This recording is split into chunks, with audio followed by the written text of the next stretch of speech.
There we go. If a song starts playing, mute it. All right.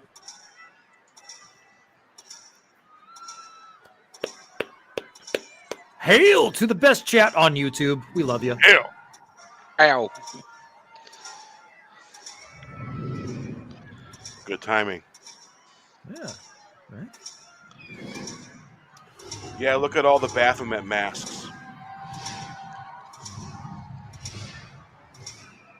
Oh, they took them off. Those It's as if guys they did. wanted the full people and stuff, you know? My daddy always told me everything on TV is fake. Don't believe any of it.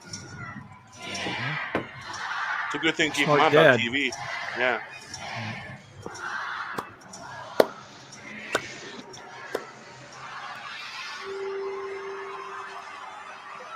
It'd be It's not as New Year. exciting. Happy New Year, New York. New Year, East Coast. Yeah, it's still 2021 where I'm at. Greetings, DJ. Hail Salute. CJ. Hail RR. Oh, Those for two, I sure. guess, allegedly just got engaged, but it's probably Allegedly. a plant. We're all pretty convinced that this display rate. Okay, mute it. Mute it. Okay, hold on. Yeah, we don't need to hear that copyrighted song they're about to play. But yeah, we're pretty convinced that. Oh, and this is fair use, by the way, simulcast, newscast, and we're talking about it and we're watching it and we're keeping the song muted.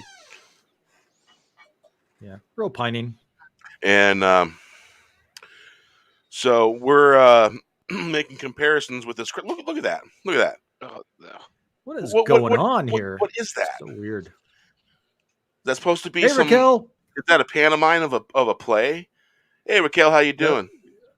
Hey, small time public, how you doing? Happy New Year. Hail. For you, those of you on the East Coast. Yep. Phantom of the Opera. Great. It's a great Iron Maiden song. Yeah. So I'm noticing some motives, motifs, and Baphomet masks.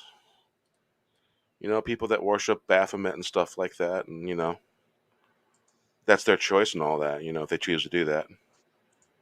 But yeah, interesting. Yep. No, he's probably taking a break. I sent him a text, and if he wants to get a hold of me, he will. Sometimes people need space. Indeed. CJ says it's been 2022 for 2 hours where he's at. Oh, okay. Well, you got to remember he's a little farther north, east of New York. Yeah. Up the coast. It's like 4 hours difference, I think, or 5 hours difference between the West Coast and there. So, 9, 10, 12. Well, it's been 18 hours for me since New Year's. 2. So, CJ, is it 2 a.m. where you're at? Well, what do you think? Is 2022 better, Mikhail? Weather-wise, it Really to is tell? because it's 23 degrees at the moment, so it's very nice and hot and sunny. But that will change. And you're about sometime between 9 and 10 somewhere, right? No, it's just doing 6 o'clock p.m. 6 p.m. Okay. Yep. Well, that's definitely So hey, whiskey this drinking time. you could say that we're coming to you worldwide because we got Mikhail from the other side of the world, and we got our East Coast representative right here, Oh, what's going Tommy. Hail, Tommy. Nibble, nibble. Hello, y'all. Tommy. Yeah, we just showed the ball drop. Nibble, nibble. Oh, they dropped a long time ago. Oh, wait a minute. You're talking about the thing in Europe. Yeah, we were Good talking one. backstage. Yeah, we're talking backstage. You know, you got to be careful when your balls drop. You know, you're free balling it; they'll stick to your leg like Velcro. And then when you get up or real fast, it's all bad. You're running down the beach really fast, and your heel just whacks yourself right there. Howie. Yeah. It's the ball drops are not always good. Yeah. Or your pedal slipped off your Your feet slipped. Your pedal slipped off your feet. Yeah, right. Okay, I can talk. Yeah, Your that- feet slip off the pedals and you crash, and there's a bar down there that you make contact with, and man, does it hurt. Oh yeah. Been there. Yep. So I always had a pad on that bar just in case. And you know what? When I was jumping ramps back then, we didn't wear cups. Yeah, cups are for pussies. I'll tell you what, the best thing I think I've ever seen is when I used to go out to the bars. You get some of those guys that were so drunk and they just like plop down on the bar stool and they wind up sitting on their nuts and then they jump back up. That's the best. Happy New Year to you, buddy.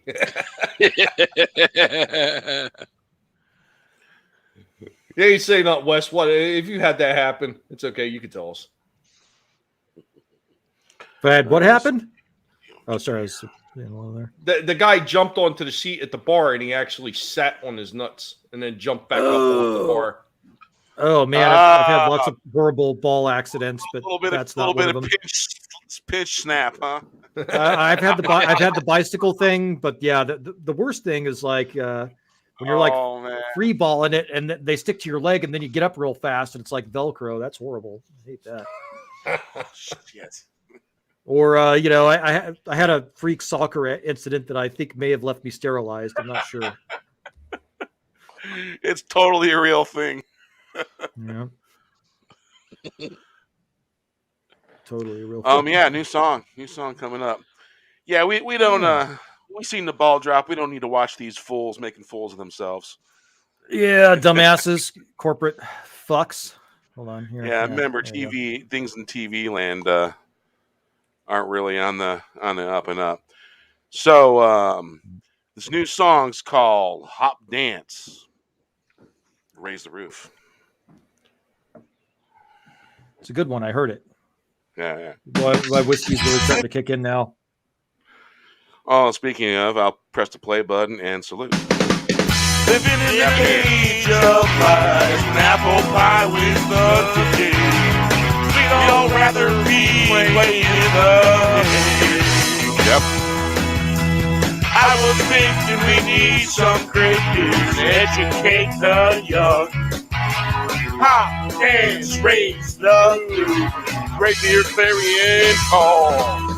Looking for answers. Looking for answers. Sending for the steer.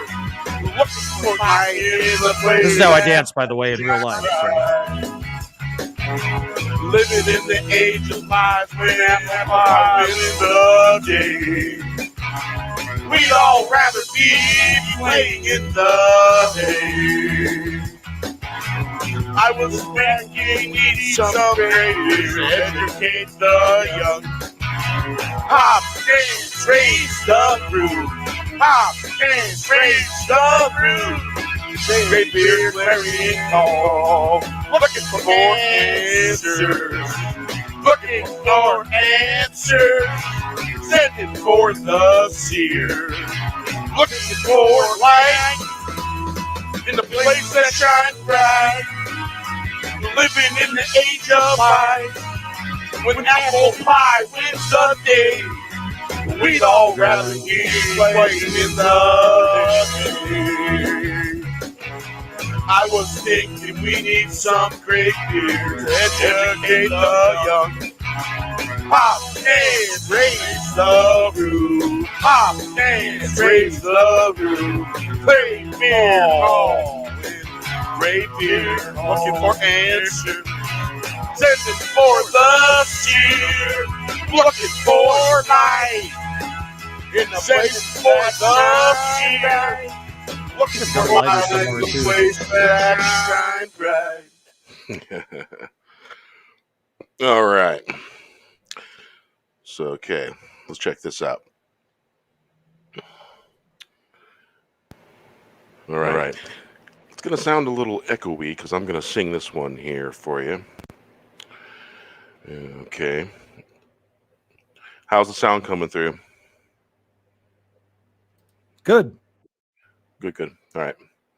That means the monitor is working. Yep. Okay, 1, 2, 1, 2. There we go. Do do do do do.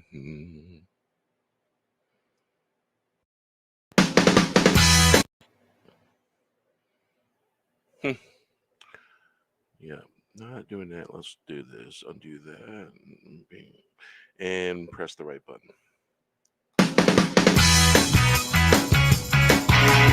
Living in the age of lies, when I with subject, we all rather be playing the hand. I think we need something in the how make very calm. What's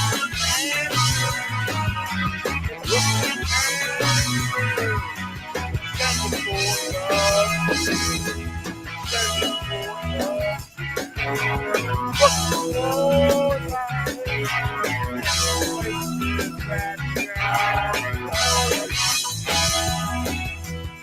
living in the age of lies, when apple pie is the that's all playing the that's how you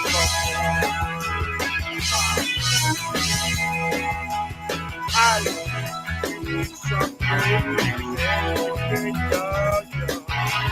how can raise love? How can raise love? Very long. Looking for answers. Looking for answers. Searching for love. Searching for love.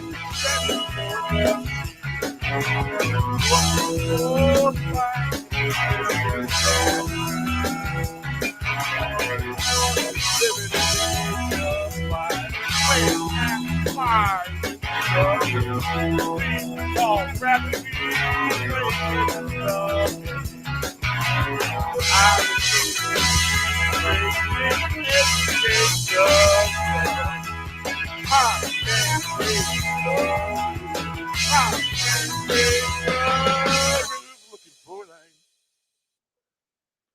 All right. Hey Bosco, how you doing? Happy New Year. Happy New Year. Everyone just came in the chat and yeah. Exactly. So how's everyone doing? Good. All right. Very good. Thanks, Peter. Cork pull, fill the glass. There we go. Yeah, my glass is half empty now, so that's unfortunate. I'll go get it. The good thing about capitalism is that I can get another one when I get done. Yeah, yeah. And the other side of that coin is it's half full. Yep, absolutely. Well, now it's a quarter full. Darn it. So a good buddy of mine came out to my house and brought his handy dandy battery powered air pump,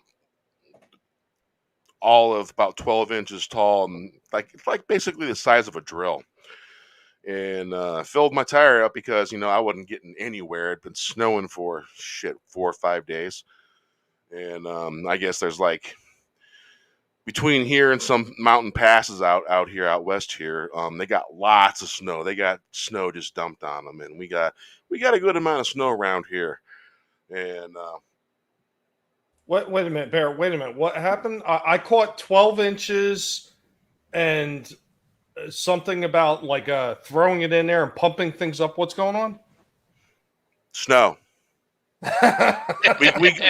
we get about once every 7 years or so. We get a good snowstorm, and when that happens, Snoqualmie Pass, places like that, them getting 10 feet of snow is probably no problem whatsoever. It's a real easy thing. And yeah, it's been like 27 degrees, 28 degrees, and ideal temperature for snowing is about 32, 34. Man, it was coming down pretty good, and so got the tire aired up, and I was able to get the van out. I had 3 failed delivery orders from Walmart. Otherwise, I might have been drinking some Glenmorangie 12-year single malt. But I went out and went to Albertsons and got some trusty good old Hennessy. And I would say there was at least a good 1.5 feet of snow here that fell, because all the kids around here made huge freaking huge snowballs and made snowmen and stuff like that. There hasn't been enough snow in quite a while like that.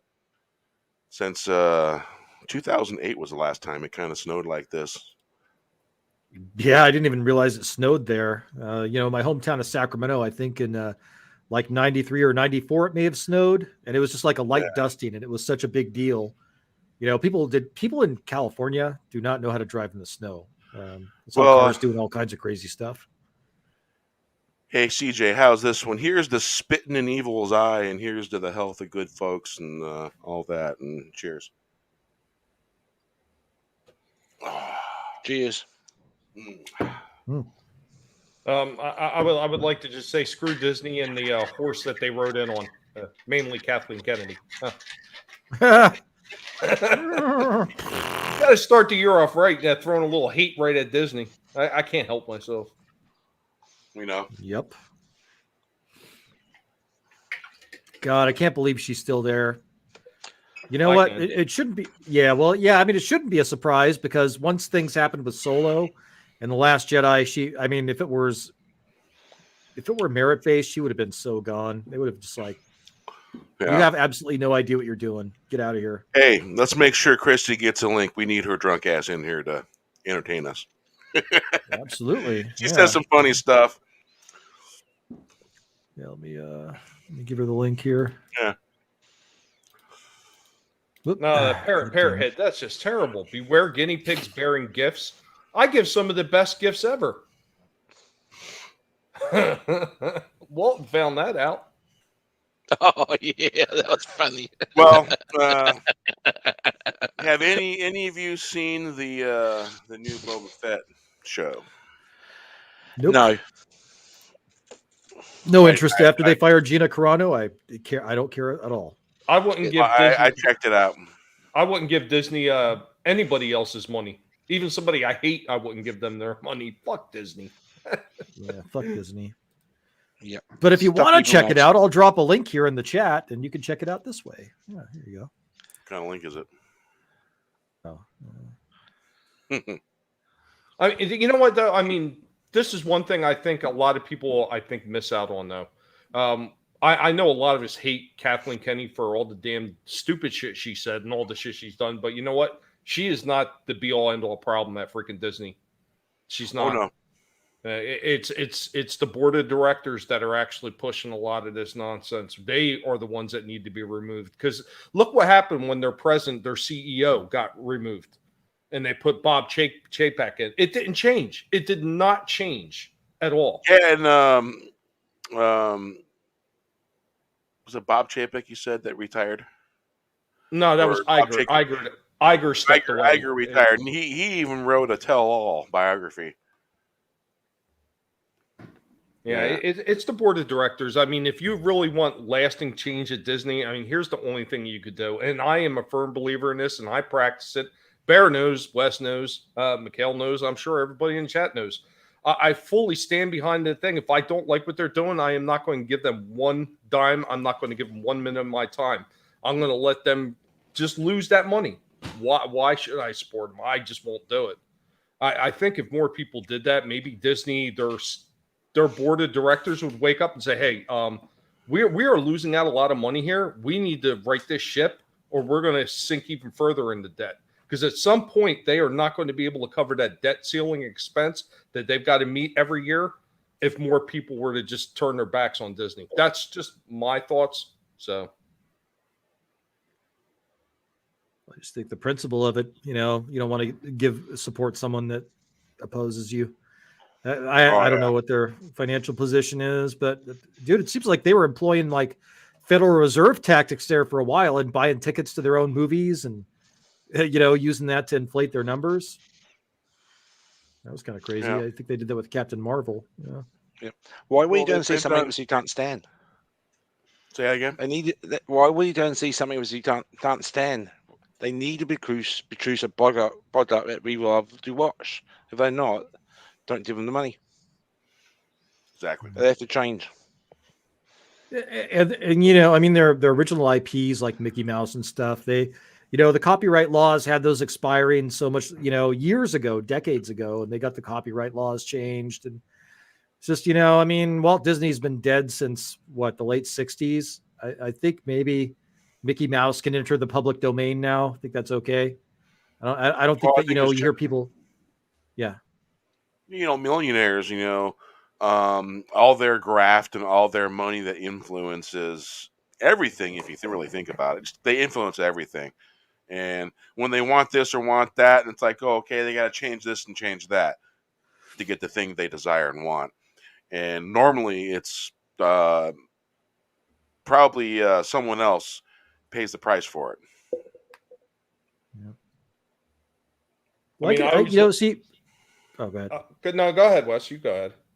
No, I was just going to say, you know, Disney apparently, you know, during the 60s and things like that, he was he wanted all of his animators to be very buttoned up and, you know, very straight laced. And if you look at the animators of that time, they were not Boy Scouts. They were people that were, you know, very outside of the mainstream. Either, you know, they had some sort of substance abuse problems, the animators and the people that made those stories in that time. And so I just found that odd because, you know, if you look at artists over time, usually most of them have kind of a checkered background. I just thought that was weird. Normally. No, absolutely. Now, one of the things I was going to say is if you want to look to the past year for something where they actually listen to the fans, I always talk about that freaking Sonic. Now, even though I am not a Sonic fan, my daughter was excited for that. I sent her to see it. So, you know, she wanted to go again. And I was like, you know, whatever. But that's something where they listen to the fans. What they originally put out, the fans didn't want to have no part of it. The fans vocally said to them, you need to change this. You need to make this look more like the games, you know, and they listened. And not only did they give the fans what they want, but they wound up reaping the rewards from doing it as well. And yet there's still so many of these companies, they're still sitting on that gilded horse thinking that they could do whatever they want to these franchises and that people are going to continuously keep coming back. Yep. Yeah, they sold their souls for the almighty dollar, and instead of some quality to make a good story or a good movie where it has good story writing in the movie, you know. Well, I mean, you know, it's very sad. You know, they're burning these franchises for this agenda that they have, which is a part of a larger agenda, and you know, we cover it sometimes in different ways, each of us. But yeah, I mean, that's what I think it is. Has anybody watched any of the new Cobra Kai yet? No, I haven't watched any of it because there's just been other stuff that I've been doing. No, I haven't either. I've been. That's what my hangover day will be tomorrow. I have actually been going out of my way to watch things that are purposely to make you feel better and feel good and positive. And have you guys ever watched The Good Witch or the latest one, Good Witch?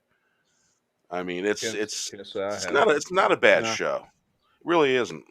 Not a bad show at all. Shows a very positive vibe, positive father role model in that show, and just a whole bunch of positive stuff going on in that show.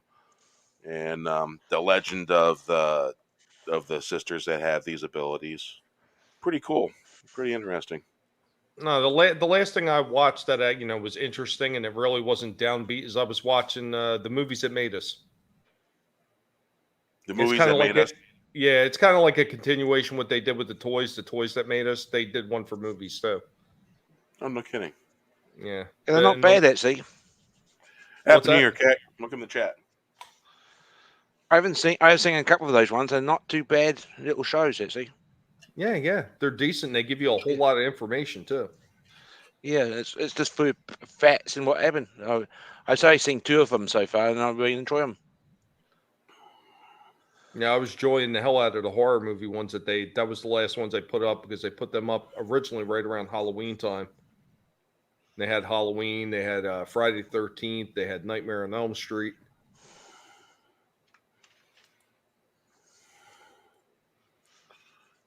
I haven't seen those ones. I've been watching the science fiction ones. So, But I'll tell you, man, that Don't Look Up movie that you recommended, Bear, that thing is a masterpiece. That thing is a classic. It's a masterpiece of telling it what's really going on. It's just there's a few details changed, and if you change a few details, crisis, lockdown, all that stuff, and there you go. Well, I sat around with my brother. It shows the exaggeration of exaggerations. It's so dumb that it's funny. I sat around with my brother on Christmas Eve, Bear, and I was like, what do you want to watch? What do you want to watch? And he's like, I want to watch something I really like. And we wound up rewatching The Warriors from '79. Good movies. Like movies like that are fun to watch because they didn't have anything to them except pure entertainment.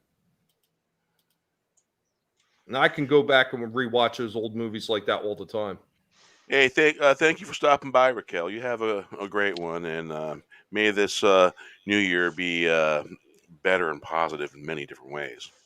Have a piggly New Year. Yeah, what did he say? Happy New Year. Happy New Year. So let's see. I have a huge backlog of songs to get on video format. Oh, yeah. Because I now have 40 songs I need to put the video. Bear, I've been pulling my hair out trying to finish off my PWO song. I've been working on that for God knows how many months now. Every time I go back to it, here's the problem. I don't know. Did you ever see the original video that Ministry put out for the NWO? They did a lot of frames, like almost like slow motion, kind of black and white, kind of. Do you know the last time I listened to that was probably when it came out originally? That's how long it's been. It's been since 90-something since I heard it. Yeah, see, I wanted to do something similar to the original video, and what I wanted to do is I wanted to do slow motion, black and white with the guinea pigs running around through the video. Problem is that every time I do that, I keep running out of footage, and I have to keep go back and shooting new footage. And when you do the slow-mo videos on the damn phone, it eats up so much information that I can only get like a video or so, and then I have to transfer it up to the computer. It's just time consuming, and I keep forgetting how much I really need, and I got to keep going back over and over again. Telium 29, hail, Happy New Year. How are you doing? What's up, Telium? Hail to Helium 29. Hey. So let's see here. All right. There's so many songs that I've made, and that's not put the video yet, and it's just it's like you almost can lose track of them a little bit. It's weird, very weird. All right, let's do this here. And beware of people selling four-sided coins. I know, sound funny, right? But better beware anyway.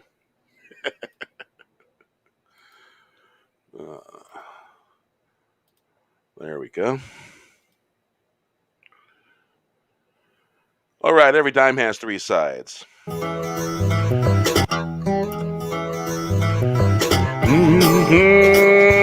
Ooh, yeah. Ooh. Hey,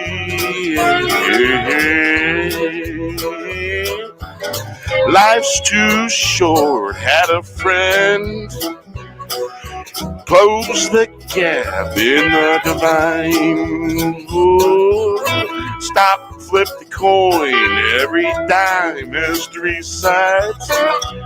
JJ said you better get along. Gap the divide. Sacks of gold is not the prize. Flip the coin, every dime has three sides. Never know how many dimes gonna fall. Hear the call when the moon wind blows. Hey, Life's Steven. too short. Had a friend close the gap in the divide. Stop, flip the coin. Every dime has three sides. JJ said you better get along. Gotta watch out for those buckets of ice water being dumped on you too. Gap the divide is not the prize. Sacks of gold is not the prize. Every dime has three sides. Never know how many dimes gonna fall. Hear the call when the moon wind blows. Life's too short, had a friend. Close the gap in the divide. Stop, flip the coin, every dime has three sides. JJ said you better get along. Gap the divide, sacks of gold is not the prize. Flip the coin, every dime has three sides. Never know how the dime gonna fall. Hear the call when the moon wind blows. Life's too short, had a friend.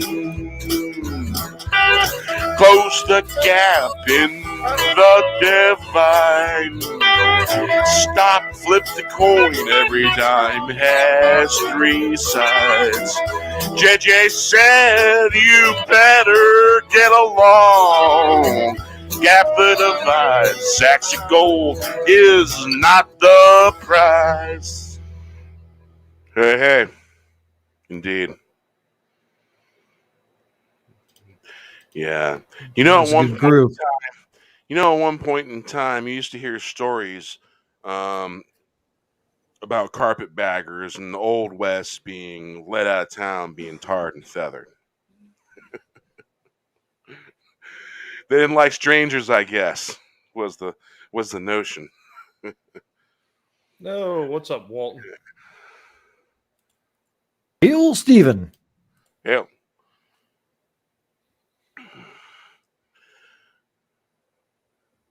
Hello, All Stephen.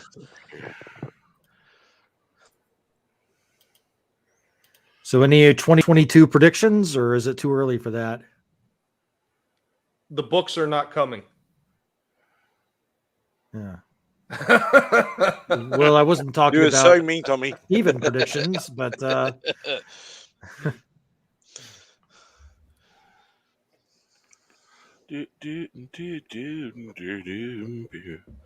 All right, let's see here. Boba Fett gets canceled after one season. there you go. Yeah, I think that one's a given.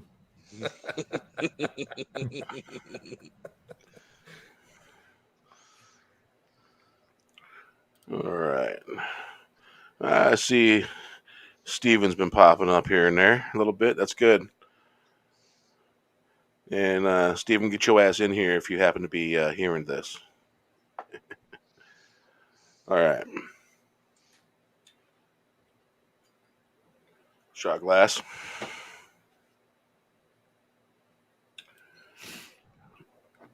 I just have Reserve. this thing. Yeah, you're. What are you mixing? I'm having Jameson on the rocks. Yeah, good Nice. stuff. I've had 2/3 of this bottle, so yeah, it's nice. I'll tell you what, Appropriately- Jameson's with just a little bit at the top of Bailey's. Mwah. Yeah. Really good. Well, that would make sense. Boy, you throw Guinness into the mix, I think I'll be in heaven. Oh, wouldn't that be heaven if that happened? Mm-hmm. Yeah. Yeah. Yes, cork was pulled, and liquid refreshment went into the glass. Yeah. Hennessy. Yes. Is that Irish? I wouldn't doubt it if that's Irish. I don't know. What, Hennessy? Yeah. Cognac. That's same place where Champagne was. Where the town of Champagne in France was where cognac was invented. Yeah, and cognac is made from champagne grapes. And I like to make up a little story inside my head. Somewhere in the ancient days, when cognac was invented, a Scotsman made his way there and decided, well, shit, I can make some whiskey out of these grapes. Probably not true, but I'd like to think it is. Salute. Salute. Oh, Salute. that wow. It is amazing that something on the level of Scotch in Hennessy. I'm gonna have to, now that I know I can get some Glenmorangie. Is it Glenmorangie or Glenmorangie? It's from Speyside, and I've never had it before. And damn, if it wasn't affordable, $43 for a bottle, not bad. Hey, Bear. Yeah. Jas Hennessy and Company, commonly known as Hennessy, is a French cognac, like you said, distiller, with its headquarters located in Cognac, France. Yeah, sounds right. Yeah, yummy stuff. But I'm not sure if Hennessy was the originator of cognac, the first one to produce it.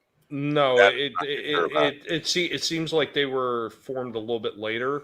Right. So yummy stuff, man. I've got a little bit of the black left. Yeah, it is super smooth, just like you were saying, Bear, and it doesn't like make you sloppy drunk when you have cognac. I noticed. You can keep a pretty good filter. Well, I've always had a problem with filters, and so you know it's a new bottle when the bottle goes glug glug glug glug glug. Yep. I always thought that was a funny sound. What's that? Where's you know how they showed the bottle being poured in cartoons? Well, with the ironic and funny thing about cartoons, it really does sound that way. You know what? If you look at old cartoons, they knew a lot about the world that's been lost. You know, like the interactions with nature. If you've ever lived in the country versus the city, you know, the family of mice or whatever it is that lives in the house and stuff like that. You know, and just the way nature interacts with one another. Except for go ahead. Except for certain types of field mice that spread Legionnaires. Yeah. Oh yeah. Like there was one old cartoon from the 40s. I forget what it was. I think it might have been Daffy Duck, where they took the pistons out of an engine, right? And Daffy Duck had to pretend to be the engine. And like the engine had, you know, the V. It had the V shape. It had the counterweights inside the engine. You could see the oil splashing around. Like they really understood how the world around them worked. It was very smart. Yeah. And we don't really have that now. Nobody knows how things work now. If Red Foreman is it Red Foreman from that show, that 70s show? 70s dumbass. Show, the guy says dumbass. Yep. That guy be having a conniption right now, literally. He'd be having dumbass Tourette's. He was the bad guy in RoboCop too. Yeah, he was. Yeah. Well, supposedly they're coming out with that 90s show. No, really? And it's supposed to take place, 20 years after that 70s show. I don't know, man. I'll have to look at that. I don't think the people in that 70s show is quite old enough quite yet. Yeah, I mean, it has been. Well, yeah, it has been 20 years. Yeah, they're as old as us, Bear. I know it's depressing, but it's true. Oh, it's been more than that since 1990. Well, I think it was the late 90s when they, yeah. Yeah. But the good stuff happened in 1990, 91, 92, 93, 94, and 95. 95 is when Jerry died, so shit just came to an end. Yeah, I remember. Go ahead. I said I remember going to the school with some deadheads, and like the deadheads at my school are just like really into whippets. You know, they're just really into whippets and LSD. That was their thing. Whippets for you folks out there in the chat. I guess that's like a hit of nitrous oxide. Yeah. Yeah, the stuff that the laughing gas at the dentist, that's nitrous. And you could go to the head shop and buy, the cartridges that you put in your gas powered BB gun. Same kind of cartridges, only difference is it had nitrous in it, and it was normally sweet nitrous. It was medical grade, and there's actual food grade nitrous because you can use nitrous to turn your whipping cream into actual whipped cream. You put it in a container, which is where whippets came. The term whippets came from. Yeah. Yep. And you ever notice a bunch of teenagers going to the grocery store and taking the things of whipped cream in the can and breathing the can? Well, there's nitrous in that whipped cream. You can't put any other gas in whipped cream, the real cream. It has to be nitrous, medical grade nitrous. They can't put any other kind of gas in there. Otherwise, it would poison you. Yeah. Well, unfortunately, they put something in the gas now. If you get where it's supposed to, it's like denatured alcohol. It's supposed to have a bad effect. You're supposed to puke your guts out and get sick from having it now. So, they took that fun stuff away too, apparently. No. I once in a while inhale a little bit of the nitrous from the whipped cream can just for shits and giggles. Shit's still real in those things. I don't know if you can still get whippets, but I've been to nitrous parties, and oh my god, there's some weird, crazy ass shit that happens at nitrous parties. Not you, Bear. Yeah, not me, not at all. I wouldn't know anything about that. I'm Mr. Innocent. I know. Sweetness to me. Oh, so Stephen, you want a side note to Whippet? In the 80s, they actually had a toy that was out. It was called Whippet. Basically, it was right around the same time as the craze for the Rubik's Cube. This one was cylindrical in shape, and it only had 3 colors in each panel. And it had 3 turning. It had a centerpiece and then the top and the bottom. And you would turn them, and then you would move the little color pieces up and down the slides. But it was called a Whippet, which was pretty hilarious at the time. Okay. I just seen something here. Let's see. Now, I was at Rosamond Horizon. I believe it was 1993, and the first fiance I ever had. Met her there, and her friends had shit, man. A tank would barely fit in the fucking car, man. It was the largest tank I ever seen. And apparently he had some friends that had medical grade nitrous. And here's the thing about medical grade nitrous. When it's in a tank, it's got a certain amount of oxygen in it. So you can't freaking die on that shit. Because if you're inhaling nitrous and nitrous gets released into a room, the reason why you won't die is because there's about 20%, 25% oxygen mixed with it. And so you can't die on this stuff, but the medical grade stuff, the oxygen gives it a boost. So we were parked on the side of I think it was I-94, and we were doing huge ass fucking balloons, and because we had a whole fucking tank, man. That tank would last quite a fucking while, and so we're probably definitely some hallucinogens were consumed. And And this is the land of truck drivers where Mexican trains are going by. That's a double trailer with 2 steel coils on it and long ass fucking trucks. And they sound really weird when you're on nitrous and all the other stuff and having a good old time. And you can see the trucks going by. And when the trucks started looking to be about 60 feet long,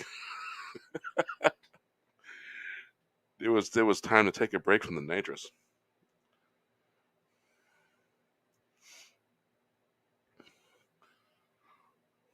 All right, Steven. What we got here? Yeah, I never tried whippets, but I tried shrooms when I was in high school, and the shrooms are pretty awesome.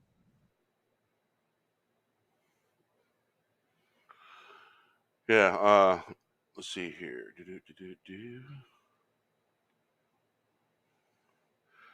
Oh yeah, probably at least for 3 hours. It's not even New Year's on the West Coast yet. So yeah, gotta we'll be going for a bit.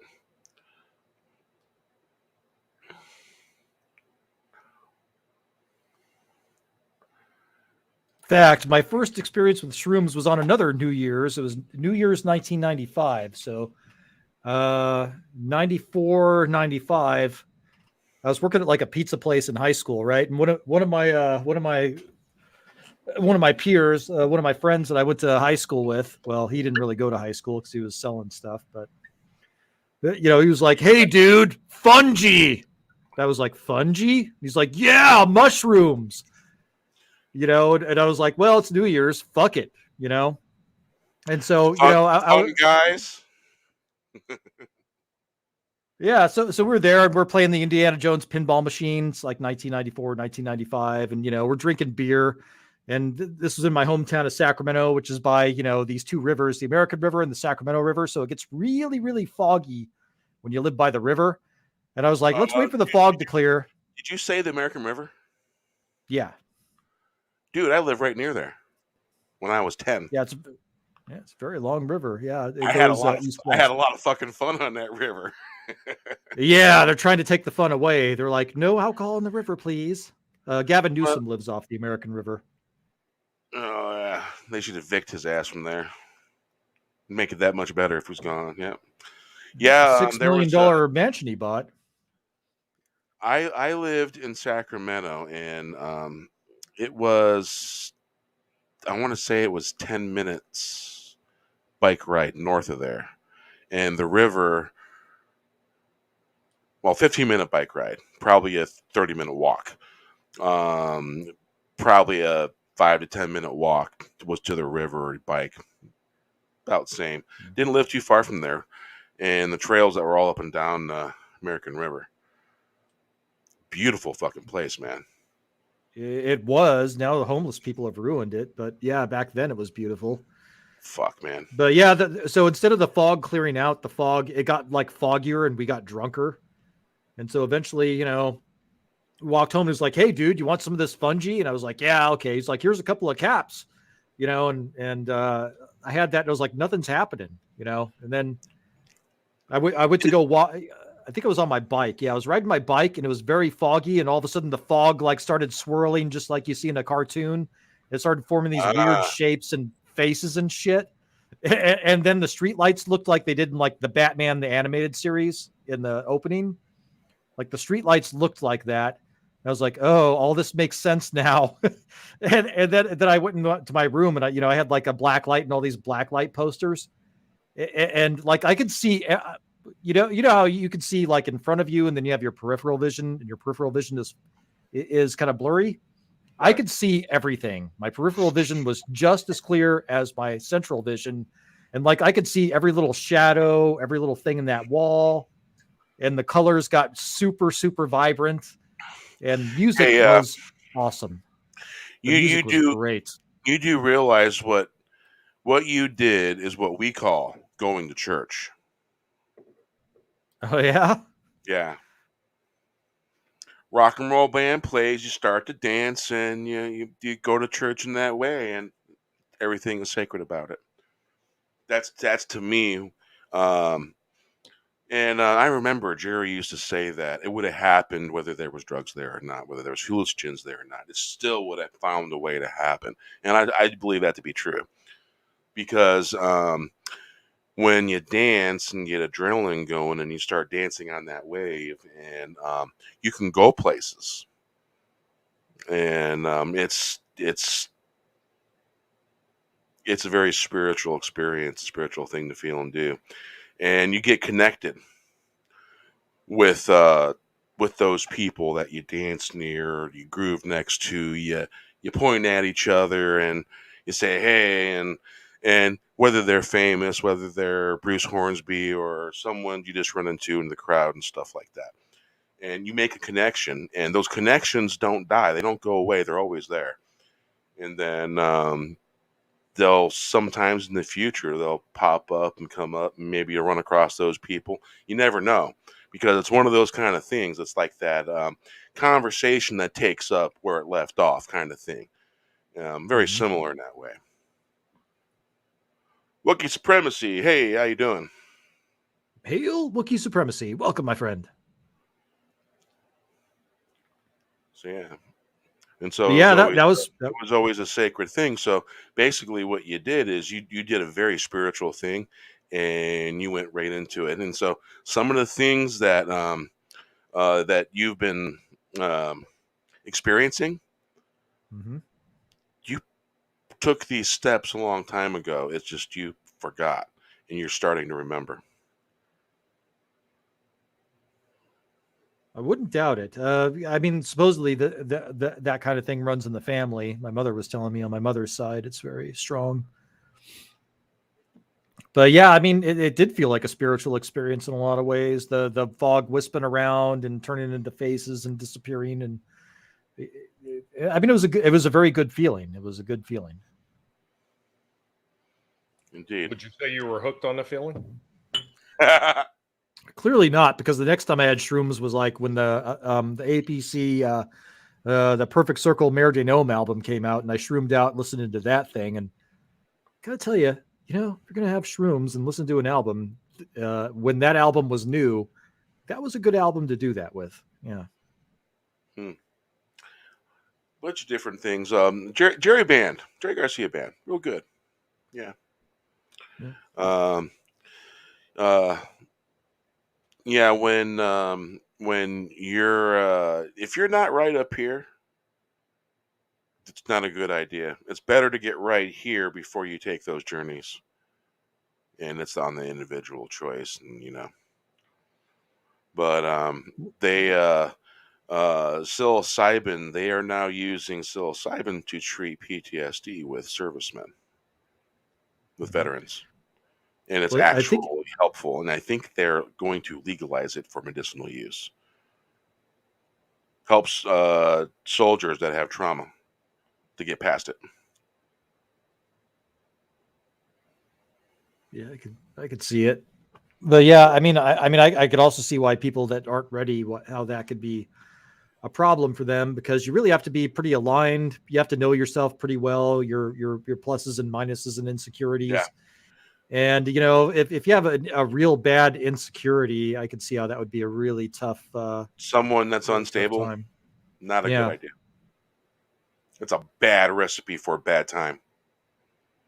And I've actually had to be in places and take care of people that should never have gone there.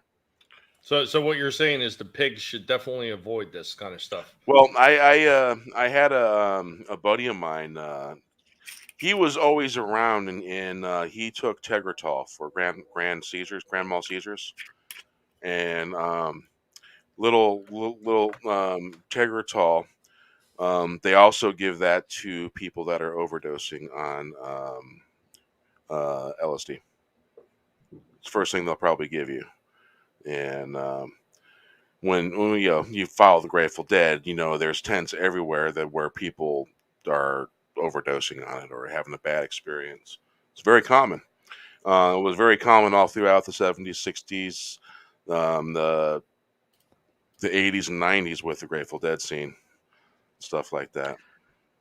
I watched this documentary on Haight Ashbury, and they were talking about how, they tried to start a commune and all this stuff. And at first it worked out really well.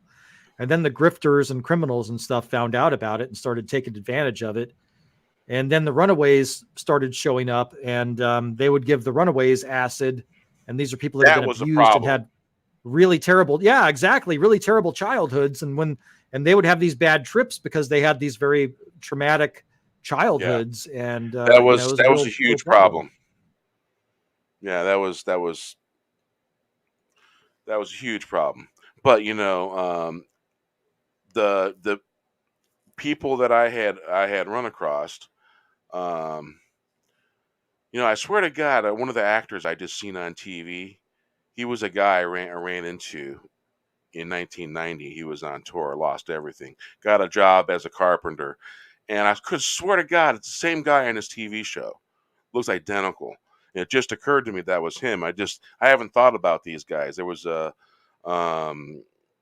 guy and his wife. They had lost their job, and they went on Dead Tour, and through Dead Tour, he got a carpentry job, and the guy in the show looks just like this fella. I'm just like, oh, that's kind of weird. It just occurred to me. Kind of interesting. We got going on here. Yep.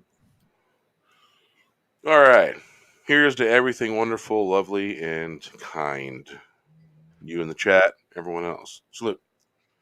It's not a real curtain. That's fake back here. Yeah. Green screen. Cool. Well, this whiskey is treating me pretty good right now. I don't know. I think I'm getting a little trashed, but it's New Year's, so I'm not as trashed as I was on Comics Division stream last year, I think, at this time. So,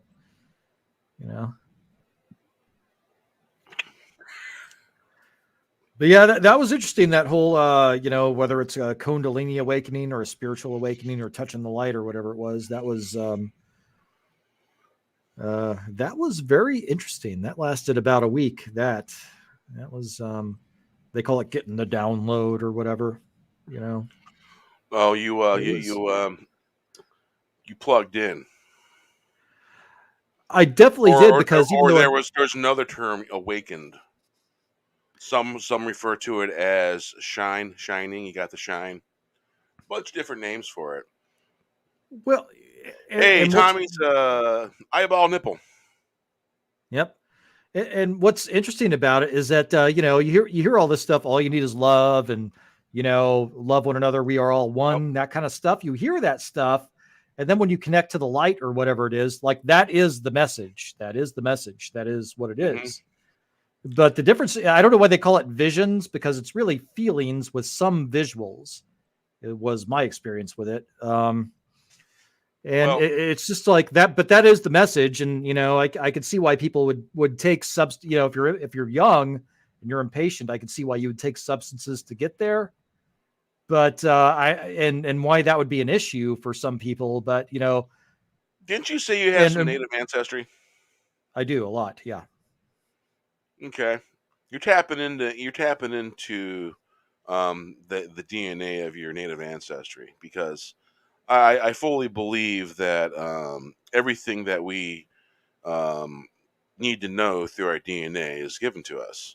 It's a matter of being able to tap into that. And there is actually a study that was done on Native Americans, and traumas experienced are generational. I actually used it in a court case, and it was held up valid. Yeah. Right. Yeah, I did. I went and found this information, and it was considered legitimate. And they didn't try to throw it out or say it wasn't evidence. And yeah, trauma can be inherited through DNA because of mass things happening, and tragedies that Native Americans experience, stuff like that. And Trail of Tears and that. Yeah. And so it happened to my people, the Apache. It happened to the Aztecs by the Spanish. And through our ancestry and the DNA, all that stuff that happened to our ancestors was passed on to us and given to us. So we have the ancestral memory, and there's trauma that was transferred too, and it's type of transference, because you can transfer your PTSD to somebody else. And a Well, lot of times fathers give their PTSD to their sons, not knowing. yeah, I mean, I could see that. I think that it's, I used to think of it as a burden, but now I think of it as like a learning experience. Mm-hmm. That means anything, and I've made peace with whatever PTSD I've had. And so, I mean, but yeah, I mean, with this experience, I've talked to you about it, and I've talked to other Native folks about it, and I've talked to churches about it. The churches didn't know what was going on. They wanted me to read Bible verses, and the Native folks knew exactly what it was. And they're like, Yeah, "This is what it would. is. You got the light. You have the black cloud.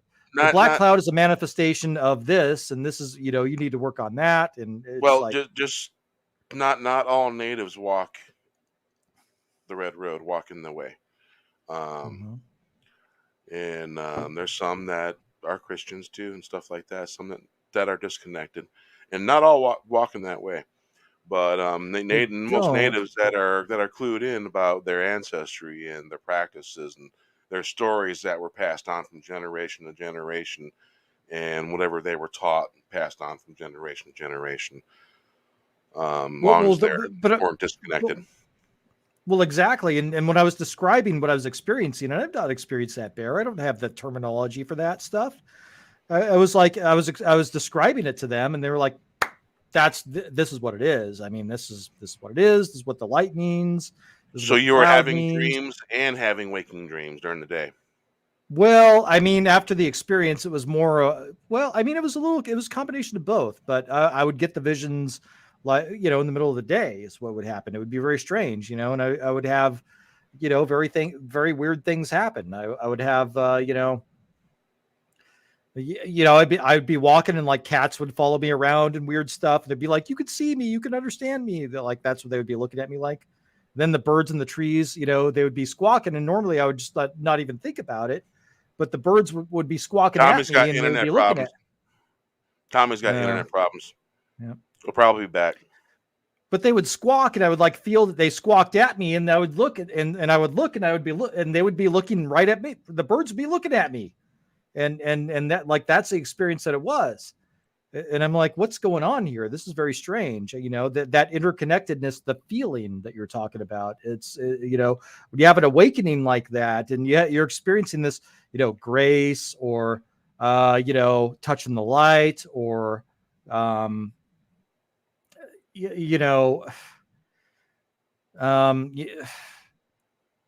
this experience that you have, it's so different. It's so strange. It's very strange to experience that, and to be interconnected in that way, and to like feel things, and have, a cat following you around, or a bird like looking at you and squawking at you, and you never pay attention to it, but now all of a sudden you're looking at the bird, and the bird's like looking right at you, and it's like, hey, this person can understand what I'm saying. It knows what I'm thinking. I mean, we have one of these humans that I've been paying attention to for years, and now they can understand, like I'm communicating with them.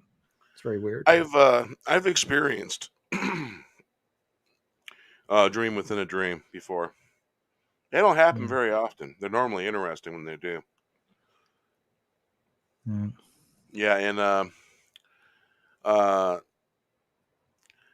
I used to, when I was a kid, I used to have this reoccurring dream.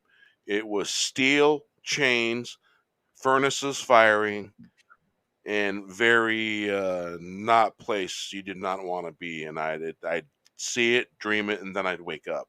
I wouldn't actually see anything, but it was probably an old steelworks where chains and all that, and metal being melted, and blast furnace. And it was very, what you call, stressful. Didn't like the dream, and I've been having thoughts of that dream lately. I think I might understand what that dream is about. And in one of my lives, I probably died at a steel mill. because it was stressful as hell. I used to have this dream when I was like 7, 8. It was reoccurring. I'd have it like once a month for about a couple years, and it would leave off in the same place. Big steel, industrial elevators and sparks and explosions. It was the only thing I could think of that was probably close to that was a steel mill in the 1800s or something like that. Craziness. Yeah, I had one where I died in a forest somewhere. That was kind of weird.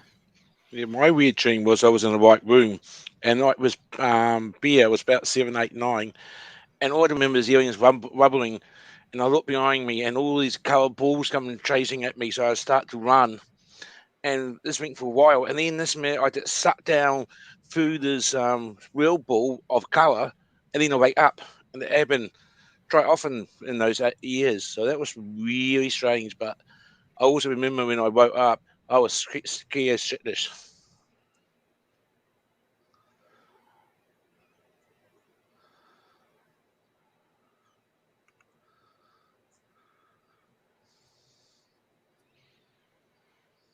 Yeah, okay, let's see here.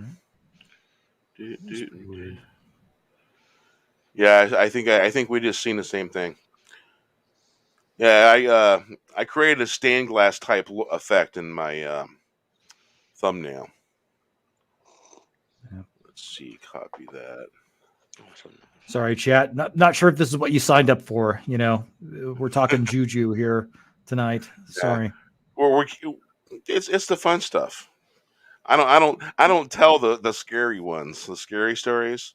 No, that shit would make the hair on your back raise up, and the hair in the back of your neck stick up, and electricity will come forth. Yeah, I don't talk about that.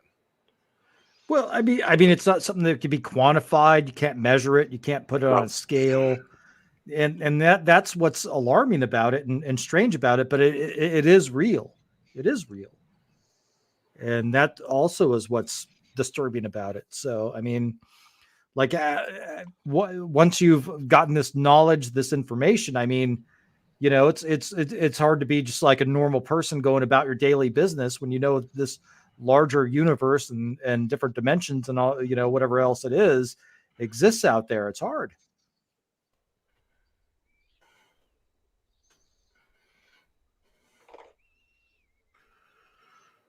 Okay, there we go.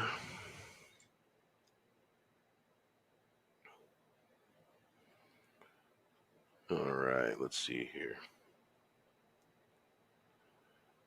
Do. All right, where do you go? No, brand. There we go. Overlay. Add overlay. Get you a good close up of the thumbnail for tonight's show. As soon as I can find it. There we go. Mm-hmm. All right, there we go.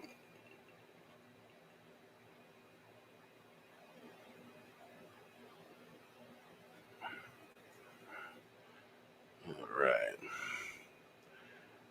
There we go. That's tonight's thumbnail. It's got the stained glass effect going on.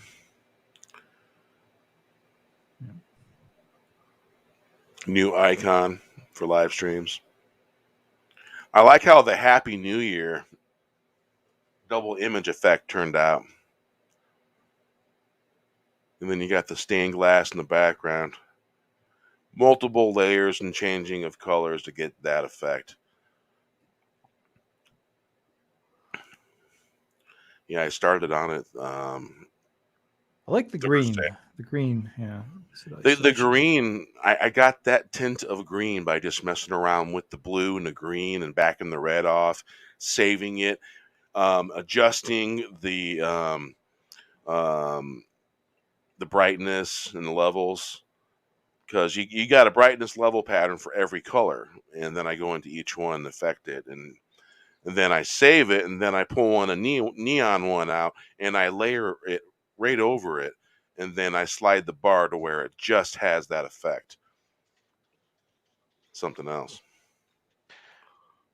I think the glasses look very cool. Very cool. Yeah. Yeah. Yeah, That my blue. kids did something. My kids did something with my sunglasses. They got a hold of them. All right, let's see, brand. Go back to there. Okay, let's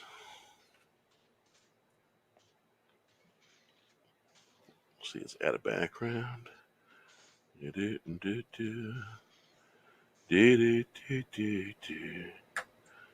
we go. Open that up.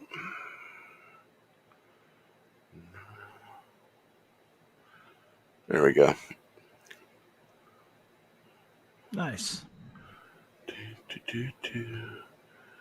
right, let's see here. Change the background behind me. You notice they don't call it green screen no more. They call it virtual background in the settings for the yard.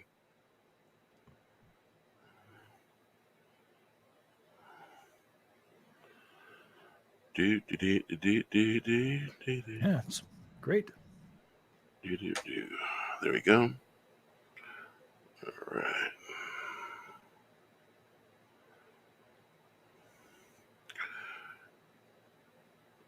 Oh, and you'll notice that the border, along the border, that was actually a cutout frame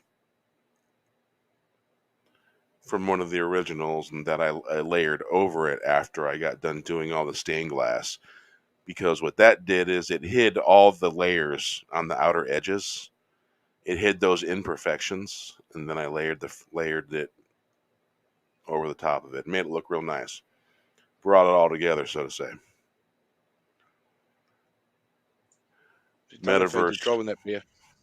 Oh, and by the way, the metaverse symbol is not an infinity symbol. It's a bent O. They just show you at a twisted angle. Just if you wanted to know. It's not an infinity symbol. Why would they use a symbol of hope? Food for thought.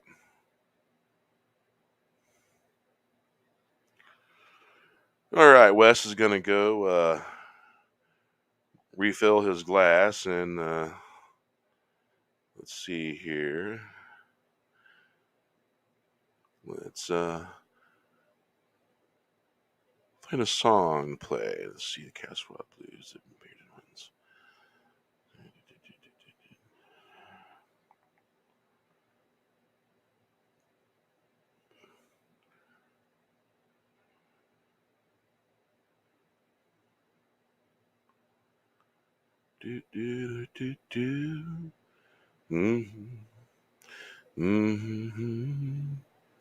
All right, Golden Heart.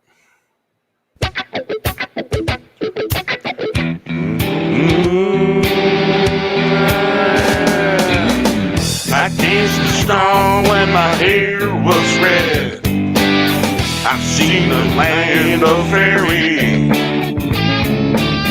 First time was by the oak tree. The other was when the master left this world.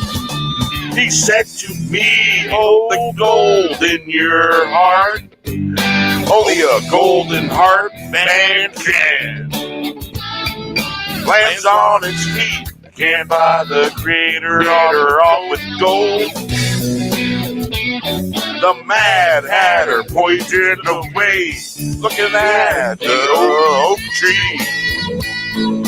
We are the keepers of hearts of gold. I danced and stomped when my hair was red. Silver's in my beard, sure I can still dance and stomp in my feet. Son. I danced and stomped when my hair was red. I seen the land of fairy. First time was by the oak tree. The other was when the master left this world. He said to me, hold the gold in your heart. Only a golden heart man can. Lands on its feet, can't buy the Creator off with gold. The Mad Hatter points away, looking at the oak tree. We are the keepers of hearts of gold. I danced, stomped while my hair was red, silvers in my beard. Sure, I can still dance, stomp in my feet. I danced and stomped when my hair was red. I've seen the land of fairy. First time was by the oak tree. The other was when the master left this world. He said to me, hold the gold in your heart. Only a golden heart man can land. Only a golden heart band can.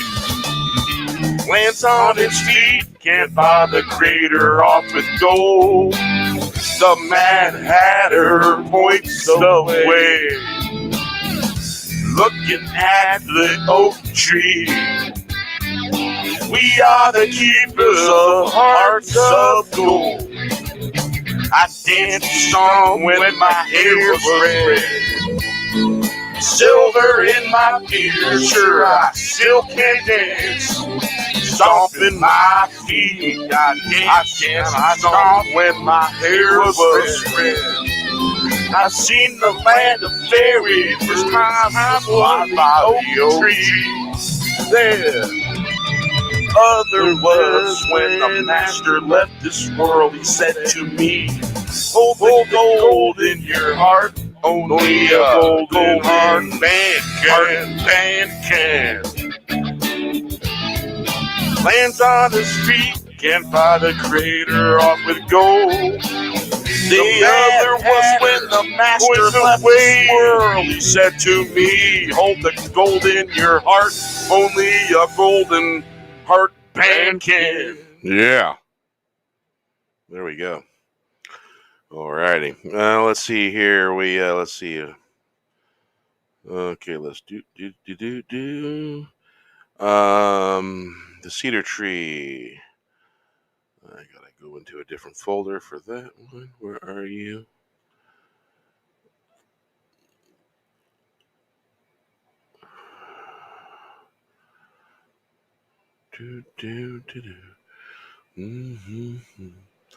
By the way, if somebody's in the greater Sacramento, Yuba Sutter, Roseville, Rockland area and needs a cedar tree, let me know. I've got one. We'll plant it together. Plant in your backyard, man. Maybe. I want the murder bums to camp under there again.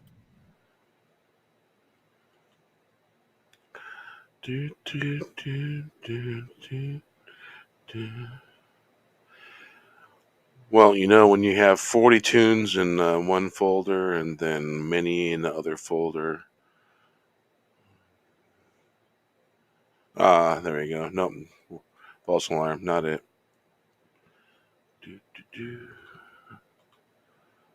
Done.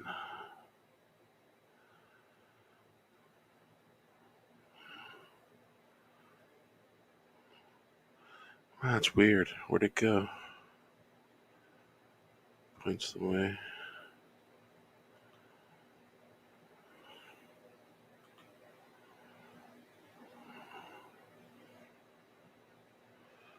Very weird.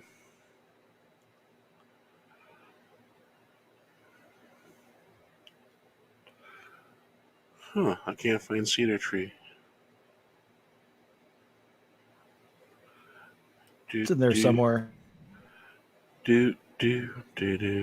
All right, let me Flying up here. let's see here.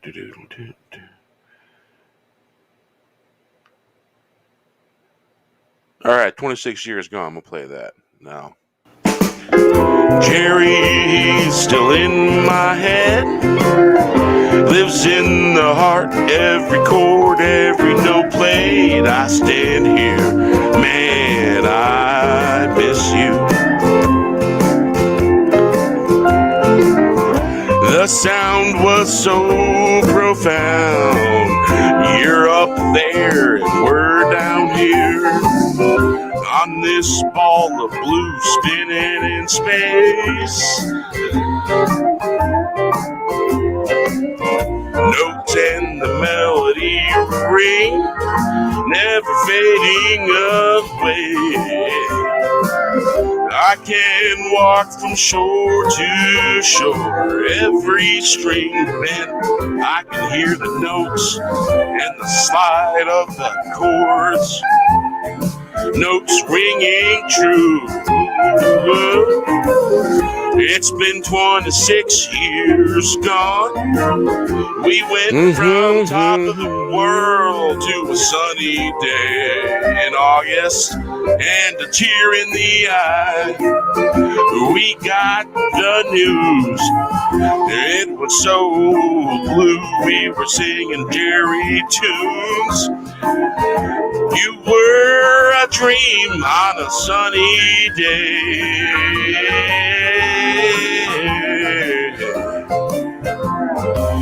He's still in my head, lives in the heart, every chord, every note played. I stand here, man, I miss you. The sound was so profound. You're up there and we're down here on this blue ball spinning in space. Notes and the melody ring, never fading away. I can walk from shore to shore, every string bent. I can hear the notes and the slide of the chords. Notes ringing true. It's been 26 years gone. We went from the top of the world to a sunny day in August and a tear in the eye. We got the news, it was so blue. We were singing Jerry tunes. You were a dream on a sunny day. He's still in my head, lives in the heart, every chord, every note played. I stand here, man, I miss you. The sound was so profound. You're up there and we're down here on this blue ball, spinning in space. Notes and the melody ring, never fading away. I can walk from shore to shore, every string bent. I can hear the notes and the slide of the chords.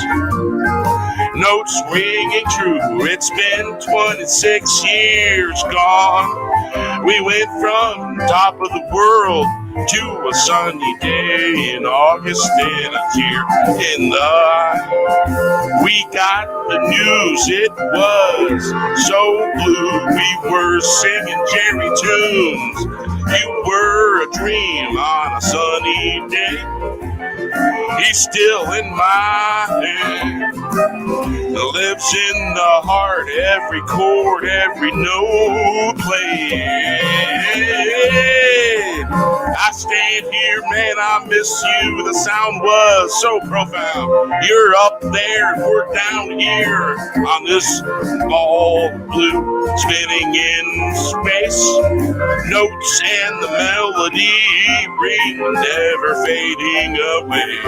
I can walk from shore to shore, every string bent. I can hear the notes and the slide of the chords. Notes ringing true. It's been 26 years gone.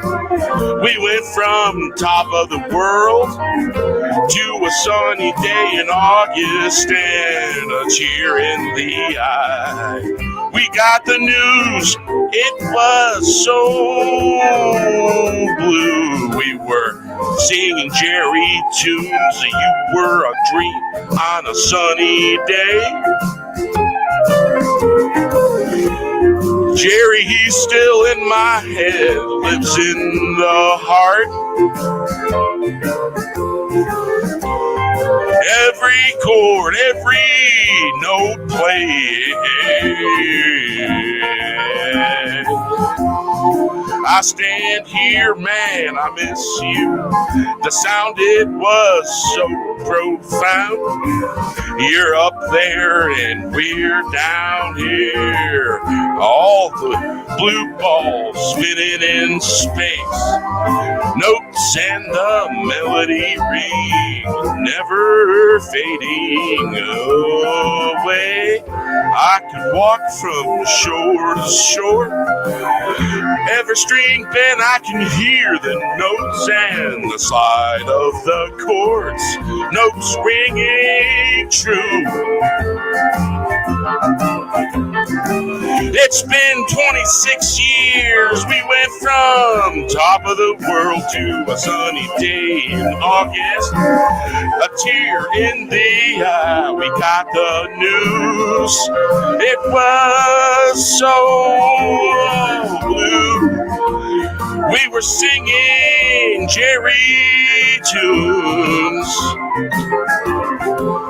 You were a dream on a sunny day. He's still in my head, lives in the heart. Every chord, every note played. I stand here, man, I miss you. The sound was so profound. You're up there and we're down here on this blue ball spinning in space. Notes and the melody ring, never fading away. I can walk from shore to shore, every string bent. I can hear the notes and the slide of the chords. Notes ringing true. It's been 26 years gone. We went from the top of the world to a sunny day in August and a tear in the eye. We got the news. It was so blues. We were singing Jerry tunes. And man, it sure does feel like it was yesterday. 1995 in August. You know, some people referred to him as Papa Bear. A lot of them called him Jerry. A lot of people refer to the fans as Jerry's kids. But the guy was great, and he could express how people can share things with each other and stuff like that, and be kind to each other. And what are you sharing, Bear? Wisdom. Okay. Wisdom. It's the Dow of the Graybeard, man. Hop on board. You're a Graybeard. Oh, hell, brother. Oh, man. So welcome. So basically, California. California. I live there. What's up, brother? California. So basically, let me finish the thought. Sorry. So, a lot of the reason why I do what I do when it comes with the songs that I do, and if it weren't for musicians putting out instrumentals, I wouldn't be able to do this stuff that I do. I'd have to seek out musicians and all that stuff, and it's kind of hard to do that when you got the fear porn running loose everywhere, stepping on everyone's toes, and yeah. So we need Quinn the Eskimo to come here and fix all that stuff and make everything right, because we all know what Quinn the Eskimo does. If any of you are experienced out there. Yeah. So I noticed Mark Horan on Facebook had wished everyone a Merry Christmas. And so I said Merry Christmas and all that. And I said, hey, remember back when? And he actually did remember. He replied. And so a little shout out to Mark Horan. He's one hell of an axe player, man. Blues axe, fusion. He plays that axe pretty damn good. I first seen him play with Bob Weir and Rat Dog. Was a theater down in Central Indiana somewhere, and I can't remember the name of the theater. Cool little place too, and man, it was a rocking show. My goodness, great music, great people, and I think Melissa Etheridge was playing at the theater next door, and this is pretty much when Rat Dog was letting out. People were running out, jumping, skipping, going Yahoo, all that, happy, just had a great time. And people are funeral walking out of the Melissa Etheridge concert. Well, it's probably Yeah. funeral walking out of her concert. She's Well, not very they're good. just walking Yeah. out like they just went to a funeral or something. I'm like, you just came Hmm. from music. You should be happy. They weren't. And and there's a lot of things that some of these guys that were putting a lot of this music out there and in counterculture and stuff like that in the 60s, and then they became the Grateful Dead and Jefferson Airplane. You got all these other bands, these communities that work together, and so the one thing was freedom. No one stepping on no one else's toes. That's the biggest thing. And I'm going to get to the Dead and Company part here in a minute. I was thrilled that Dead and Company was touring and the boys are doing what they were doing. And you never thought that you'd have to show some proof of something to get to the main floor, or you got to get a certain thing done to get onto the main floor, and that goes against everything. You name it, it goes against it. And it's counterproductive when it comes to a band that comes from that background. I can't support it.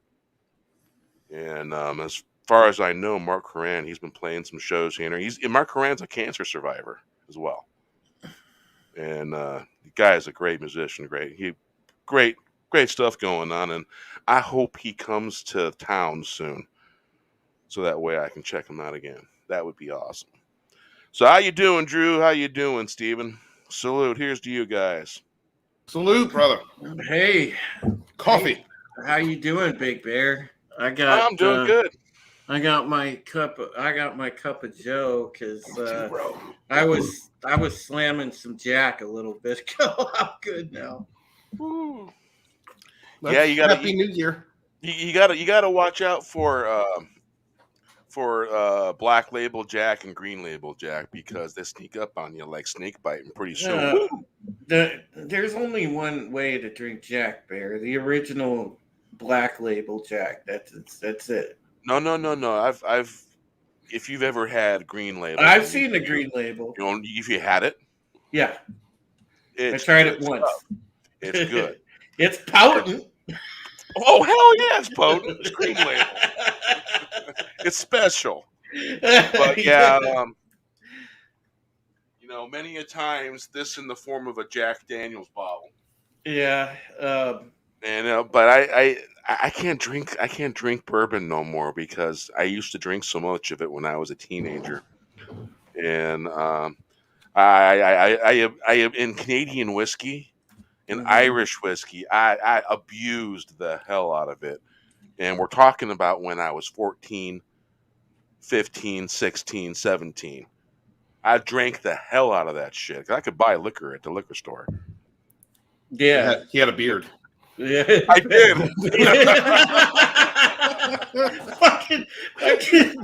I can just see Bear walking up in there buying the shit like In Gary. yeah, of course, Gary, Indiana. I'm They ain't 12 years questioning. old walking into Gary buying beer because Full ass beard. yeah. And well, I was 12 buying beer at the Bouncing Balls, and my friend Steve, his mom, I went to middle school with him. His mom, we used to party over at his place, and his mom told my mom because she felt guilty, and she's seen how much alcohol that I consumed. I consumed a lot of alcohol back then, a lot. What fuck? And well, a case of Little Kings, Jesus Christ. case of probably Bass Ale. Man, you're trying to kill Case yourself. of Budweiser, a bottle of schnapps, Dude, that bottle of fucking. whiskey, I remember when and a pint of Everclear. I remember when $20 used to get me a pack of cigarettes, and a case of Schlitz. Dude, I That remember was when a the pack of days, cigarettes man. was $1.05. yeah, Back in the day. yeah.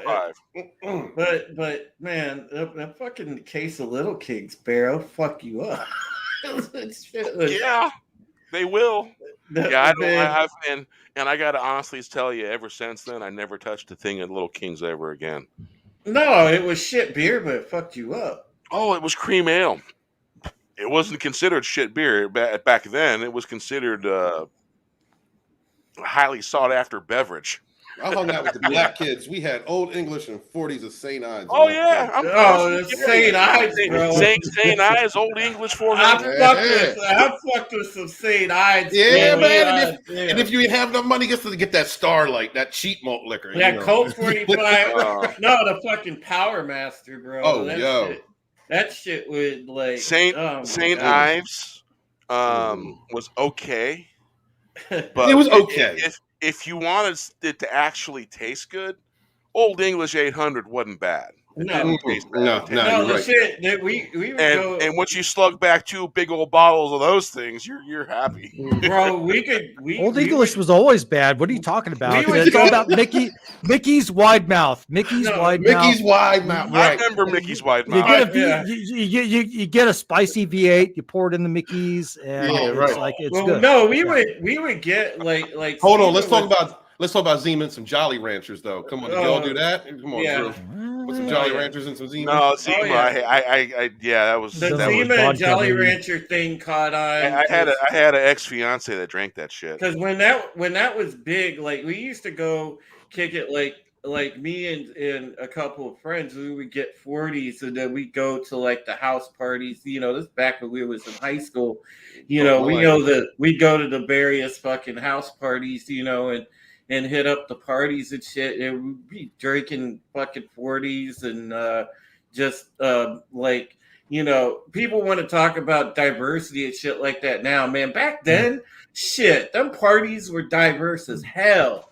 And we would sit back, you know, I'd be playing spades with fools, just sitting there playing fucking spades with people, dude. You know, I mean, I was learning the inner city game. I was playing the spades. Yeah, and dominoes. Don't forget them dominoes. Oh, yeah, bro. that's Yeah, true. bro. Dominoes are good. Dude, That's my great granny for teaching me dominoes. Yeah, I was fine, man. I had the hood cred back then. Shit. Yeah, I was the crazy white boy they let hang out. You know? I was that guy. Oh, Metalhead Steve, he's cool. I miss those days a lot. I mean, and credit Dude, yeah. credit to my white friends who actually had that. We credit, all- got me we into all- them circles. We all missed them days. Shit. Yeah, my ex used to drink a lot of that stuff, Zima. But I mean, Yeah, you remember what Crystal Pepsi tasted like? yeah. That's what that shit tasted like. yeah. still That's why he tastes had. like Crystal Pepsi. I At least didn't it was- necessarily- Zima, Jolly the chance of Rancher in catching a buzz, right? I didn't necessarily mind the Zima though, because it did taste different. It was unique, so I didn't mind that. But Do they still have Bartles and James? Is that a thing? I'm I sure. do believe they do. Yeah, Yeah, that's I'm sure still you one can of still find Bartles it. and James is still one of the better coolers on wine coolers on the market. You know what pissed me off, Barry? I is can when they actually changed- drink 3. I can drink 3 Bartles and James and not get a hangover from it. What pissed me off, Barry, was when they changed Mad Dog 2020. That's what pissed me off. What? When yeah, they When changed it became MD 2020? It was awful. I don't know whether they changed the alcohol content or whatever it was, but Well, it was not the the same. last time I That's a drank recipe for a hangover right there. the is last Mad time I Dog drank that 2020. stuff, I was all right. I was 16. I just turned 16. Me and my buddy were partying. You know the big gallon of Blush Rosé, the big gallon jug. We had one of those. I Like in believe the- it was in the the- rosé. in the cardboard. No, in the glass bottle, big glass bottle, Yeah. 2-gallon glass bottle of wine. It was rosé, and we had a 1/5 of peach schnapps. We had a 1/5 of peppermint schnapps. We had a 1/5 of Goldschlager, and Yo. we had a case of Michelob. We had a few different cases of different types of high end beer. We had some Heinekens and probably about 4 cases of beer. Baker John, me, and my friend Shane from back in Indiana. We drank all of that. I used to date All of this. That's insane. I used to date this cheerleader, and I didn't know it at the time, but I took her virginity. I didn't know at the time. This is back in the middle school days, early high school days, and she was a sweet thing. You know, she was just finding the rubble in her. Then one day she drank my Goldschlager, Wow. and laid me like she was the dirtiest thing in the world. I don't know what that Goldschlager did to that cheerleader, but holy shit, bro, she worked it. And then she dumped me 2 weeks later. Open your smartest moves he's ever done, Stephen. Maybe I She didn't got a taste of it. She wanted to try more. I was amazed. I was like, Did oh my it God. ever occur to you that she used you as the breaking in? She definitely used me as the breaking I've in. heard stories about girls definitely. using dudes just to. You But were it the, was- but You that's, were the those were practice awesome. dude. Those 5 months were great, though. I'm not even dude. gonna lie. You were the moped before she moved up to the crotch rocket. Oh, don't say Steven, that. You were the Don't say you were the training wheels. You got an appetite for the women that got the little bit of crazy going on, Mm. and I always She definitely had always- that crazy. hold on now. I always attracted the ones that were a little broken and a little crazy. Nah, well, everybody, And my dad, everybody it looks was, their it was- daddy issues different.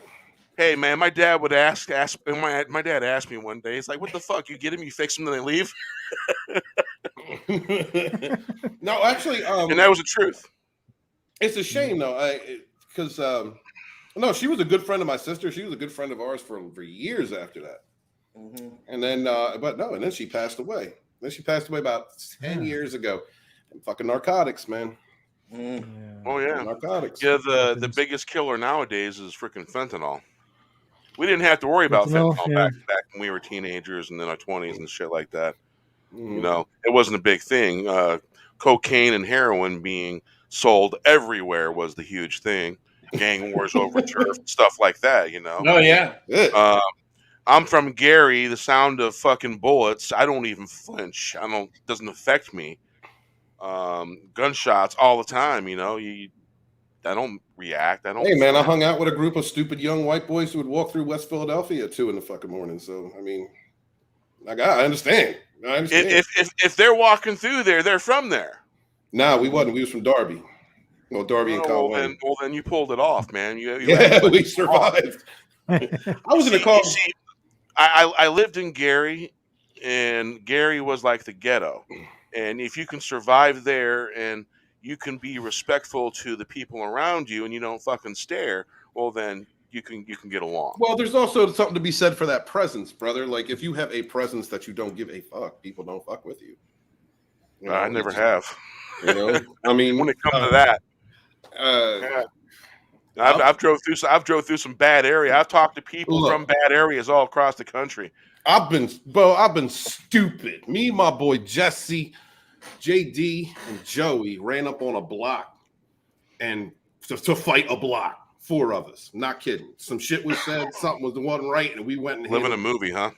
it. Well, we ran real quick. I'll tell you that. Because once the whole block came out, we realized it was a whole block. I've done some dumb shit. Acres Drive in Ridley Park, man. 7 of us versus I'm not trying to exaggerate. 30. Must have been about 30 of them because that day we went knocking on everybody's door. Oh, you want to throw rocks at my boy's Damn. pregnant wife and my sister? We got you, bro. We started knocking on doors. we let them come. We drank a case and waited. Got our asses kicked in that 30-man rumble, but we stood up. I mean, it's all about attitude, man. It's about presence. What you're going to deal with and what you're not going to deal with. You're not going to deal with disrespect. Doesn't matter where it comes from, and you can't care what anybody thinks. That's what it is. Yeah, and you know how you hear about all the crime going on in Chicago? You ain't hearing shit about Gary. Ain't nothing going on about Gary. I don't Yeah, hear no news because about it's always been there, Gary. Yeah. Chicago is like a hot spot. It's been that way since the mob, the mob era, man. It's Yeah. But you Yeah. see, everything in Gary, it's on the down low, man. It's GI, it's Gangster Incorporated, and they're not flashy and showing shit, and they're real smooth about the stuff going on in Gary because you don't hear nothing happening in Gary. I don't know what they drinking in Gary. I Number need to drink some of one, that. guns are legal to have any which way you want, and so everyone in Gary strapping, legal and non-legal. They got a couple burner guns, and they got legal guns. Where can I find See, some? when you talk about man. Gary, I always have to wonder about the I Jacksons wouldn't know, and the man. Jackson family. The Jacksons were gangsters, bro. Well, I mean, Joe Senior for sure was. I mean, Those what days, happened yeah. after that? Joe Jackson looks hard, man. You see that look in his face? He had a hard look to him. Yeah. Yeah, he was dude. beating them. I used to work on the down in Miller at the car wash in Gary, and I was the only half white boy working there. Half Mexican, half white boy, native, and everyone loved me. Did you bring some St. Ides? There was a lot of fun going on there, and there may or may not have been some Schlitz malt liquor or some St. Ides. I worked at a car wash. I work with some cool brothers. I'm telling you. I worked at a car wash. And you know what? Any one of them would have gone to bat and kicked someone's ass if they would have fucked with me. No, it's because car washes, they got hard ass people working there. You got people that are working there that are trying to and still to this day, I remember Carl Fair. He was the coolest cat ever. Carl Fair. Don't forget that guy. Hey, blue eyes. Hey, Bear. I've got some interesting news, by the way, my friend. What kind of pertaining kind of news you might have? So I had an interesting conversation. You know Laura Logan, right? The news lady, investigative journalist. Yeah. Well, I talked to her on Cool. on Twitter, and this is straight from my DMs. So for those of you out there in the chat that didn't know, I'm following responses straight from Laura Logan herself. Hey, Drew, happy to do your show and wish your mom well. Hopefully this will be a better year for her. Please send her my love. And she leaves me her cell and her email. So nice. We will definitely be in touch. Wow. And she will be on stream soon. And the great Wes Moody of the Wes Moody Webcast and I are going to interview her. Awesome. Yeah. That is more than awesome. That is great. I am so happy, impressed. Wes is going to kill it. Drew's going to kill it. Hey, could you share Where that? are the moons behind you, Steven? Huh? The moons. They flew the fuck off. Can you share my screen, please? Yeah, so that's her, right? Yes. That's her. Look at this. So yeah, Laura Logan, man. South African television and radio journalist and war correspondent. She was a correspondent for CBS News between 2002 and 2018. In 2019, she joined Sinclair Broadcast Group, a conservative media group. January 2020, she joined Fox Nation, a subscription service run by Fox News. This is who we're going to have on Rogue Resistance. This is who Wes Moody and Supreme Heretic are going to be talking to on Rogue Resistance. I am stoked by this news. I'm so proud of Drew. He has picked this show up and he's building it into a monster. Everything that I have wanted that Tuesday show to be, that's what he's doing. I can't wait to see Laura on there. And the level, we're going to see Wes and Drew with a level of professionalism that we have not yet seen in our circles. And I am proud to see it, proud to be a part of it, to support it. Can't wait to Needless to say, Bear, I'm going to wear a button-up shirt for that interview.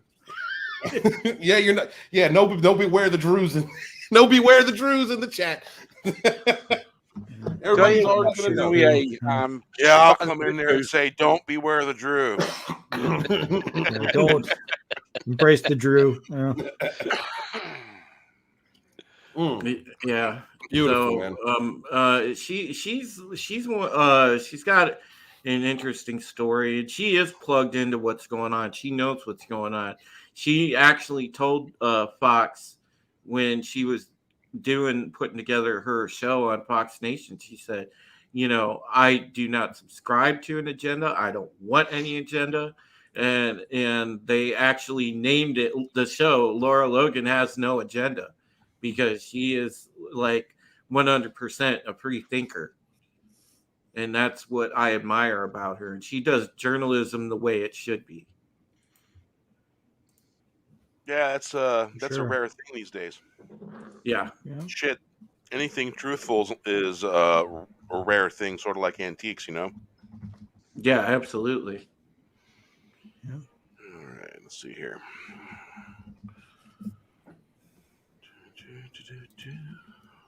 There you are. So yeah, there was a new song that I debuted for today. Okay, let's see. I'm going to add it to the Winamp. A lot of strokes in it, sir. Stone. Stone. Black Stone takes the bad energy away. Oh, that's hematite, Gold. right? Keeps you grounded. Yeah, hematite will Hematite. keep you grounded. Keep you grounded, draws negativity, deflects it. Basically, if you got too much eagle going on, it'll mellow the eagle out and keep it down a little bit lower where it needs to be. They occasionally push pussy at the house too. All right, what are you doing, man? I've got Atlanticide as well. Yeah. Well, which one you got? Oh. Look at Drew. What is it? What's wrong? Drink your Just coffee. try to get Drew. laid before stream.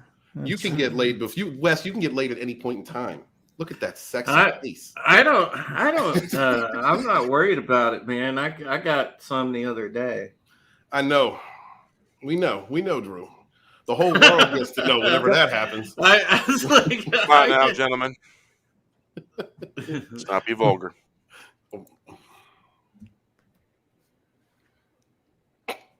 Always keep in mind, my mama could be watching.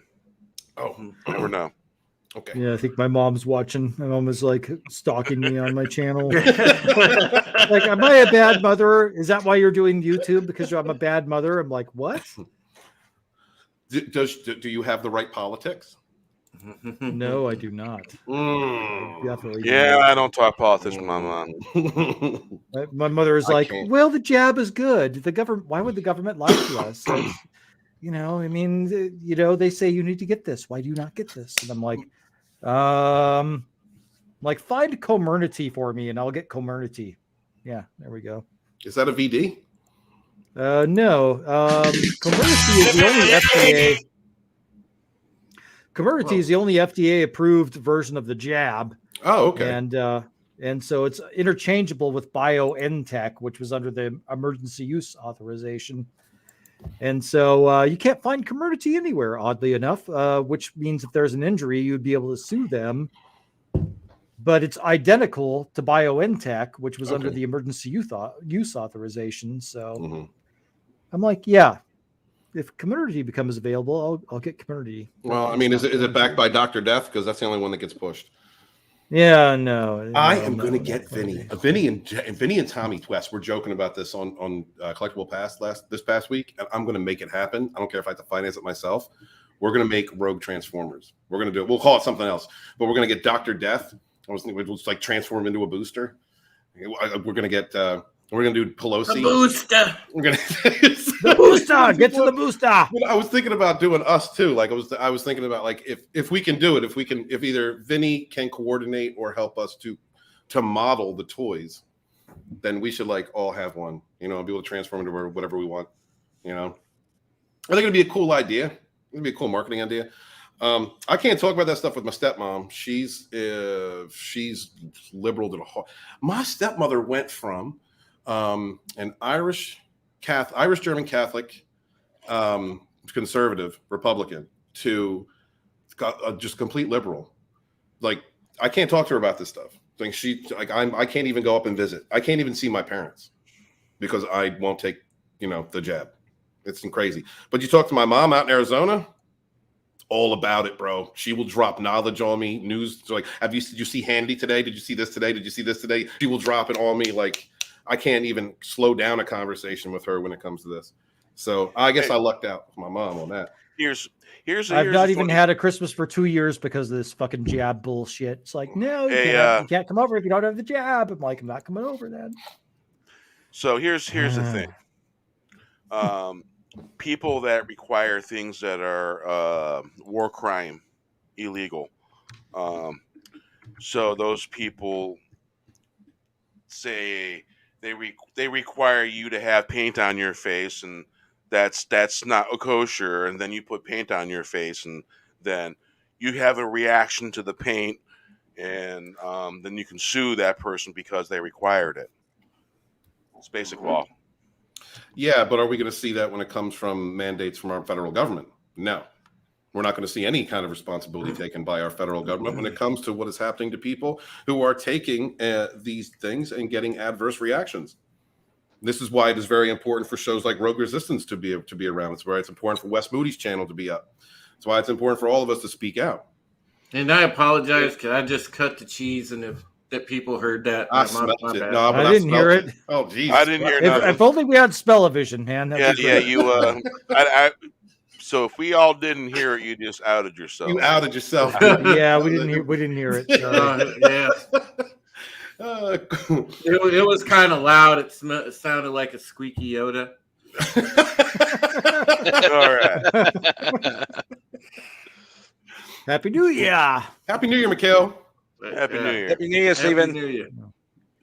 We got about out of booze now. I'm drunk. about an hour and 5 minutes for the West Coast. Yeah, I was gonna say for you West Coasters, you got about an hour and 5. Living in the age of life. Get your attention. Yes, you got my attention. I'm still not as bad as the drunk chick that was on Tim Pool. Was there a All drunk? right, we're gonna play this here new song I came out with, and we're gonna have some visualization to go with it. I didn't do it. Cop cars? Living in the ambulance. apple pie with the decay. We'd all rather be playing in the hay. I was thinking we need some great years to educate the young. Pop, dance, raise the roof. Great beer, clarion call. Looking for answers. Looking for answers. Setting for the seer. Looking for light in the place that shines bright. Living in the age of lies when I win the day. We'd all rather be playing in the hay. I was thinking needing some great to educate the young. Pop, dance, raise the roof. Pop, dance, raise the roof. Great beer, clarion call. Looking for more answers. Looking for answers. Sending for the seer. Looking for light in the place that shines bright. Living in the age of life. When apple pie wins the day, we'd all rather be playing in the hay. I was thinking we need some great beer to educate the young. Pop, dance, raise the roof. Pop, dance, raise the roof. Great beer, all great beer. Looking for answers. Sending for the seer. Looking for light in the place for the seer. Looking for light in the place that shines bright. All right. So yeah, that's a new song. I started doing the vocals at 7 o'clock, and I finished up right around 8:05. Yeah. Nice. Nice. Hail. So nice. Hail to the chat. Hail Tillium. Hail RR, always out there. Let's see. I just want to hail the chat real quick. I know Runner came through a while ago. What's up, Runner? Paradad's here. What up, Supreme Heretic. Runner? I love that new icon. CJH, what is up, dude? Happy New Year's. Good to see you. Yeah, we had Metal Runner in the chat. Man, RR with them emojis. You like put the cheese emoji. You did too. Yeah. Cheese in the wind blowing. Yeah. Yeah, we had Wookiee Supremacy. We had Raquel in earlier. Nice. Yeah, Raquel's over at Jedi Bill. He's 52. He went from 55 hours. He's doing a 60-hour live stream now. Like, Damn. yeah. You do know that I did an 8-hour live stream, right? Yeah, but I don't know how you do that. I couldn't imagine doing 60. 8 hours was DJ Odyssey just did one that was like I don't know 44 hours long or something, and now Jedi Bill's over there trying to break that record. Like everybody's trying to whip that. That's crazy. Oh, I'm sorry. I think 12 hours was as long as I could go. I don't know. That was a very strange live stream, that one. I just told Vinny about Laura. Vinny's texting me about Laura Logan, Drew. Yeah, we had Bosco in earlier. What's up, man? It is good to see all these people. Hope you're having a great New Year's. Small Time Republic was in earlier. Hell, Small Time Republic. I mean, this was like at 9:03 p.m. They popped in. Yeah, way earlier. Before I even woke up. Yeah, because I think we went live right around, I want to say 8:30 something, 8:35, 8:40 something. We went live about 10 minutes to East Coast New Year's ball drop. And of course, all the balls dropping and banging and getting ruptures and all that stuff. In other words, banging your balls on pipes and all that and how it hurts and all that stuff. Oh, yeah. Hold up. Balls and Not pipes. good. Yeah. Ball drops not always good. I was texting. That's what I heard. The first thing I heard. I'll be right back. Real quick, if I can. Steven, did you experience anything weird today? Sleep. Besides sleep? No, not really. What's up? You didn't feel cold or anything like that? My AC's on. I'm not used to running an AC in freaking Florida. I'll tell you that. I mean, in winter, but I'm in Florida, so I've been running that. Yeah, it's 65 and 70 is like a normal degree weather there during the winter. I'm not used to. Yeah, I'm not used to having allergies all year round too, Bear. Like my allergies from the summer are still here. I'm like, what is going on? Well, you're gonna have to start taking the one a day every day. I don't want to. I don't want to get older. You have to. It's got to build up in your system. The one a days allergy medicine, they have to build up in your system for it to work. All right. And I don't want to. Claritin's always giving me a headache. I can't recommend that. There's another one that sounds weird. Eureka. Natural raw organic honey works. That too. I love honey. Are you serious? Find the beekeeper in your area and get the raw honey and consume as much of that honey as you can. It'll inoculate you to all the pollen that's affecting you. No shit. That's what I did. I found a local beekeeper here in Washington, and the Scotch broom stopped bothering me. My eyes didn't water no more. And no, I'd love to go the natural route. Yeah. Yeah. And what you do is you eat the beeswax and you eat it's a good suggestion, Wes.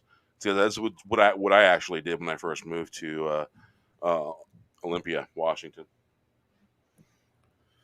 Oh yeah. Zyrtec. That's it. Zyrtec. That's the weird one. That works.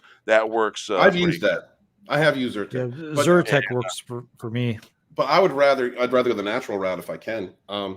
By the way,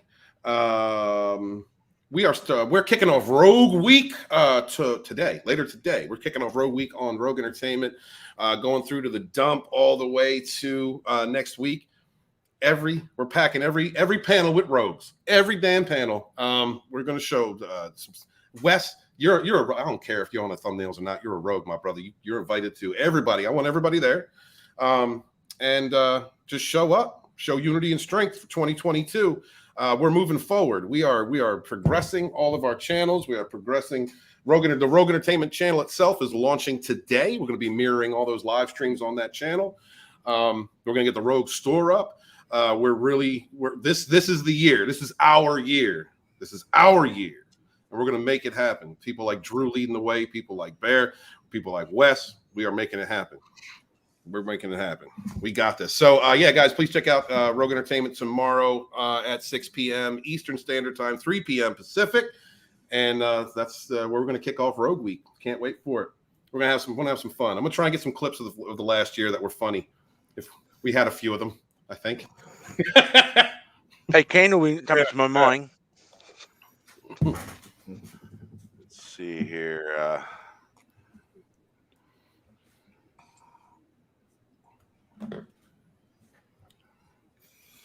I don't care. Oh, Wes. man. You're a rogue. I don't care. I'm always going to look at you and be like, that's a rogue. All right. I'm still rogue adjacent, rogue curious or whatever. So, You are the roguest of rogues, brother. You are truly by yourself, independent, does not kneel to any form of collective or collaborate. You collaborate with who you want to. You stand for what you want to. You say, you speak, you do. You do everything independently. You are the roguest of every rogue, my brother. I sing and play to my own tune. Yeah, It's a exactly. long line That's right. of Hellraiser right, incorrigibles I come Yeah. from. Yeah. Yeah, Yep. you know, Love it. Love to see it. Love it. we're all. I mean, I do the shit I want to do too, man. We're all Mhm. pretty much rebellious, you know, Yeah. and that's that Gen X part of me, you know. I mean, I'm like, I'm all about that. Well, I love that. It's that libertarian aspect. We're diligently taking to, trying to take over the world to leave you alone. That's what it is. Yeah. That's why I became libertarian, bro. Man, I'm just like I said, I'm super excited about this year, and what a way to kick it off. I mean, I'm just blown away by this. You know, I actually think I owe a lot of credit to Chase Geyser, because I think he kind of threw my name out there to her, and she followed me. Chase is that's been a wonderful friendship and bond for you to make, man. That's phenomenal. I'm so happy for it. I also love your panels, dude. You put together a great panel. Brightest. There's so many people I wish I could just throw out, be like, throw it. Come on the thumbnail, but we can't. Dude, Brightest Day is right now like quietly killing it. Yes. God, Zach is awesome. So people like Arwen out there killing it. There's this. I'm gonna say community. I know some people are like, I don't like that. I don't care. That's my word. This community, this indie sphere, has so many talented, driven, good people in it that are standing up for all our rights, standing up for our independence. Dude, I want to see it. My bro, Free Speech Gaming, that I've been bringing on. Yeah, he knows his shit too. I'm like impressed as hell by him, and it's just there's good people all over the place. It's like, damn. Hey, this is the year of the rogue. I'm on what is it? Vimeo? That's a video uploading service. Yeah, Vimeo. I remember. Well, you know that the Florida Maquis is uploading videos there now for his Patreon. No, okay. Yeah, because I'm one of his patrons, and he's former Army intelligence, and he was trained in all that stuff, and that's kind of the approach that he uses, and the guy's really interesting to watch. He even has some acoustic music he's put out, and a lot of it's Christian in nature, but a song and a plucked guitar is something else, and he's really good. Well, and yeah, I mean, I think, and I'm not sure, but I think maybe he might have done that because he's seen my channel, because I comment a lot and all that, and we talk in his comments on his channel. And until I made him aware that I was doing some songs here and there, I had never seen him do any music before anywhere on his channels, and all of a sudden he's got stuff popping up, and I'm like, oh man, this was really nice. And so it's kind of cool. The guy's interesting for sure, and he's got some really good information and all that, and so Vimeo is a platform for putting videos. I don't know if you have to pay for the service or something like that. I don't know that much about it, Bear. I've watched stuff on there before, but I've never you know, because I've just watched it, you know, not logged in. I don't think I have an account there, but you know, it's definitely definitely interesting.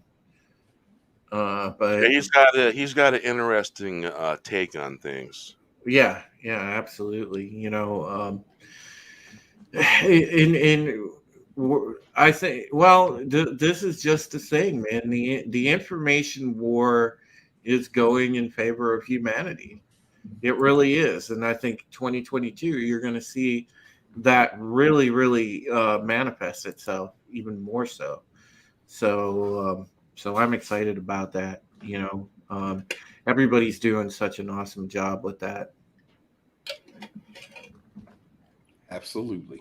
So, man, I'm just, dude. I'm glad I stopped on here and kicking it with you guys right now, because man, there's no better people to like kick it and celebrate with. I mean, even if I had a hot blonde or something right now, like it'd take a backseat to you guys for sure. I'd probably go for the getting laid over yeah, being getting here, laid, but that's bro. okay. I mean, it's a sausage fest here. There's some priorities that I do are agree with you, Wiz and Stephen. more necessary. Listen, guys. All right, it's I bros think Drew's before not very right. bros before hoes. All right. I can get laid anytime. Forget it. Right. That's right. You know,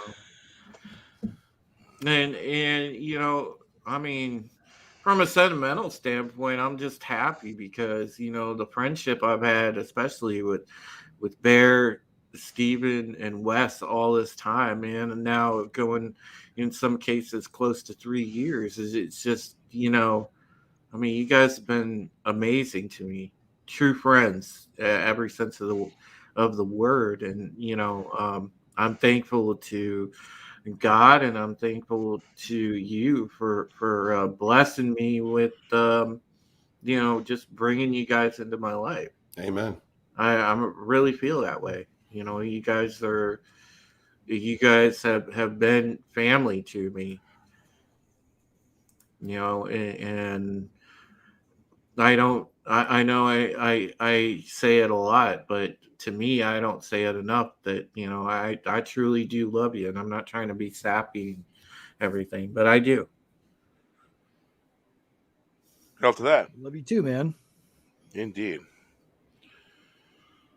All right.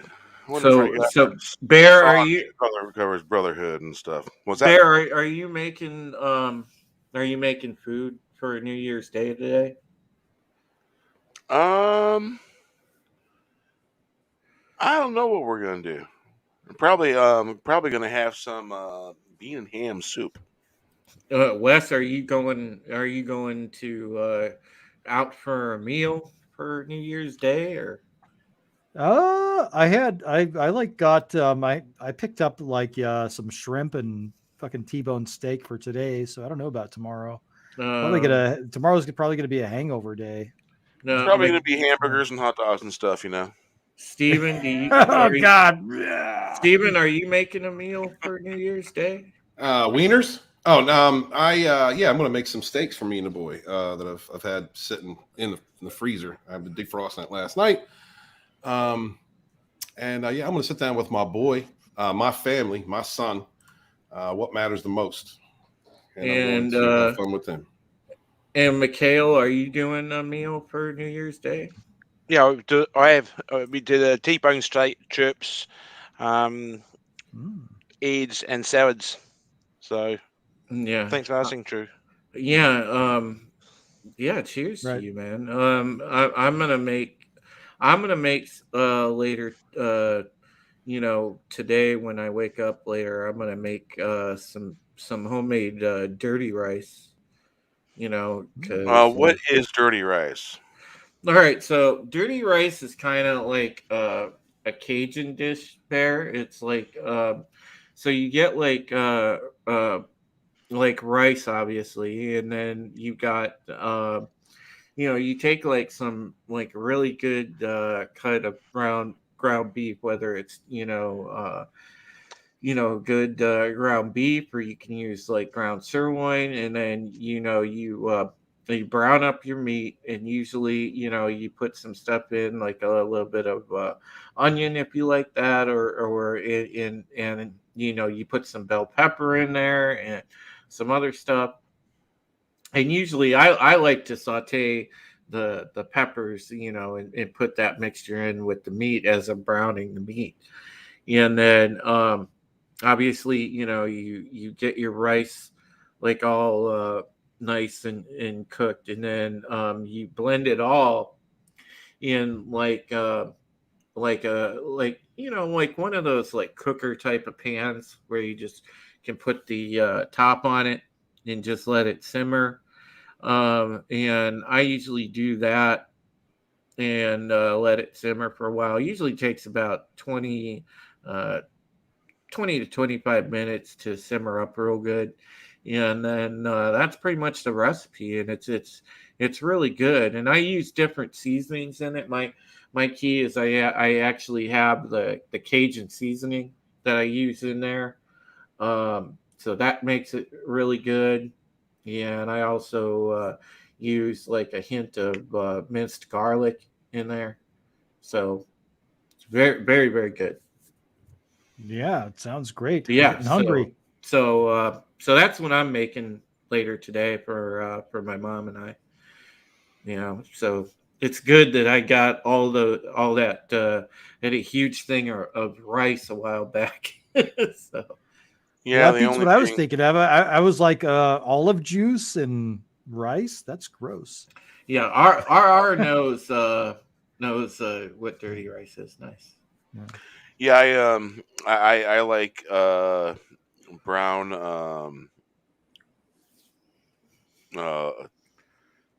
damn it, jasmine rice.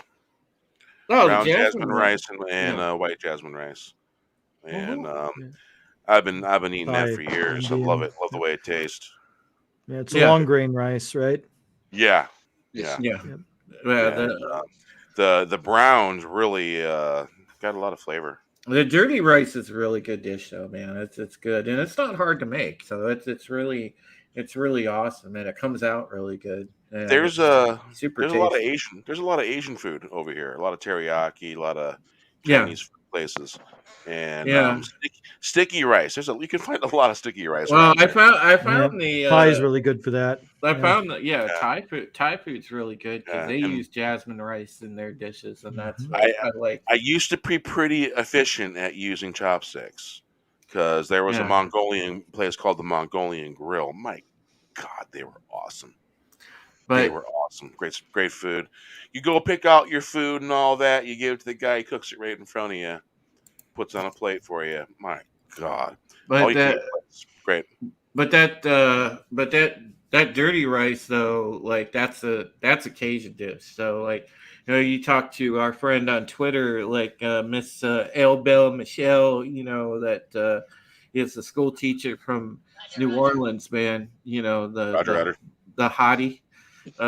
She knows what's up with dirty rice. She knows all about that.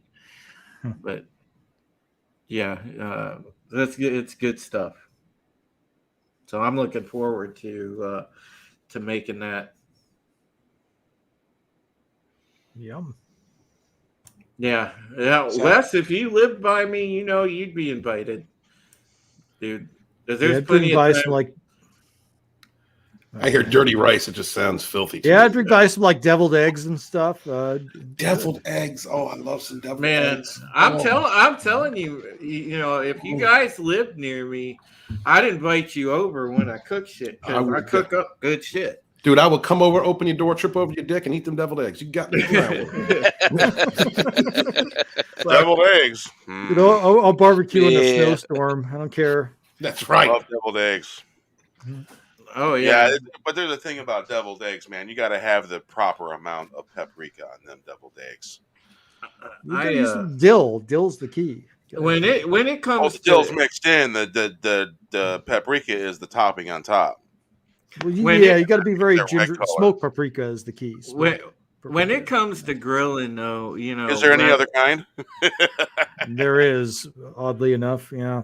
Wes has that mentality though when it comes to grilling, and I'm a football fan, so I know about this because like I don't care if it's snowing. Like if I want to grill up some burgers, man, I'll grill in the deep ass snow. I don't care because I'm used to it because tailgates,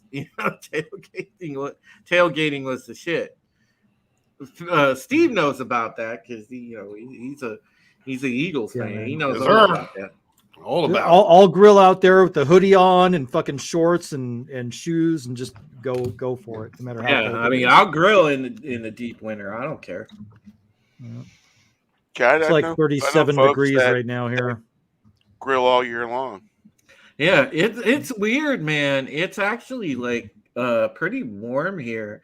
And I'm just sitting here like it's January 1st, at least where I'm at, and it's like 52 degrees. I'm like, what the fuck is it 50 degrees right now? It's 50 Yeah, it degrees was like- where we're at. it It's was- 37 degrees where I'm at. It's Yeah, it's fucking 50 freezing here right it's now. 52 It was here. 27 degrees last night. Yeah, what the hell, Bear? You got my We've weather. We've had over a foot of snow over here. You got my Western weather. Washington. You got my weather, and I have yours right now. Oh, Because this is once every 7 years. This kind of weather is normal here in Western Be- Washington. because I have it's 50. Holy shit! Ours says 4 degrees where he's at. Yeah, it's 52. What? It's 52 here, and it's been like it's weird because it almost feels like how like I remember back when I visited Oregon and when I was visiting Junction City and Portland and shit like that. Like it was raining all the time, and that's what it's been here for like a solid week. It's been 50 and rainy. Holy shit! It's 18 degrees out. my God. Yeah, you got that's my cool. you got my kind of weather right now. Yeah, you don't want to drive in summer tires in that weather. That's for sure. Oh, I always use all season tires, Yeah. and I I think I had the mistake once of having summer tires on a vehicle, and it was when I moved here. When I first moved here in '99, they put summer tires on, and at that time, all seasons were a little harder to get and around here because there was no really winter around here. They were selling summer tires, and Yeah. I had to go back. So you need to take the damn tires off there and put all seasons on because you can't get no traction in snow. And this may be a subtropical area, but it does snow here every now and then. Shit, man! I heard the passes were getting 10 feet of snow. All right. Well, Bear, I gotta dip. I actually, I have to get up early. I gotta head to the supermarket and try to beat the crowd because I gotta pick up a couple things before I make the New Year's Day meal and whatnot. And I gotta get some, some plates and shit like that. I want to get that shit before the New Year's Eve rush crowd hits the grocery store and just the typical grocery shoppers and all that. So all the grocery stores are going to be like madhouse tomorrow. So I'm going to go get up about 6:30 and just head over and get the shopping done then. So You got stores open on New Year's Day around you? yeah, All right. grocery store. It's Saturday tomorrow, so they're not going to be closed.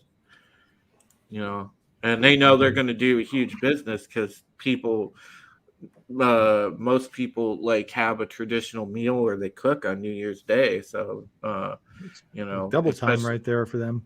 Yeah. So yeah, they're gonna make a shit ton of money tomorrow. So yeah, all the stores will be open, but I just got to hit it early. So I am gonna head out, get some sleep because I'm gonna be up in another 4 hours. So I will see you, gents. Thank you for Good brother. Love thank you. you. man. Thank you for All right. Happy New Year. Thanks for Have a good stopping day in. tomorrow, Drew. yeah. And with that, we will let the cedar tree take you on out. All right. It's been many a Saturday. The good days are on the way. No more tears. Give all your fears to the cedar tree. Climbing to the sky. Does the rain clean up pain? No more suffering. What's to be gained? Planes and trains won't go fast, leaving the past. Many Saturdays, good days are on the way. No more tears.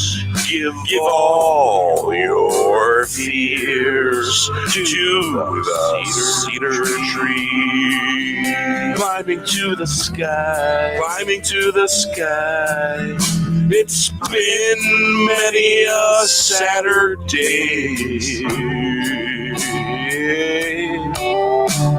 The good old days are on the way. No more tears. Give all your fears to the cedar tree. Climbing to the sky. Does the rain clean the pain? No more suffering. What's to be gained? Planes and trains won't go fast, leaving the past behind. All right. Good night, All right, Bear. Drew. All right, Drew. Yeah, true. Thanks for stopping by, Drew. Yeah. And, appreciate you. If you're having turkey, eat some turkey for us. If you're having ham, eat that too. As long as it ain't a jive turkey. Oh man. That is true. That is true. That's right. All righty. I have ramen. Oh, that's some weird stuff there. Let me see if I can visualize that. I've had Chi-Chi's. I know what's up.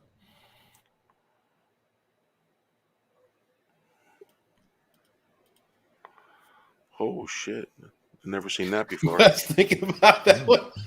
You all right, Wes? I'm good. Why? No, I said Chi-Chi's. You were like, What? I was wondering if it was I had that, and then I came on live. I had my reaction, then I came on. There you go. That's weird. Trying to change the plug-in. It used to be a lot easier. Yeah, life is kind of weird. What's going on is weird. I feel like Oh, there 2020 and 2021 are just like one very long year. Yeah, dude. Amalgamation. Of crap. Of testing our the metal of our character, seeing how much people will deal with, and as far as bullshit. I mean, it's crazy. Yeah, you're right. I feel the same way. I think this is going to be it. This is it. 2022 is that's we're all growing. We're all getting the. We're all gonna do what we gotta do. It's weird, like the cognitive dissonance with the jab and all that stuff. Think Kent State only in reverse. Hell, brother. Yeah, that'd be nice. That's what a refreshing thought that is. That'd be nice. Yeah. All right, let's see here. All right, three wise men pulling corks with visualization. After I put us all up there. There we go. All right. So what do you guys think of the new Galaxy 3000? Or remember that TV show where the characters are sitting in front of the screen? Watch. There you go. All right, three wise men pulling corks. The time tunnel? Yeah, time tunnel.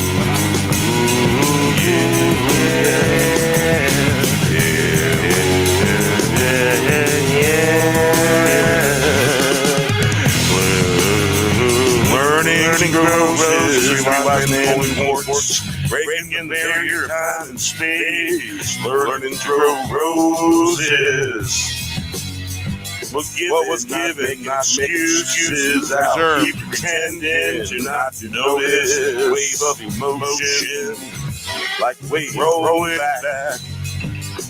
Pretending and pretend all the fake, faking, spinning yarn all over town. First time I seen that one. Getting lost in town, finding trouble in double time. Learning to grow roses. Three wise men pulling corks. 30 minutes to 2022 on the West Coast. Learning to grow roses. What was given? That was cool. Excuses. I'll keep pretending not to notice. Wave of emotion, like the waves rolling back. That's different. Pretending and pretend land. Pretend land swears. That's funny. Spinning yarns all over town. Don't blow a gasket. Getting lost in town. Finding trouble in double time.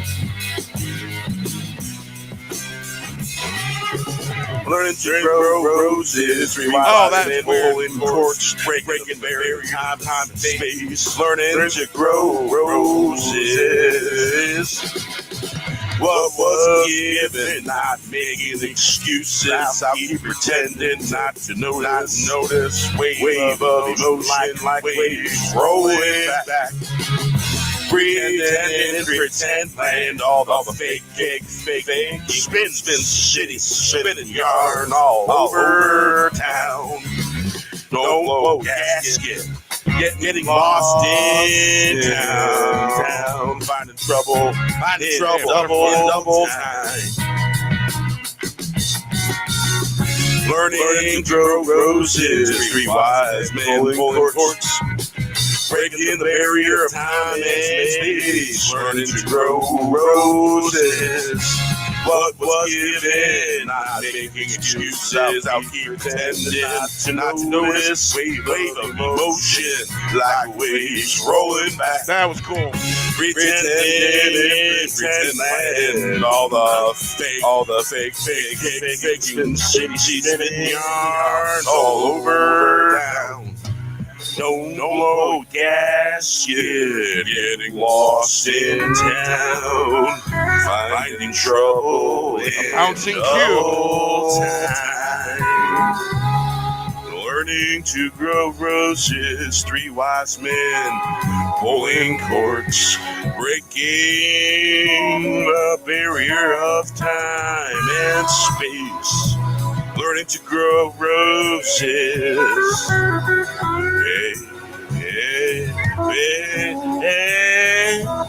Squared waves. To grow roses. Three wise men pulling corks, breaking the barrier of time and space. Learning to grow roses. What was given, not making excuses. I'll keep pretending not to notice. Wave of emotion, like waves rolling back. Pretending and land all the fake, spinning yarns all over town. Don't blow a gasket. Getting lost in town, trouble in double time. Learning to grow roses, wise men pulling corks, breaking the barrier of time and space. Learning to grow roses, three wise men pulling corks, breaking the barrier of time and space. Learning to grow roses, breaking the barrier of time and space.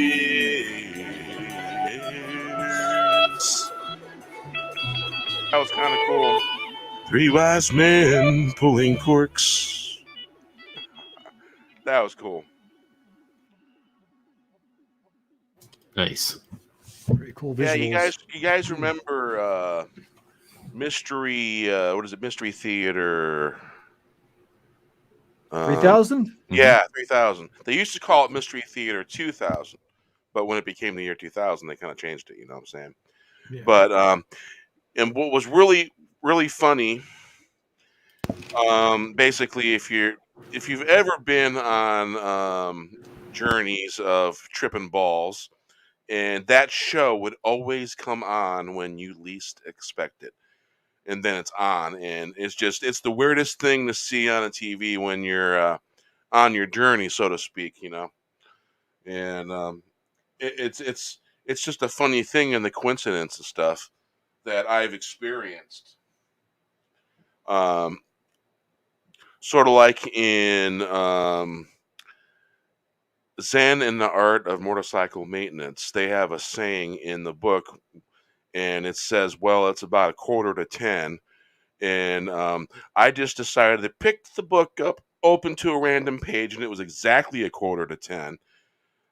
And my buddy looks at me, his jaw just fell through the fucking table. And we're on one of those journeys, you know what I'm saying? And he's just mind blown. He's like, "I'm going outside a minute." It was the funniest thing I ever seen and experienced, because you got little funny coincidences like that, and because I don't believe in coincidences, but there are little things that happen that are sort of magical things that happen here and there that are memorable. So with that, here's the Three Wise Men. That's what the basis of that song I just played was all about, because that song was born right here in this chat on this channel during a live stream, sort of like now. So salute. Nice. Salute. Hail. Salute. Oh. There was quite a few songs that were born during the live stream, literally. Let's see here, what we got going on. Central Time. Eastern time. Yeah, we watched the ball. In the future. Yes. It's still the same. Yeah, it was 2020, 2021, and Mikhail is in New Zealand, so so we're worldwide. We're worldwide, Nice. all around the globe. Mm-hmm. Coming to you from around the globe. 20 hours into the new year, nothing's changed. Yep. The same. It's still a shit show. Yep. Yeah, the night that the Three Wise Men Pulling Corks was born, the song. Great song it is. I love that song. Mm-hmm. Oh, so how's everyone doing? Good. How much imbibing have you done or not done? I haven't done any drinking or any of that stuff. I was just streaming and finish that up and seeing you guys where we're going, and yeah. There's an old word right there, imbibing. I've got bacon. Bacon's good. Bacon good. A fancy way of saying you're drinking some alcohol. Mm-hmm. I do have a beer sitting beside me. I just haven't had it yet. It's you remember Warhead's candy? No. Is it an ale? They're like I sour. do. They're Yeah. like sour candies or whatever. Well, I bought a bunch. It was like a 6-pack, and it had it was a 4-pack, and it had watermelon, sour apple, black cherry, and then blue raspberry. And they're like a sour ale, or like like IPAs or whatever. Ooh, I like an IPA. But I just can't drink. The best. Yeah, I just can't drink them during live streams. Mm-hmm. Oh yeah. I would say things in a matter of fact tones. Mm. And yeah, I would lose a filter. All of them. Yeah. Yeah. So cognac, I don't experience the loss of filter. It's good stuff though, gotta say. So it's the drink of Friday or Saturday. Mm-hmm. And the rest of the week I drink lots of water. Yeah. Water's been my go-to recently. Well, normally for every alcohol beverage I imbibe, I drink like for every drink for like a few drinks of water. Mm. And I find that's a good way to not be hungover the next day. Gotcha. Yeah. See, I don't get hungover. I get How old are you? 36. So I Right. when I drink, I We're- vomit a lot. So yeah. So from the time you were 12 until the time you were 16, did you ingest a brewery, a distillery, and several other breweries and distillery? Now, when I was a little kid and my dad That's a would serious question. No, but Because I can honestly tell you that I did. when I was a little kid and my dad would leave a beer or something like and then go mow the grass or whatever, he'd come back and it would be empty. So I would be the one drinking it, and I didn't mind the taste when I was a kid, but now I can't stand it. I don't know what it is. So Wow. yeah. So maybe that's why I don't get like a hangover. I just get vomity. I don't know. Weird. No idea. Yeah. I've Mm-hmm. from the time I was 21 until I was about 27, I didn't drink any alcohol. I quit drinking. Okay. Yeah, quite a few years. So now I drink like very sparingly, and when I do, once I drink to where like my face feels like it's falling asleep, like you get the number a little bit. That's the warm feeling. Yeah, like that. And then I know it's time to stop, and I'm good. So Yeah, your face gets warm, you get body rushes. Mm-hmm. Yeah. See, like the key, and a lot of people don't realize is if what you do is you chase the buzz and the body rush. You Mhm. don't drink to get intoxicated, but just enough to stay buzzed and drink enough water to back all that up. Yeah. And technically, you should be able to drive without any getting a DUI Mhm. if you do it that way. Yeah. But you got to hardcore drink the water. Yeah. Back then I wasn't drinking water, so I was drinking just nothing but like soda and shit like that. So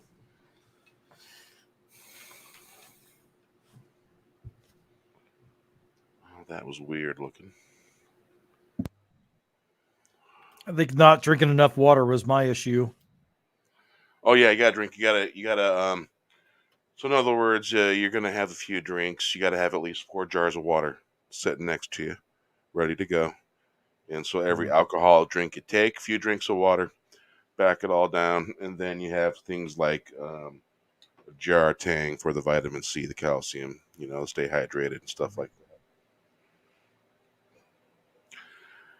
Yeah, just don't piss the bartender off. You don't want to drink that water. I'll tell you that. yeah. Happy New Year, Sherry. How you doing? Hey, happy Hey, New little Year. Sherry. Happy New Year. Happy New Year, Sherry. So, yeah, having having barkeeper etiquette is a really good strength to have when you're hanging out in bars and stuff like that. Being a friend to the bartender, and that's a key thing, to be able to not make the bartender mad. And a lot of times, if you wait for the bartender to come to you, they don't like being yelled at. They don't like being say, "Hey, come here." They don't like that shit. And I had a lot of friends that were bartenders when I first moved to Olympia. Land of the milk and honey of IPAs, bitter beers, porters, you name it. Every kind of beer you can think of. It's kind of why I started drinking the ale that's out here. All the micro brews. Good stuff. And really, this place was fucking phenomenal, man. This place was awesome. And it is just really just gone to crap. It ain't like what it used to be. Used to be a very hip place, cool place. Have a good time, stuff like that. Enjoy yourself.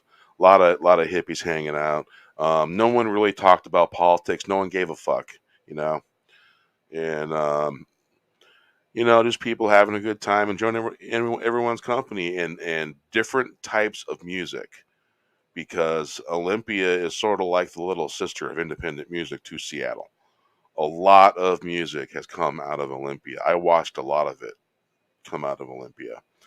And man, there were some really interesting times. Gotta say, it's one of those little bubbles that happened. And it's like, wow, was I there? Did I experience that? Did that actually happen? It's one of those kind of things. And Boulder, Colorado is a similar place that used to be like that too, I think, because I was in Boulder, Colorado in '98, and I got to say it was very, very, quite a bit like Olympia. Cool things and cool towns, man. Now, has the coop changed it, or was it changing before? Oh, that? it was changed before that. A lot of people coming in, outsiders coming in, non-hippies and stuff like that coming in, fucking shit up. I feel like the non-smoking in bars is kind of like the start of like that change in atmosphere and tone when it comes to bars. Like, not that you have to smoke to have a good time, but like, you know what I mean?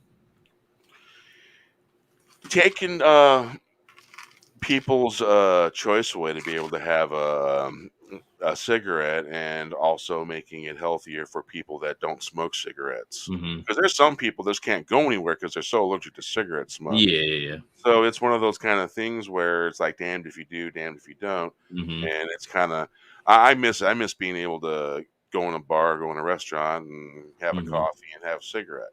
Yeah. You know, we used to be able to do that, and Washington outlawed it, and I don't think there's hardly. I think in Indiana, like a couple places here that let you do Indiana, it. you can still smoke in a restaurant. Yeah. Like they have sections. They have like a non and. Oh yeah. Non-smoking section and a smoking section. It's usually diners though. In New Zealand, there's no smoking in restaurants or bars at all. You have to go outside to smoke. Yeah, California's like that. You have to go outside to the smoker ghetto, and it's like huddle under these fucking heat lamps and just like chill out there while you get done with your smoke. Yep, same here. In the winter, not in summer. Well, it is. Yeah, I've been out drinking for a while, man. It's been a couple of years, I think. Yeah, it's been fucking pink elephant stepping on everyone's toes. It has, and if you go to my hometown of Sacramento, which is where the closest nightlife really is to me, that's not saying a lot. That's really boring nightlife in Sacramento. It's still like sleepy town. It's like, put on your mask, put on your mask. You can't come in here without a mask. It's just like, fuck off. No one says nothing around here. I put a bandana on, and I have it down below my chin, man. I don't even have the thing raised up, and no one says nothing to me. We don't even wear them. Yeah. Well, we don't where I'm at now. Would you say something to someone that looks like me in a shopping center? Probably not. Where I look over and I melt holes through you when I look, I have that look. It's natural to me. But I people every now and then tell me that I got the ability to put the fear in people sometimes. And it's nothing I try to do or anything like that. I'm just me. With the beard, without. I still have the look. Maybe it's the Scottish smile. Yeah, all right, let's see here. Time for a tune. This visualization thing over here has been doing some weird shit. All right. Well, even this mask stuff is pretty ridiculous. I mean, can't even go in and get a coffee and, my hometown of Sacramento. And it's like, put on your mask. You got to come in here with the mask. And it's just like, fuck off. Yeah, every time I hear some propaganda advertisement on the radio, hey, there's Santa again. Yeah, my area is pretty chill. So Look, like, I wasn't kidding. There's Santa. oh wow. Whoa, what happened to his face? Mm-hmm. It was alien Santa, apparently. I know, right? Yeah, Did you make a Santa Christmas used to be in song? like Days of the New, Santa by was the Fred way, Durst. The majority of us think that there's an AI in this and that it's kind of aware in the Winamp. Mm. Just a little I aware. still don't know what the difference is between AI and just like a better computer. And I don't. Algorithm, AI. Understand. I mean, is there really a difference? Well, I thought AI was just a smarter computer. It's one that learns though. It learns. Well, its how own is that essential. different from normal computers? Well, normal computers just do a specific task. An AI will do the task and then learn a way to do that task better. If that makes sense. So it's a smarter computer then. In layman terms, yes, I guess you could say that. Like, I don't get it. I feel so dumb. I feel so retarded because I don't understand. Like, All it's right. just a better computer, right? I don't understand. To a degree, yes. All right. How about a little bit of lightning falling? All right.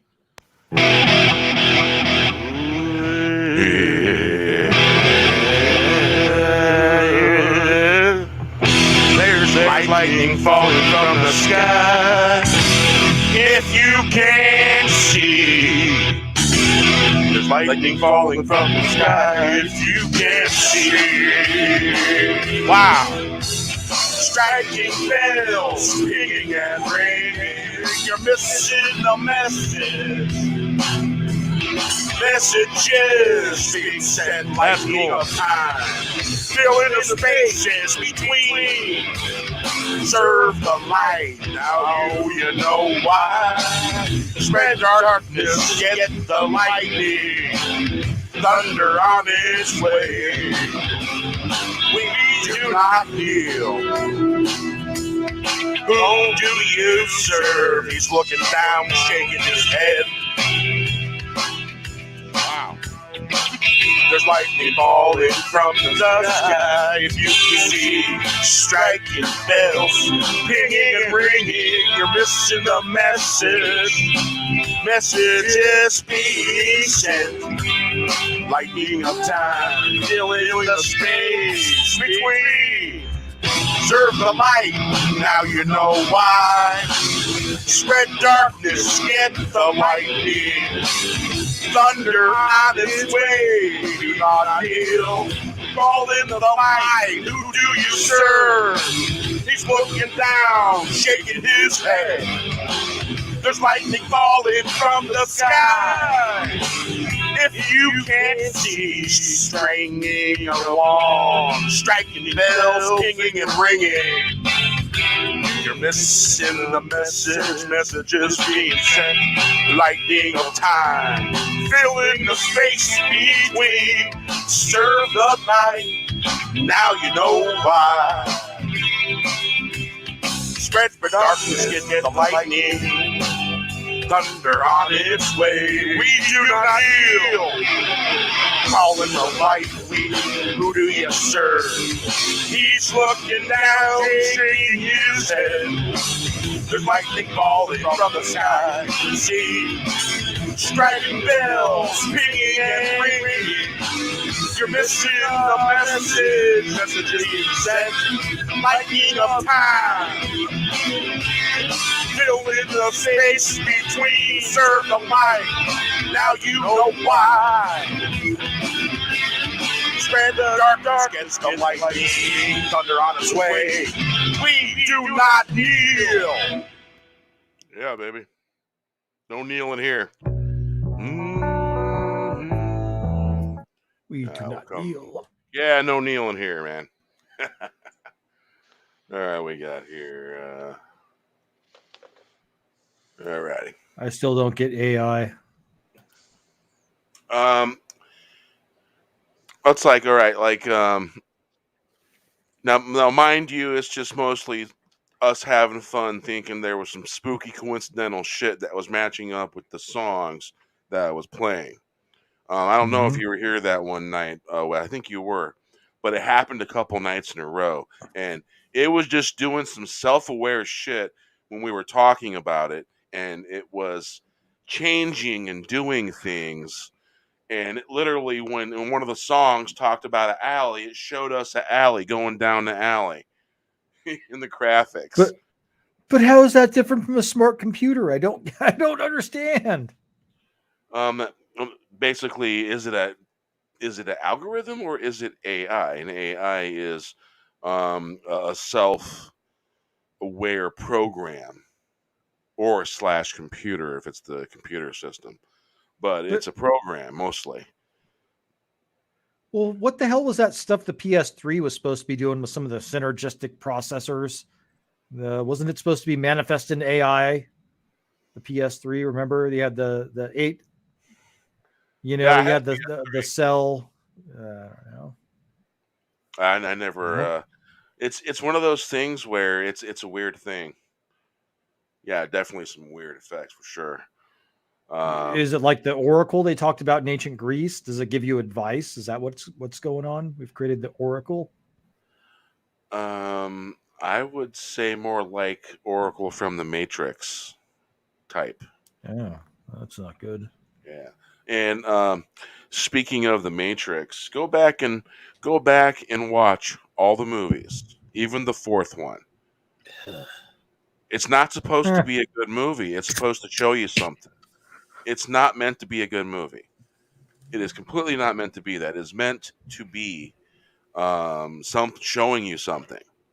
Hmm. And whether they intended to do that or whether Coyote tricked them into doing it, it's showing you how warped reality really is. This is what is going on in the fictional movie world that is real, but not real. And I'm speaking that way on purpose. So, Hmm. yeah. And you're not supposed to watch it like a movie. You're supposed to watch it as if it's showing you something. Mm. Watch it with that kind of Gotcha. consciousness, and then you'll be like, fuck, this is fucked up. And you're going to like, wow, this is fucked up. They're showing us this. Wow, that's really fucked up. And you're going to keep saying to yourself over and over again now that you're aware of it, wow, that's really fucked up. And it's going to echo in your head. And Hmm. that's so kind it's of how like I've been. Go on, Wes. so it's like 2001: A Space Odyssey. Watching that movie. It's more of a mind fuck than that What? How could it be more of a mind fuck? because it's straight up telling you it's fucking with your mind. Interesting. And just like, and then this connects with everything. Just like when I was younger and Dad told me everything on that TV is fake. And my dad said everything. He goes, you can't believe anything that comes out of that box because TV shows are fake. It's fiction. And he says everything on that television is entertainment, and that's it. It's not real.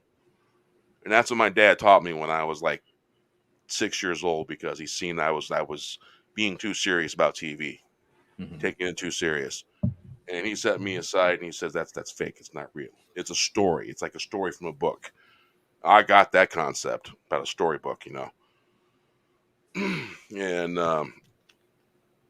so that's really what's going on sometimes with certain movies. Just like that movie that I turned Wes on to. Yeah, Don't Yeah, Look Up. it's Oh, that's a great yeah, movie. Don't it's look up. so outrageously sarcastic. The characters are so outrageously. It's a caricature mirror of the people currently in politics. Everything. Hmm. And once again, you're going to be like smacking yourself, like, what the hell? Well, I like some of the people that are in this, so And Yeah, they made the president a whore. oh, and there's parallels. There's parallels to that. I'll tell you who the president is mirroring in the green Is room. it a musical? No, No, it's not. it's a harsh reality comedy Oh, satire, okay. but it's warped reality satire that is a mirror that reflects everything. In other words, if you hold a mirror up to it, you're seeing reality. Mm-hmm. Because sometimes fiction and stuff like that. Hey, the New Year's coming in 1 minute. Yeah, I'm hearing some. Let's watch the balls drop again. Explore.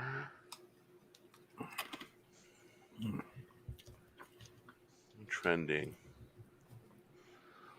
And, yeah, hopefully the fall of Western civilization won't happen next year. I don't know. I think we've got a couple of years before that really happens, but I digress.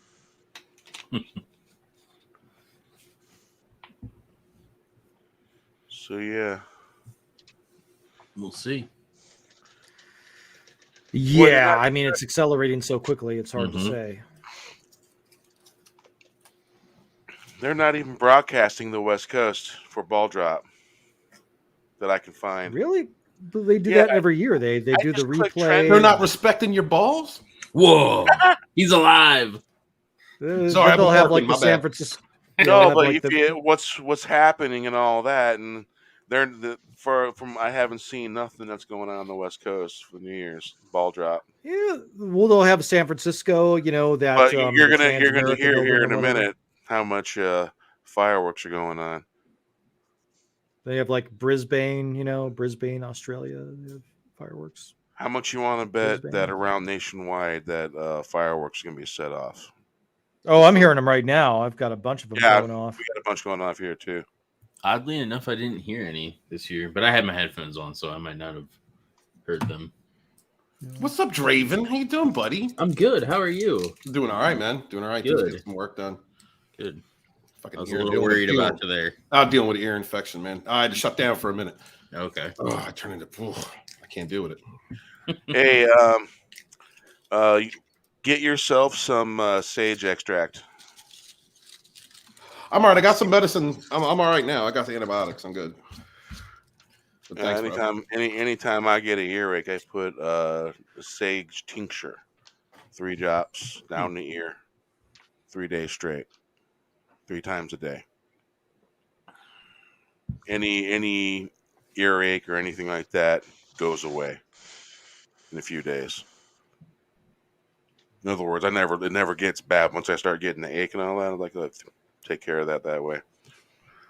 And my wife, she gets some bad earache sometimes, and that really helps her out because I have a sage tincture, very strong sage tincture.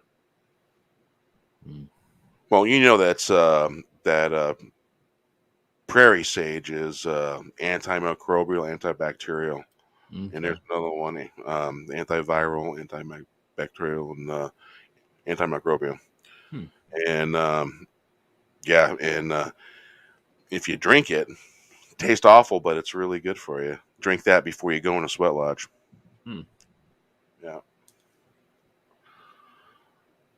Yeah, I got a relative that makes some really strong sage tea. Make your toes freaking curl. Nice. Oh man. So you said you're writing? Is that what you said there, Steven? Yeah, I'm working. I can't. I can't not work. I'm trying to get this shit done. Yeah, all you'd hear is that's all you'd hear from me. That and I was getting a show stream ready for tomorrow, making sure I had all the advertisements ready. I'm a planner. Any of you guys watch Cobra Kai yet? Is it the third season? Wait, is the third season on? 4th season. Fourth season. It's up. It's up now. Yes. I have yet to watch. Oh, geez. Yeah, it's gonna be my hangover day tomorrow. I gotta run. I got stuff I gotta do. What's that, Wes? I said that's gonna be my hangover day tomorrow. Is just like door dashing some pizza and chilling out and watching Cobra Kai. So far, it's good. There's a couple parts that I'm just like, but other than that, it's not bad. Yeah, season 3 had those too. So whatever. Mhm. That's one of the great things about that show is like you knew where it was going, but how they got there was just so satisfying. Yeah, because at first I'm like, why are we doing this again? And then it. Yeah, Hey, then you're Happy like, New okay. Year, by the way. Yeah, just someone Happy pop New back Year. in. Happy New Year. Hey, Tommy, Happy New Year. Oh shit! It's Finally. getting Hey, big. Tommy.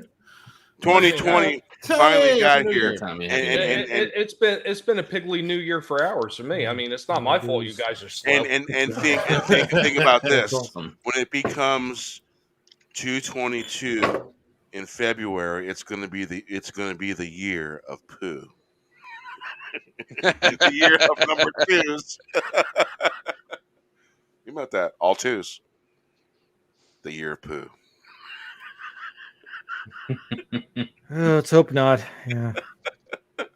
Come on, man. You got to laugh at the reality of the world is because it's so insane. You just got to laugh at it.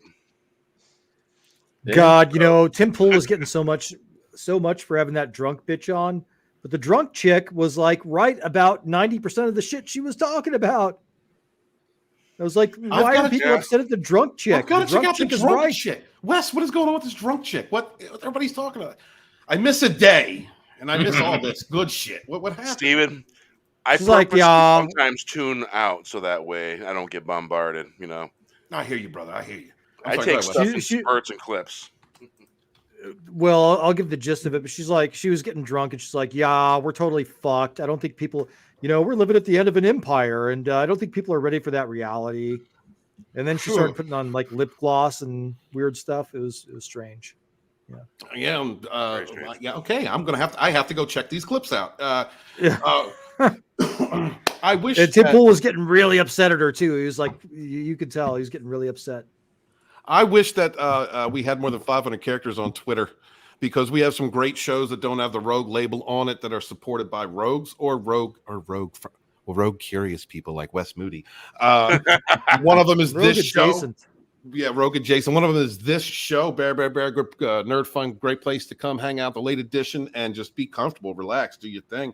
We got other great shows like Vinny Art does relaxing shows on his channel on Fridays and Sundays. Just come hang out, do some art. I'm trying to get him to throw a label up on there. But I have this many figures and we have these many shows. Rogue Week begins this week, ladies and gentlemen. Tomorrow, Rogue Entertainment's going to have everybody on it. Everybody, all the rogues are welcome, and a Rogue Adjacent family, you're very, very welcome. After that, going to have Sporkins The Dump, and then we're going to have Rogue Resistance on Tuesday. Cannot wait for the following Tuesday when he might have an investigative journalist on. I'm so proud of Drew. He's done so well for that show. The place to be reviews. Need to get that channel monetized. Going Rogue on Wednesday. Ashland's My Band comes up after that at 11 p.m. The Red Gaze Rogues Gallery, where we support independent creators and where we do not kneel to egos. We support them because we love them. Please check out Rogues Gallery. And Tommy and the Guinea Pig Collective Collectible Past. One of the best up-and-coming rogue shows that we have, guys. Please get behind this. Check out Tommy and Vinny. These are guys who love our modern myths and love talking about them and bring knowledge and knowledge and experience to the table here. They did a great show this past Thursday. I absolutely loved your show, Tommy. That was a great episode, dude. Just doing what I always do, They're not new. I usually get overlooked though because, I mean, the problem is that, there's other people that have been doing it and they just got bigger platforms. So a lot of times when I'm doing these shows, even though, and I hate to say this, there's a few guys that I really respect that are in the toy community. I've got more knowledge than a few of them, and it kind of pains me to say that because I've watched these guys for a while, like. Damn, I know a lot more about that than they do, and it's kind of sad in a way that looking at these people that have already made it, so so to speak, and they just don't have all the knowledge. I know you can't have all the knowledge in all the different franchises at one single time, but a few of these guys, they specialize in certain toys, and that's all they talk about for the most part, and they still miss things or they get things wrong. Like, how can you get that wrong? Yep. If this is your thing, how do you get it wrong? I don't understand. Shit like that irks me too, Tommy. I mean, Tommy, that's why we need you, brother.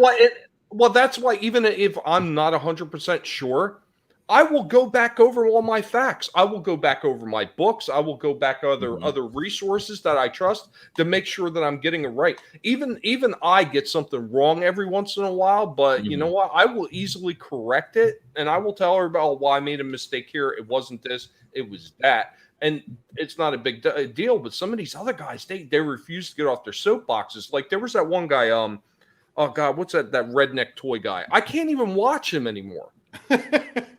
I can't even remember his name. Yeah, I can't remember his name. I'm trying to remember. I watched him early on, and he looked like he had some decent knowledge, but then he started like just talking like shit out of his ass. I'm like, I can't listen to this guy. Then he started doing videos or streams talking about the Fandom Menace and this, that, and the other thing. I'm like, dude, what the hell are you doing? Like, that something toy guy or damn, what the hell was his name? Is that one of the guys I noticed? I think so. Yeah. He's kind of like a rednecky hillbilly kind of sounding. One of the. I mean, that's why we need you, brother. That's why we need that passion. We need that show. I love Collectible Past. I love all the content you create, Tommy. I really well, except for the ones that cut on me. And I'm especially appreciative for Red Gaze. Red Gaze puts together a lot of our intros, does a lot of work, does advertisements for indie comics people in our community. And the Gaze is all around us. And the Gaze is all around us. And the Gaze put this intro together for me for my videos. I'm so happy. I just wanted to premiere it here today. It looks good. Hey, enlarge that box. That's what she said. I mean, it's only 12 seconds. I figured you would say that. Here's to that.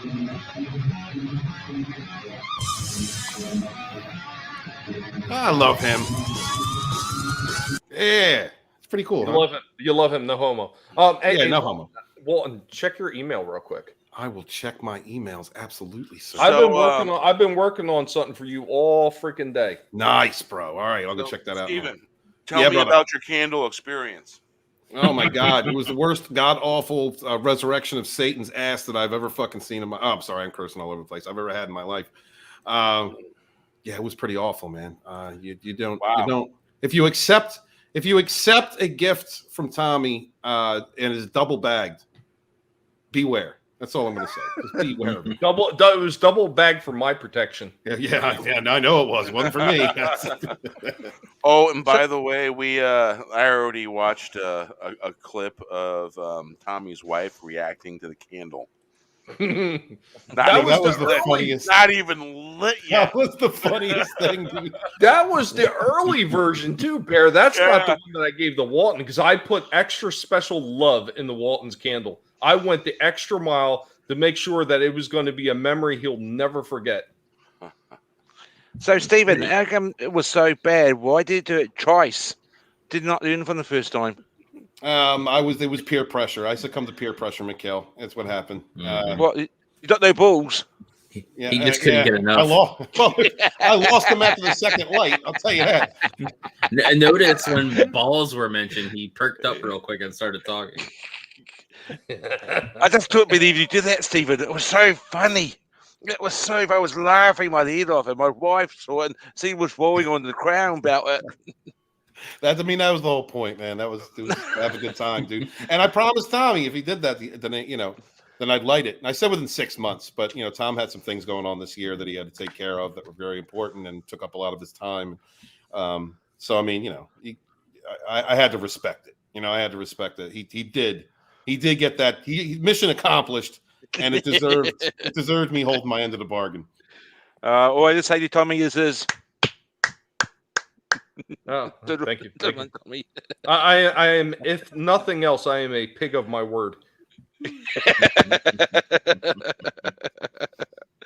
Oh, that was so funny. I'm looking at it now, brother. Dude, it was pretty good, man. With the stain, you like it? Yeah, I like it. I like where it's going. Yeah, brother. Yeah.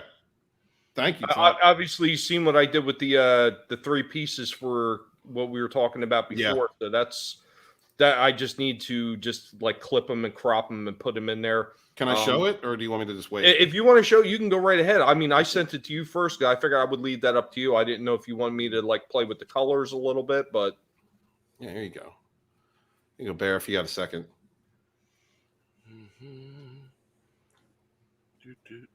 See, Tommy put together Drew's seal. Oh, I'm showing your email there. My bad. Yeah, he put together his seal. So I was like, can you put together a new one for me? And so Tommy's put one together for me, man. I love all you guys. I appreciate you so much. Nice. Thank you, brother. Thank you. That's very nice too. Very nice. Good work, Tommy. Yeah, it's in the beginning stages, but it's beautiful. I can't wait to see the finished product, man. Yeah, I got a little bit more touch up to do with it, a little bit more playing with the colors. My wife actually wanted me to color the dragon and the wolf in, and I was like, I don't know if that would be too busy or not. I don't know. We'll talk about it. We'll talk about it off air. Okay. All right, but yeah, I love where it's going, dude. Thank you so much. I appreciate you. He's putting spots up on the crown, places up on the crown for each of my past avatars, which is beautiful because I love the Phantom Menace Historian seal. Steve Wayne Art made this for me while he was basically battling. He was battling something, and that could have took him, but it didn't. Thank the gods. And that means something to me. Like, you know, I sent him a message not too long ago. I hadn't talked to him in years. I didn't realize I hadn't talked to him in so long, and I just sent him a message. I was like, dude, I want to let you know I'm so thankful for this. Always have been. I appreciate you. I had a good conversation with him. He was OG Phantom Menace way back in the day. He did that. What was that picture? What should have been. He did the what should have been picture with all of the characters from the sequel trilogy in the cockpit together. You know, I could kind of stir everybody up. And then Red Gaze Nerium put together this seal for me. And when it did, this is something special to me as well, because this is my real name. My name is Lodonis Ravenwolf. And I enjoy this because it has a dragon and the wolf in there, and the dragon is like the Sunsworn epic has dragons in it, and Bonds is about a werewolf. So it meant something to them making it for me. And so I appreciate this. I'm never really going to get rid of this. This is the seal that I'll use when I'm doing spiritual talks and conversations with the rogues or whatever I'm doing. But I'm doing a brand change. I'm changing author Stephen Walton, and I asked Tommy to help me with that. Something more streamlined. And eventually the historian seal is just going to be something that I use while I am either writing or working on a Phantom Menace volume. But at some point I have to, I have to evolve at some point beyond it. Mm-hmm. I love being the Phantom Menace historian. I've loved this part of my life. I love this era, the people that I've met, the experiences that I've had, the friendships that have been forged. Being a part of this indie sphere has changed my life entirely. All of you up here, all you guys in the chat. I mean, it's made my life for the better. It's got me to a place where I am now working on my own projects again, where I can contribute to helping others who are also independent creators working on theirs, where I can stand up for our modern myths. It's given me the ability to create Rogue, a place where the values that I saw we could have been exist. The right for each of us to have our own opinions, the right for us to be who we are without being accosted or attacked, from one another. Because we all have different lunch tables, we all have different friendships, and we absolutely should. And everyone can't agree, and everyone can't get along. It is so important for us to foster our independence. That's why I say Wes Moody is like the roguest of the rogues, because he's like, he doesn't co-sign to collectives, he doesn't co-sign to groups. He is himself. He is a true representative of what being a rogue mind is. Hail to my brother Wes. Thanks, man. That's high praise. I mean, sometimes I get a lot of shit for it over the years. It's hard being that way. It is, man. It's hard. It's hard when you are a person who stands up to think for yourself, to be a true representation of your beliefs and what you hold. I will always support you, brother. Out there. Well, the rogues. Stephen, I've actually caught that from a few different circles, because all the different circles that I've traveled in over my time on YouTube. I've been everywhere, just about, in every different spectrum of all these different circles. Mm-hmm. I still have people to this day who, how can I put it? They feel very hesitant to sit down and have a live stream chat or discussion with me because of some of the other associations I have. Now, whether that's in Rogue or whether it's in some of the other spheres that I still travel in, they're extremely hesitant to talk to me because of that, and because of that alone. I think it's very small-minded. It's- There's other people that were, they weren't sure at first, and then they reached out to me through friends that we have, mutual friends, and they said, no, Tommy's this way. If you invite him on, this is what he's going to talk about, and if that's what you want to talk about, he will talk about that. And I've had other people that I wasn't sure that they would ever reach out and have me on, like Laura, OG Star Wars. I wasn't sure if she would ever have me on her channel. And Steve talked to her and explained it. No, I mean, I know Tommy gets brash. Tommy gets crazy sometimes. That's just Tommy. That's what he does. But we sat down. We had a really awesome conversation like about a month or so ago. And then maybe just like a couple weeks ago, she had me back on again. She wanted to have another EU talk with me. And I was like, oh, yeah, absolutely. I'd love to be back on again. She said it was a great conversation. She said at some point she wants to have me back on again in the future.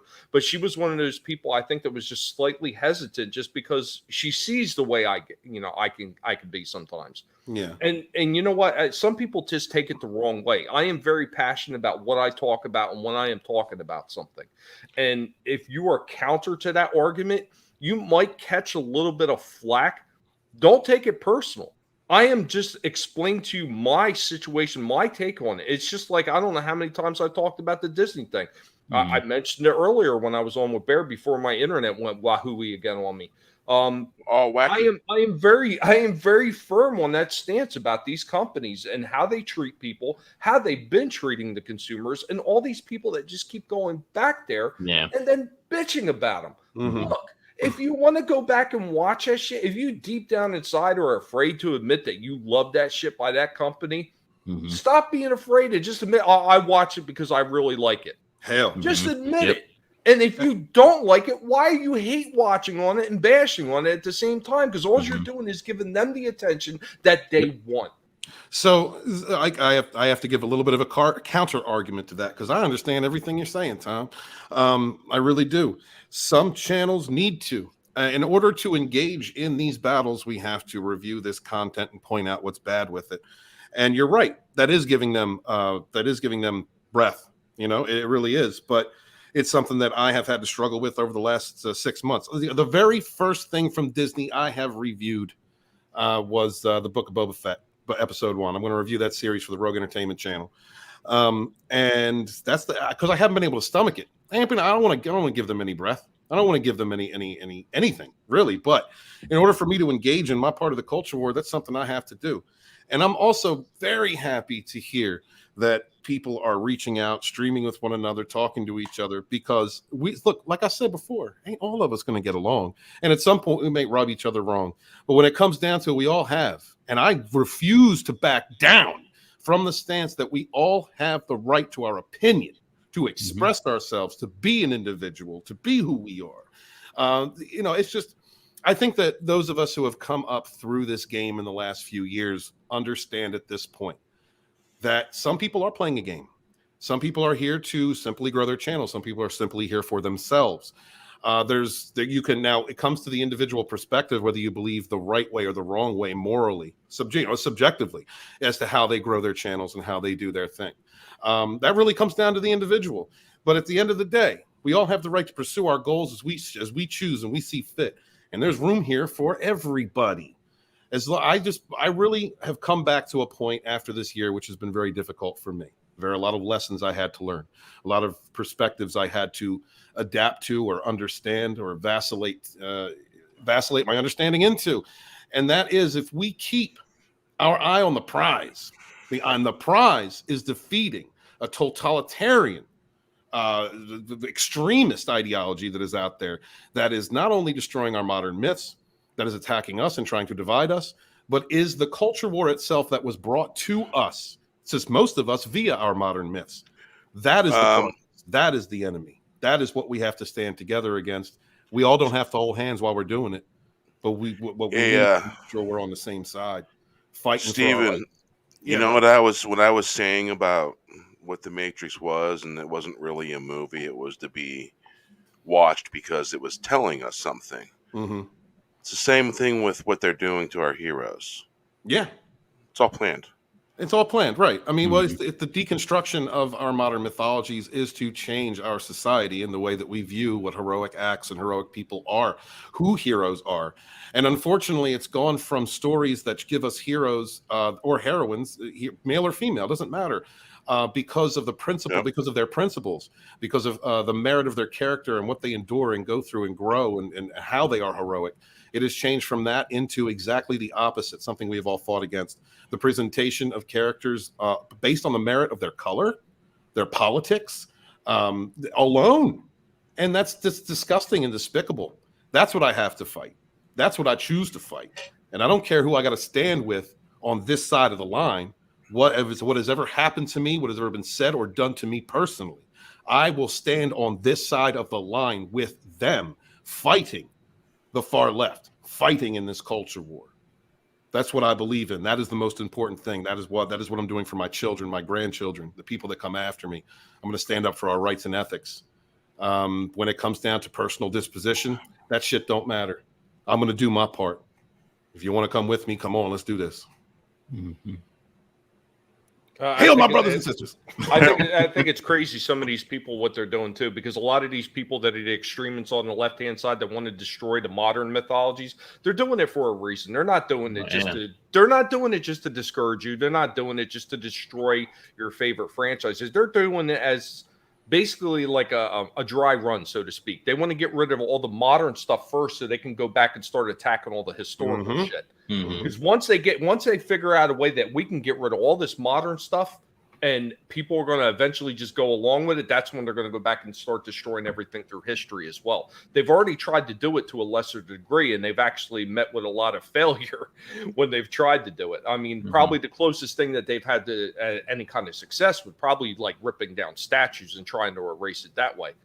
But that's more like an anarchist approach that they're doing when they're doing that kind of shit. Absolutely. They're not doing it. Yeah, they're not doing it in any kind of controlled fashion whatsoever. And I'm also a firm believer that we should not allow such tactics to be involved over here. You know, and I don't mean over here as in like one and two sides, right? Not black, because everything isn't black and white. But I mean, like within us, those are they're standing up together, the graybeards or whoever's standing up together to fight. As an individual or as a collective against what's going on. You know what I mean? Like just trashing somebody because you don't like them is one thing. Having an opinion and having to speak your mind and having a disposition against somebody is one thing, but actively attempting to destroy others with lies, rhetoric, whisper networks, destroying campaigns, these things have to be called out. We cannot allow ourselves to become what we are fighting against. This is true. Very true. And it's funny you mentioned graybeards and all that, the bearded ones. Hail to that. Hail to that. Well, look, you know, you got to have some uncomfortable conversations sometimes, and you know, I've had to have them. The bearded ones. And it's just best to have that. You know, I mean, I've like had some things that have, you know, could have blown up, and it's just like if you talk to them directly, it alleviates a lot of that. And you come seek first to understand is my motto, and so you always want to seek first to understand because you don't know what anybody else has been going through. I've had like a hellacious life. I mean, I've experienced a lot of stuff people shouldn't have to experience in their life. So I'm very sympathetic to a lot of stuff. I'm very, you know. So absolutely, you want to definitely speak with the person directly. And you don't want to do whisper networks or whatever, because that is, you know, I mean, wrong conclusions can be drawn. You're propagating wrong conclusions, and you don't want to do that. You want to, unfortunately, you know, head stuff off.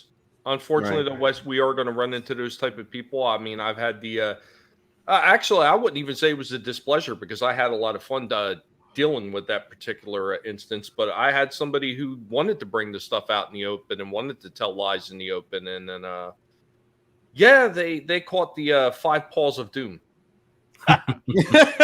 Yep. You know, as they should. You know, as RR saying right here, control the present to rewrite the past. Exactly. And, I've got one word: Tartarian. Speaking of like. Does anybody know what that word is, Tartarian? No, I don't. Supposedly, is that the chick from Heavy Metal that rode around on the pterodactyl? Supposedly erased culture, missing pieces to our history. Mm. Yeah, Word. big huge stuff out there we're missing, and what you're saying there is pretty much right on the money.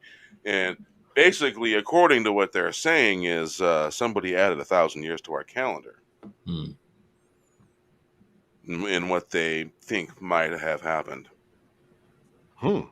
I'd like to know what that means exactly. Yeah. Just do a search for Tartarian history on YouTube, and you'll find some really juicy, interesting stuff. I'm writing that down so I don't forget it, because I'll forget that word. Not juicy. He's not there, is he? Eyes with fruit. My This thing Master is, came out of left field. Yeah, juicy's with fruit, man. Is it Tartarian history? Is in Tartarian? I'm not sure. I think there's a Y in there somewhere. Okay. To look it up. Just use Google search. I am. It didn't give me anything. It gave me stuff like tartans and stuff. my thing is, if somebody wrongs me, I will go off half cocked and I will burn every fucking thing to the ground, and I don't really care half the time. So I'm happy that I have some people within the Rogues and that kind of keep me grounded. Tony and Etep are two of those people that do that quite a lot for me. That's good. And I'm very happy for that because, yeah. Brother, I am thankful for every single one of my rows. And each and every one of them has given me the ability to see things differently in ways that I did not suspect. And in some cases, the use of perspectives that I once held that I thought held no value, that I now understand do. Yeah, but going because I have a temper, and I know what you mean. I got temper. Yeah, That's what I'm talking about. Temper. That's exactly what I'm talking about. You want advice from me, Angelus? Yeah, burn that shit down, gather up the ashes, put it in a plastic bag, and throw it off the Brooklyn Bridge. hell yeah, Bro. burn that motherfucker until it. Okay, ill-tempered folks. You got to care about what you need to care about, and other people's fees should not add into that equation. That's just what it is.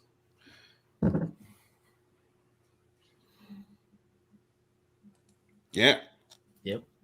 Facts are facts. They don't come with emotions and feelings. They're just facts. Yeah, right. Facts are facts. It's different though when it's like within like when we were talking about, like within each other. Like you said, you don't have to like each other, but you can, because we're all in the public eye, so it's like you kind of gotta be a little more tactful with it and stuff. Absolutely, man. Because you don't just the people out there in the audience, in our audiences, they don't see everything. They don't understand everything that's going on. They're going to take what you're saying at face value, exactly, and dependence upon their own personal perspective. So, yes, in the public eye, there has to be you have to be cordial. Wait a minute. I did not get this memo at all. When am I supposed Tommy, to be none of that thankful? shit applies to you. You're different.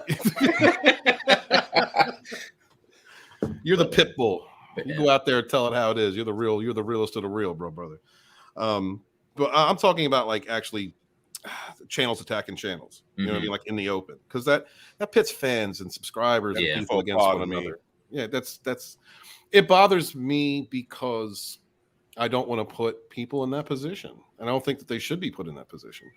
Unless people are going to have their own perspective, whether or not one person is right or morally wrong. It doesn't matter. They're going to have their own person that they like more, and it doesn't matter if that person is a shithead or not. They're going to follow that person either way. You know what I mean? Right. Well, the only when my book drops, I might have to get engaged a little bit, because I'm going to be dropping some truth bombs, and some people just ain't going to like, but they're backed up by facts. And like you said, there are people who are going to side with whoever they like just because they like them and ignore the facts. I'm actually looking forward to seeing how many SJWs we have in our community after the Phantom Menace Volume 2 drops. It's going to be what it is. God, I can't wait for everybody to find out that I'm interviewing Mad Max Movie Talks. Is there a prominent comic skater that's going to be addressed? I mean, Hey, there's going to be information in it that is factual, based on that will be backed up by receipts, by evidence that has been out there. And with the most astounding part of it, Wes, is that these are facts, receipts. These things have been out there for a very long time.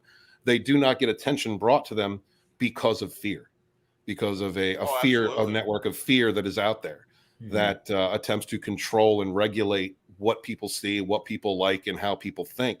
It is very where have you heard SJW. that before? It's very SJW. And mainstream media. Mainstream media, and that's why I'm saying, Tommy, like we cannot allow that here. And if it is here, we need to call it out, and I may be calling it out. And it's going to it might alienate me from a few people. It might get me full on attacked by a few, but I'm not interested in slander. I'm interested in facts of the matter, and these facts of the matter are going to bring to light characters that may be in our indie sphere who have engaged in harassments, who have sequestered people, who have caused so much harassment and fear that they were afraid to even come back out and have a channel, let alone some possible ideas art that has been stolen from others. I know of a. Oh man, I'm getting a little sorry, Bear. I'm getting a little nervous because it's like so in Order of Fear, there's like the New World Order, and then there's not to be confused with the good New World Order. Yeah, there's the New World Order, and then there's the Illuminati, and then there's like Comicsgate. And so there's one more order, Wes. There's one more order. There's the piggy order. Yeah, they're number 4. They're a close 4. Yeah. Too sweet. Too sweet. Dude. So it's I got like the New World Order and the Illuminati on my plate. I don't know if I want to make those people mad too. There's a link right there. Huge balls for doing it. I mean, Steven. Bet. Can you put it in the private? Can you put it in the private chat for me, brother? Thanks. I'm sorry, I didn't mean to interrupt you guys. Oh my God, dude, I love Clown World Review covering. It's on Clown World, isn't it? Yep. Oh my God, that is so good. I want to be there, but I can't. There's like no possible way at that time slot that I can be on that show, and it makes me crazy because I can't be there every week, but when I'm available, I'm there. Thank you. I'm there every single week, unless like I had that shit going on where I couldn't talk for a week and a half. But even if I'm late, I mean, I already let Tony know. I try to do as much as I can and stay on Rogue Resistance as long as I can every single week. I know I'm not obligated to be there the whole time, but I try to do everything I can to be on that show to try to help Drew in whatever way I can. And I always feel bad when I kind of leave early, but at the same time, Tony was gracious enough to have me on there to talk wrestling and bullshit around with everybody and have a little bit of fun too. And I like doing that as well, because that's something that I grew up on, along with toys and everything else. I mean, when I was younger, my mother used to take me over to the old, what was that? The old Spectrum Arena. Oh yeah. Yeah, the old Spectrum Arena. They used to have wrestling events in there and everything. Yeah. Nice. Oh man, I miss the old Spectrum. I miss the JFK. Matter of fact, the last time I was at the John F. Kennedy Center before it was torn down was for a Grateful Dead concert. Way too young. Parents should not be bringing their kids to a Grateful Dead concert, but I was there. Had a which Coliseum? Oh, the John F. Kennedy Center, Philadelphia, in '89. JFK, yeah, man. Yeah, my parents used to have Deadheads come through, stay at the house. I used to have a lot of good bootlegs from there. Dude, it was, I miss that era. Like, I kind of miss that era in my life because it was fun. Anyway, Tommy, you were bringing up the Rogue Resistance. Guess who Drew is in talks to have on Rogue Resistance the next couple weeks? Amaze me. Laura Logan, investigative journalist. Nice.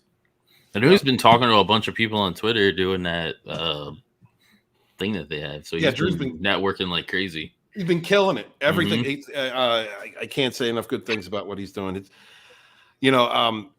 he found his footing. He's running with it, and he's making strides. Every time one of us, and this goes for like any network of friends out there, that are working together. Anytime one of us excels or grows, it helps the rest of us. So you just keep your faith in the people you're with, and keep trying to promote and just be good to each other. You suffer no fools. And Well, I think, you know what, even more than that though, Stephen, I mean, all those things are important, but here's one of the things that a lot of people miss, and they wind up getting down on themselves. I know it's happened to quite a few of us in the Rogue group and a lot of other groups I've been in, is they lose faith in themselves. Yeah.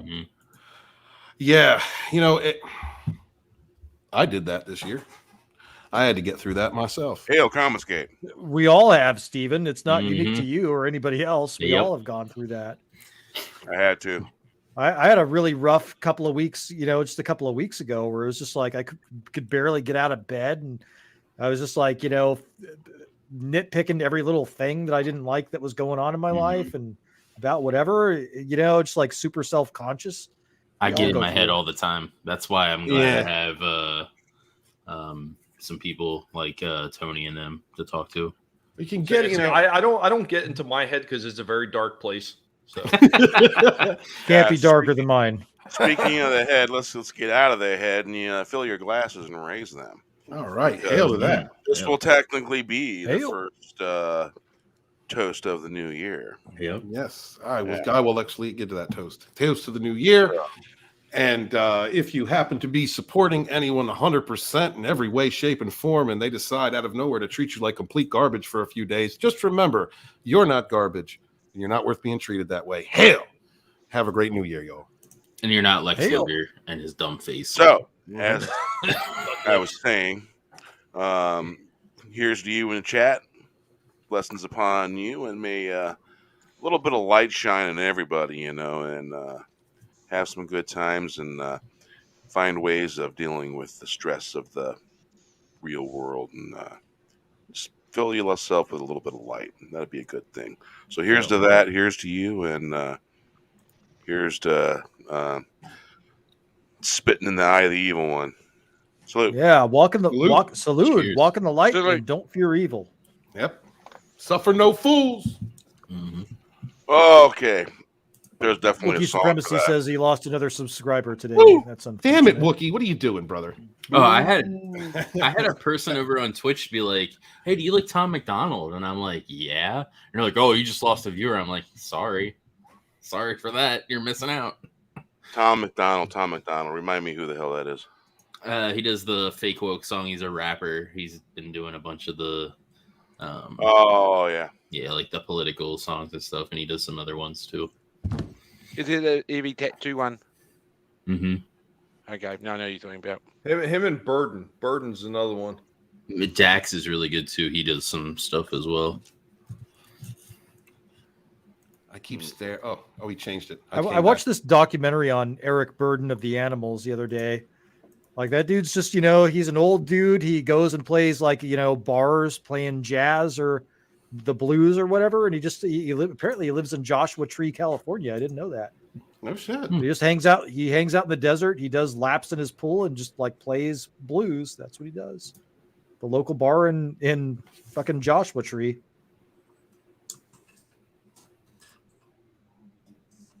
And he refuses to play House of the Rising Sun too, for some reason. What? Right? What the hell? He does play Let's Get Out. We got to get out of this place, though. That's a good song. That's a good song, yeah. It's a great song. Are you kidding me? And normally sometimes it's like that's the kind of song it's like, all right, you look within, it's like we got to get out of this place. What place am I in? Where do I got to get out of? And it makes you think if you're spiritual. Yeah, that's what he was So saying. in that space, and so you just got to get out of that space. Yeah, that's a lot of what he was saying in the interview, and it's just like, how cool would that be? I mean, that dude's lived. You could tell that was a man that, even though he's a very old man, he's lived a very full and fulfilling life, and he's not fearing anything. He's like, you can take me today, and I'm fine. I've lived a very excellent life. I make music. I live in the desert. I'm good. Blessed.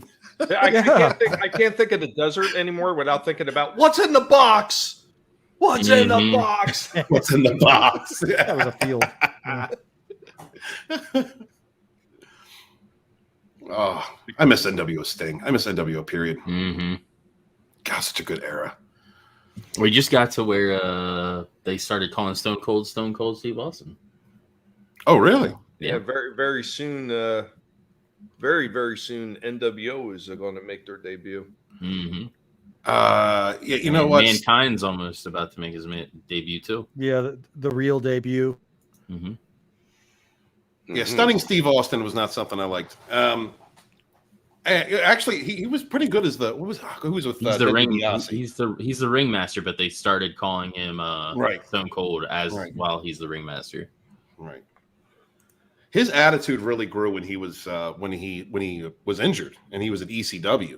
Mm-hmm. Like that's where he really learned how to be Stone Cold. That was it. That was him coming out of like his shell, I think. Yeah. And the evolution into Stone Cold Steve Austin was just glorious. I hated him at first though, because his enemy was Bret Hart, and I was a Hart Foundation fan. So I couldn't stand Stone Cold for the longest time. I never liked him. I liked him. He got likable in some of the movies that he made after a while. I was always an Undertaker guy, so I like Undertaker too. Initially, when he really hit the stride as Stone Cold, I had to hate him because he was always pitting himself against the Undertaker. Yeah, I hear you. See, I was a honky tonk man. A honky tonk man. I love him. I'm cocky. I'm bad. Talk about some hacksaw Jim Duggan. Hold up, let's go back to the 80s. What are we talking about? He just fought the Giant too recently. Well, on our thing we were watching, he fought the Giant over in WCW. Hey, Paul DJ White, Scandalous. How you doing, brother? What's Man? up, Scandalous? Andre. Happy New Year. Hail DJ Scandalous. They're all jabronis. Look, I couldn't stand The Rock. I got to ask you this, DJ Scandalous. Are you a strudel man? The people's strudel. When he moved into I understand him moving into acting and everything. Dwayne Johnson, I liked him. I liked him all the way up until he opened his mouth last year. Mm-hmm. Or I guess it'd be 2 years ago now. I don't know. I understand him moving forward and going into movies, and he's done well for the most part. I like him as an actor, but man, it's wrestling. That was when he comes back and does that character. It's a beautiful thing to see. It's The Rock is a great character, man. Love that guy. But I don't know, man. I really haven't been able to get into wrestling since AEW. I suggest AEW. Well, yeah, AEW is okay, but it's the Hardys might be coming back. The Hardys might be coming back. Yep, because Jeff left. He got released from WWE. Yeah, he got released because they're releasing having everybody. issues with drugs or with drinking. And he might be going to AEW once he gets sober. Oh shit! I tell you, every time you hear about this person they released or that person they released, it almost seems to lend a little bit more credence that Vince is like maybe looking to sell. They released 80 people this past year. Mm-hmm. Well, He's an incredible businessman, Vince McMahon. he is an incredible businessman, but he destroyed. I think he destroyed a lot when he bought WCW. Yep. Yeah. I mean, that was it. The end of the Monday Night Wars. I fluttered around for like a little while when I saw them 2 or 3 years once he bought them out to do the invasion. Yeah, because everyone's contracts would have been up, and he could have just signed everybody's new contracts and got everything over there, and then we'd have had like Sting and fucking Hogan, everybody all at once, and they wouldn't have needed to split the roster like they did.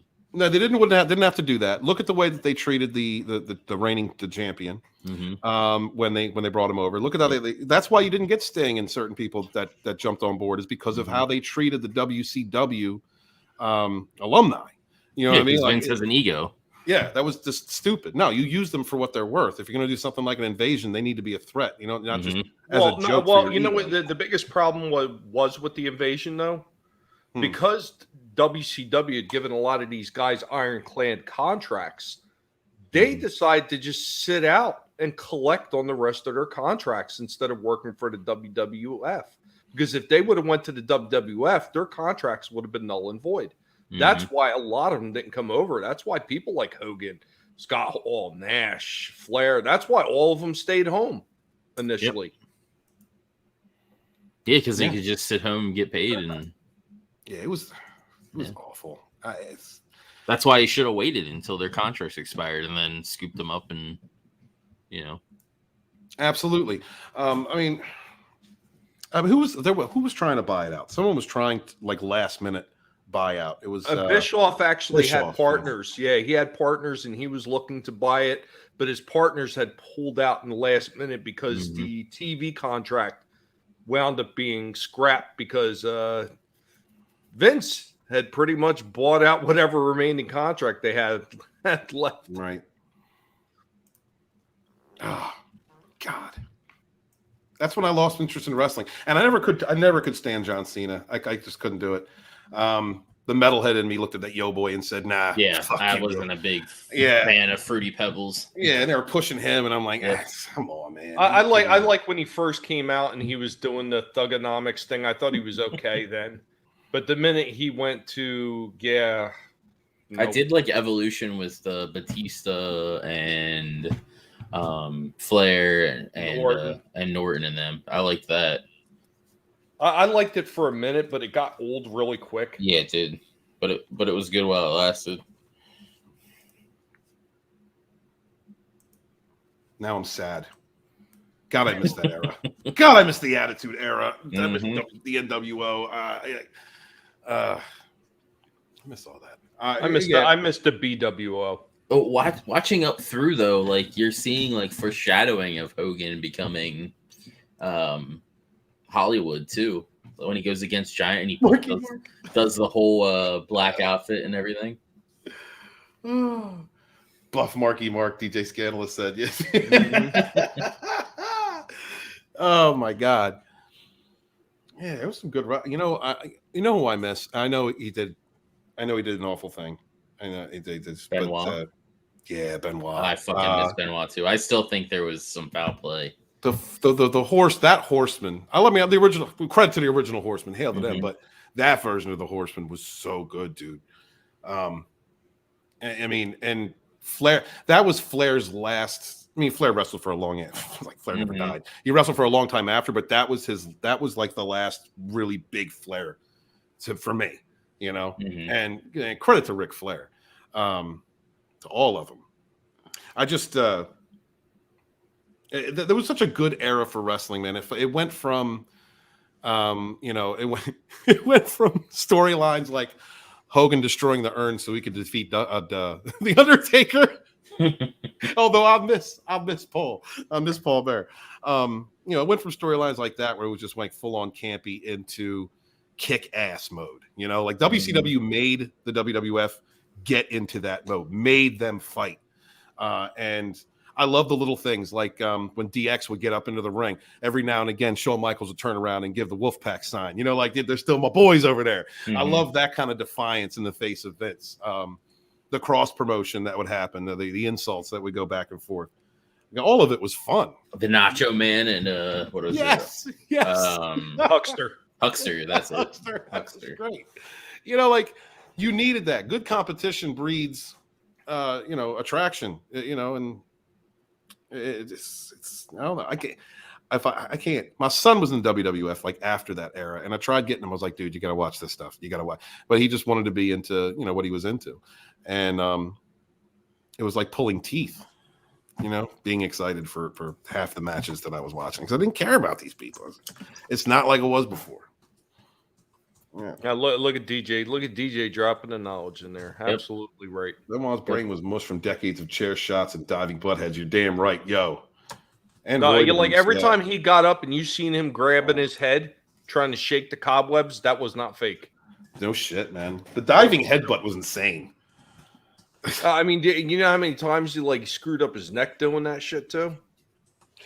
What was really scary was, first off, it should have never even been tried. The jackknife on the Giant. That should have never happened. I couldn't believe he didn't. Oh my God. Oh, Well, he was Big Show by then. yeah. Mhm. Yeah, but yeah, he dropped him right on his head. And WWF screwed Paul White when he went from WCW to there because he was so much better in as the Giant, so much better. Well, we had that big discussion about Mark Henry finally finding his place near the Yep. end of his career. Mm-hmm. Why they didn't do that with him sooner is just it's just beyond words why they didn't Yeah. do it. Yeah. I mean, they made a lot of missteps along the way, and a lot of that was the writing team that he always had in the back. Yeah. Some of those damn people, like the biggest thing that he did that was right was let that freaking Russo go. that guy in his storylines. Oh my god! Oh, him recently, and the fake Diesel and the fake Razor. I will say though, recently Russo was saying about how they ended the streak with Undertaker with Lesnar, and they should have waited and did it with the Fiend because it would have been perfect for like that type of character. Absolutely. Ending that No. streak with Lesnar was a disgrace. Mm-hmm. I'm Yeah, sorry. and the biggest reason because Lesnar is a disgrace. I can't. Yep. stand that I fucking- can't stand him Screw either. that meat for that meathead. The Undertaker. I'm sorry. He would defeat Lesnar straight up. No, I'm sorry. And you know what I mean, like his star power is way higher. Mm-hmm. You know, he's been around for as long as we can remember. Apparently, he wanted Lesnar to end his streak. Well, he Apparently, just that's the wanted thing. anybody actually to end his streak. He had Mhm. actually. I was going back over like some of the things where he was talking about. He was originally Okay. talking with Shawn Michaels, and he wanted Shawn Michaels to take the streak, and Shawn refused to do it. Yeah, I would. And then they had the second match, and Shawn still did not want to take the streak. Then he had the ones with Paul, Triple H. Mhm. He didn't want to take the streak either. None of them wanted to take the streak. Yeah. He was looking to end it. He said it's gone on too long. I just want to end this. Mm-hmm. Damn. Yeah, it should have been the Fiend and him instead of Undertaker's basically squashing the Fiend. Fake Diesel was Kane, DJ Scandalous. Yes, he was. You guys remember? Do you guys remember? Oh, who was it? World's Strongest Man, Mark Henry. Mm-hmm. May. Oh, Remember when that she whole gave birth thing? to the hand. What the hell was going on there? Yeah, Like they- sexual chocolate. Sexual I hated chocolate. that run. Yeah. That was a ridiculous run. That was so ridiculous. Sexual chocolate. I know, right? And that was one of Tony's favorite Mark Henry runs too. He was Yeah. saying that he loved that run. I hated it. Yeah. No, I thought I it was couldn't dumb. stand It. it. was comedy. I thought it was just comedy. Mhm. The Hall of Pain and the Path of Destruction. That's when I really got on board with Mark Henry. I was like, finally. I missed the Godfather. Hope Mhm. Train. That was one of my I got to favorite meet him. parts. Did you? That's awesome. Yeah. Well, he was never right after they did that Brawl for All. What happened? Refresh my memory. The Brawl for All, that was something they put together. Like, I forget who put it together. I don't think it was Vince. It was one of his guys. They put this like boxing tournament together. Yeah. And the Godfather, I believe he was in the ring with Bart Gunn. And Bart Gunn clocked him a couple times really good, and he was never right since then. Hold up, DJ. Is you serious? They did an update on the hand all grown up. Really? Oh, I gotta look this up. Hold on, y'all. That's crazy. I mean, I wonder, is that why he disappeared? It was one of the reasons he left. He had suffered like some injuries from that. Oh, Like there was man. actually quite a few guys.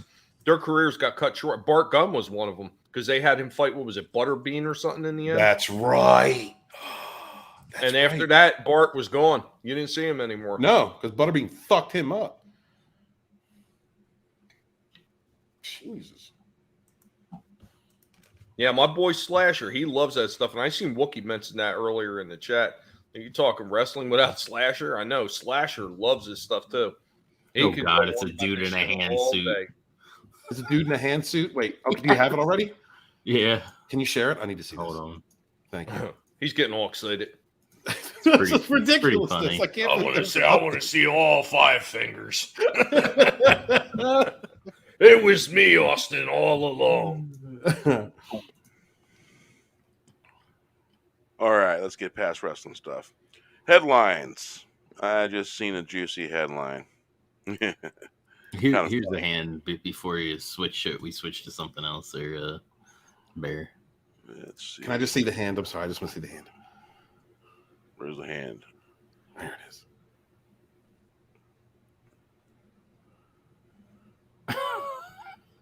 It's like, what the hell? Oh, what the hell? That is so bad. Yeah. All righty. All right, let's see That's here. awful. So let's see here. Where'd it go? Where'd it go? That's not it. This is it. Nope, that's not it. That's it. So I just found something right here. After an abysmal opening weekend box office, the Matrix Resurrection producer says no plans for more Matrix movies. Boy, like none of us could see that coming, right? So here's the thing: when you make a movie that's an allegory for reality, they're not going to do good. It's just a blueprint to what's really going on in the real world, and just showing you in a very warped and twisted kind of way what they think of us poorly serfs. That's it. That's all it is. And so that's probably why they're not going to make one, because they got too real. They showed too much realness. And because I watched it, and so what I did is I went back and I watched first 3 movies, and then I watched it again. And I'm so used to noticing stuff in movies that most people wouldn't notice. It's just like, it's nuts. It drives me nuts. Sometimes I have a hard time watching some popcorn movie, just to disconnect from stuff, and I just hear key words and key terminology keep popping up. And trust me, these key words and terminologies have been popping up since the 90s and late 90s and stuff like that. Maybe even earlier too. Hard to say. But it's like, damn it, I'm tuning out, turning off, and just watching something, chilling out, and want to get away from the reality of the things. I don't want to be reminded of it. But there is some key words that happen all the time. One of them is help on the way. The God. greater good. Bear, how many freaking tabs do you Yeah, have? I open? noticed that Holy too. I shit. didn't want to say anything. My computer would die. Pretty It would impressive. literally And let me kick tell in you the face. right now, Bears tabs are in the Matrix. Mhm. Guy, I'll be right back. I have to run around the corner of the store. I'll be right back. I'm just gonna mute. Well, I have what you call very, very decent gaming laptop that can almost do anything. I've tested it. I've done a few different things at the same time to see if it could handle it, and it can. Oh yeah, especially if I have the turbo blower on, keeps it cool. I think we banned those in California, so I guess I'll enjoy mine for as long as I can. I have a 30. Banned what? Gaming laptops, if they don't meet a certain energy usage, then they're banned. So basically, pretty much all gaming laptops and computers, desktops have been banned in California because of that stupid shit. All by our governor. Thank you, Governor. Washington State's is part of that. That's Washington, Oregon, and California. They did it together jointly. I wonder how they all came up with that idea at the same time. It's economic stuff. They make money off of it. Make things more expensive. Make it to where you have to travel out of state to go buy your shit. Hey, whatever. The rich people in California, I'm getting mad. The rich people in California, you look in any rich neighborhood in California, and they have nothing but Nevada plates on all their cars. So they ain't paying your taxes, you dumb fucks. All right. I'm mad. I'm done. He's getting mad. Oh man, I was getting upset. Where's the angry Wes Moody icon? I know, right? I should have one, shouldn't I? I sent you one. I did send that you you one did. a while Yes, ago. I do have one. Yeah. Yep, I have to upload that. Yeah. Get mad. God, the state is so fucked. I mean, I don't know if I should talk about it, but I don't believe that LA County voted 72% to keep Newsom because, quote, his policies with the lockdown were popular in LA County. I just don't believe it. Not with the amount of people that are leaving LA County. I don't believe it. They inverted the results. Fuck Newsom. All right, I'm done. Here's a little distraction. Now tell me if you guys think this is true. Captain Marvel's 2 not about Brie Larson. Does anybody believe that? No. No. Believe it or not, the fact that this movie is gonna be a shit show, regardless of if she's the lead of it or not, is enough for me. Because they're putting in freaking Kamala or whatever, who is Miss Marvel. Man, there's some people Kamala that Harris, will I've heard think of that a superhero breaking the code of not hurting innocents, Mm-hmm. shake a man's hand, crush the bones in his hand, and take his fucking motorcycle. Yep. Well, Broke did you the hear the hero backstory? Did you hear any of the backstory? What's supposedly is being leaked about this one? She might be going against Rogue.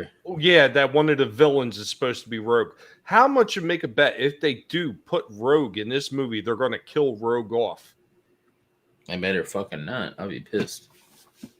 Believe me, they're going to have the shaved Sasquatch right there. Take her out. The shaved Sasquatch alone. I'm telling you, you look at those feet. If you can't look at her pretty, feet and tell me she's not a shaved Sasquatch, they're pretty I'm Hobbit going to tell you or you're crazy. Sasquatch like. Does she still have a YouTube channel? Is she still doing period yoga? Is that still a thing? Brie Larson shows off half naked superhero bod. Happy place. That's a side panel of the article. Okay. So let's see here. Let's see if there's anything juicy. Let's see. Disney lost confidence in Brie Larson. They all but supported her in her little showing her displeasure and dislike for a certain persuasion of the male persuasion, and wasn't made for them. And normally, if you want someone to buy your product and watch your movie, that particular segment of males go see superhero movies. And the first thing you did was you insulted all of them and made it to where they didn't want to go see your movie. Hey, Bear, did you see something in the article, bud? Say again, what? Did you see something already in that article? All the people that went to see Endgame actually helped supported this in Disney's eyes. And this is why I always say I won't watch their shit, because this is what they do. They take one thing from a movie and say, well, that must have been the reason why everybody came to watch it. So they say in there, the new title, however, makes clear that this won't just be a story about Carol Danvers and will instead be a small-scale, all-female team-up adventure. Boy, where did people bitch about that before? Endgame. Yep. Overdoing the female power thing. Oh, wow. I heard an echo. Which is funny because in Black Widow, they had a perfect setup to have a female villain in it, but instead they gender swapped Taskmaster to be a chick when you already had a female villain in it, and they basically didn't even use her. They relegated Rachel Weisz to like a fucking side character. Oh no, Megan McDonnell from WandaVision wrote the script. What? Yeah, it's gonna be a shit show. Are you kidding? It's going to be the bestest ever. Bestest ever. I wonder what the comments look like. Sometimes they're more interesting. Yeah, right. Meanwhile, Thomas and Griffin Killen in the Cobra Kai season 4 is still a great actor. Hope you guys enjoy. Yeah, that's about it right there. Dropping some Cobra Kai hints down in there. It's a monkey's paw situation for those folks.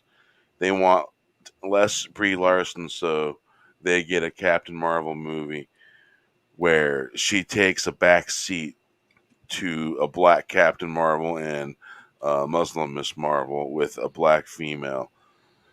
Well, Isn't and that what she I don't was see- originally? Yeah, See, she I don't- was. That's Monica what she was Rambeau. originally. Does this person even know? Monica Rambeau is just name and title. Right. Because She was that's what the given- public gave her. Yeah, like it was. she's Well, I thought it Spectrum. was the other heroes. The other heroes gave her that title. No, the public gave her that name. No, okay. But yeah, Carol Danvers was nothing but Miss Marvel. That's all she ever was. Mhm. Yeah. And she always hated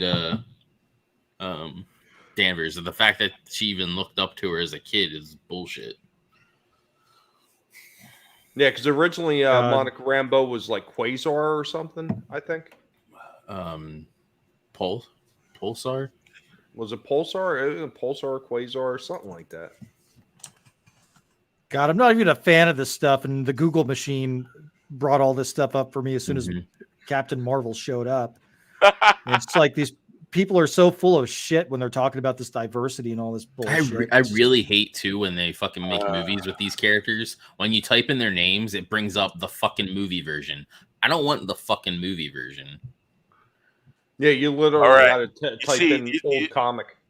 This version right here, The Flash, nobody fucking wants this shit. Nobody wants that fucking shit. And Warner Brothers, nobody fucking wants that shit. They're not going to pay to watch that shit.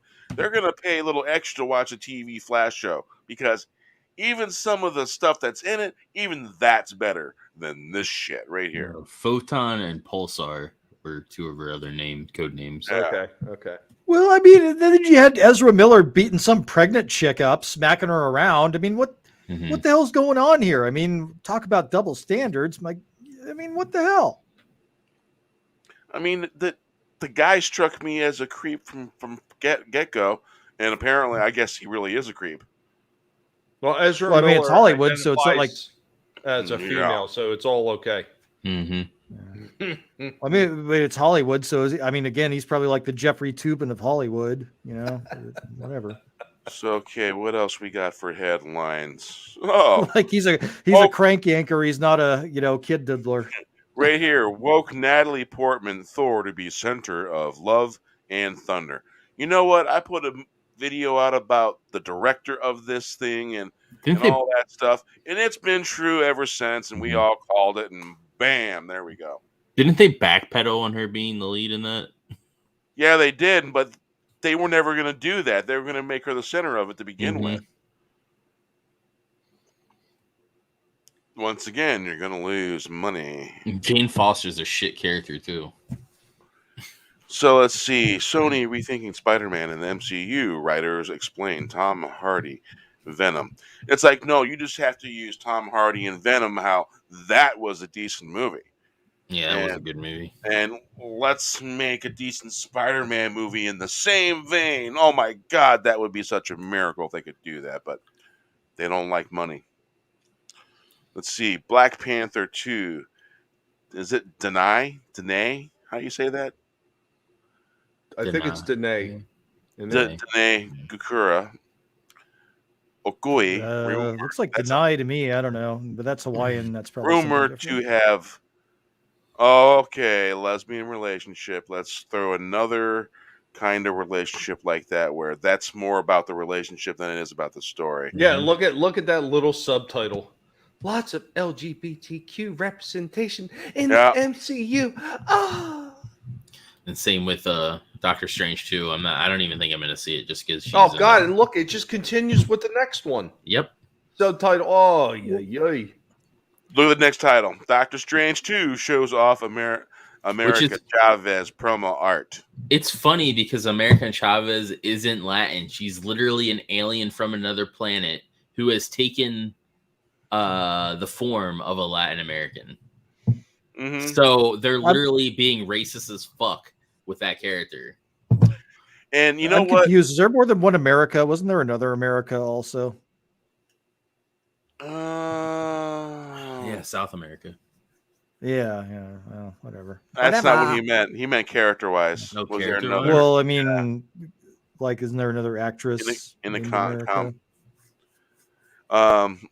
So apparently, Spider-Man: No Way Home box office over 1.6 billion, and as far as I can tell, a lot of people like the movie, and it was halfway decent. Yeah, it was good. There So wasn't anything woke in it either. I got the last movie they made, and I watched that one, and I liked it. And I think MJ's character, if they wouldn't have done what they did and gave her the name, if they would have give her a different name, I think her character would have been likable. But you gave a moniker to someone that there was another character with a similar moniker with the initials, and the fact that he called her MJ, and that was his girlfriend, and that was a redhead. I think if they just would have gave her another name, Did you see she would have been likable character. Did you see the new movie, Bear? Not yet. I'm waiting for the. I got the pre-ordered. Okay. Well, if they would have made the chick, I mean, even if they would have made the chick that he was dating in, she's a lot more likable in the new movie. I'll say that. In the first movie, the one that was the Vulture's daughter, if they would have made her MJ and then just like shipped her off and made MJ somebody different, that would have made sense. Maybe. It'll make sense at the end of the new movie. And so now here's the next Jones Watson. Star Wars: The Book of Boba Fett, another Disney Plus disappointment. It was okay. I watched it and it was all right. I like this particular actor. I like this guy. And that's why I watched it. I don't care a lot what Disney has done or will do. And when it comes to buying their movies, I'm not going to buy their movies if it's not good. But this was okay. It was all right. They need to get better. They need to make the story better, and they need to not add the wink wink stuff. We know what the wink wink stuff is, and we know what bad wink wink stuff is. And well, I mean, I have that one friend, Bear, that I was talking about before, the one I've known since I'm like 11 years old. And he's kind of come around to some of the Disney movies a little bit. I mean, there's still ones he doesn't like that much, but he's come around and said, "Oh, well, they're not quite as bad now." And I'm like, "Oh, geez." I said, "You know what?" I said, "You said you hated them at first. Now you like them." He actually said that he hated Boba Fett. He watched the first episode. He said it was so bad, and he kept going on about the Sarlacc pit, even like how terrible that they did everything. And like I was like, I said, "This is why I tell you to stop watching this trash." I haven't bothered to watch it, and I don't plan on watching it. Well, I think the way they put it together and cut it together, I think it was a horrible cinematography job putting the film together, putting the video together, whatever they were doing. The quick cutaway flashy shit, I don't fucking like that. Most people don't like it. It hurts the eyes. It makes it hard to see what's going on. And the only part about the Sarlacc pit was that it showed Boba Fett went over to the dead stormtrooper, undid his air, hooked up the air. I thought that was kind of cool. If they could have changed some of their setup with their practical, was it a practical setup they were using? Was it practical and mixed with CGI? We don't know for sure, but there could have been some better things going on. So I don't like the premise. I think that Boba Fett, I like my idea that Boba Fett would be like the Guy Fieri of the New Republic, and that he would go around to different diners, drive-ins, and dives, and just like sample galactic cuisine. And that would explain the weight gain. I mean, you know what? In the EU, they had such a wonderful freaking premise that they led Boba Fett into. Like, he winds up becoming the next Mandalore, and he doesn't actually seek the title himself. What's left of the Mandalorians actually choose him to be the next Mandalorian because they hadn't had one in a long time. And something like that, there with a lot of deep history and lore and everything. There's so many good places that could have went with it. Instead, they took a cheap, lazy approach, and we're going to make him a crime lord because, well, probably the patriarchy or something. We don't already have Darth Maul. Yeah, let's get Tatooine involved. We can probably work Ray in here somewhere. Well, there's one thing about this that there was one scene that I didn't like. it was a scene where fans said that Boba Fett didn't torture Right. people. No And I'm just like, disintegrations. what? I'm like, Boba Fett Huh? did too fucking torture people. Absolutely. Yep. Yeah, Red Gaze, I think, said it the best. He goes, "This isn't Boba Fett. This is the extended history of Jango Fett." Because Boba Fett would not be a crime lord. He wouldn't be a daimyo. He wouldn't care about none of this. And second off, he's got to walk around and get everybody in line.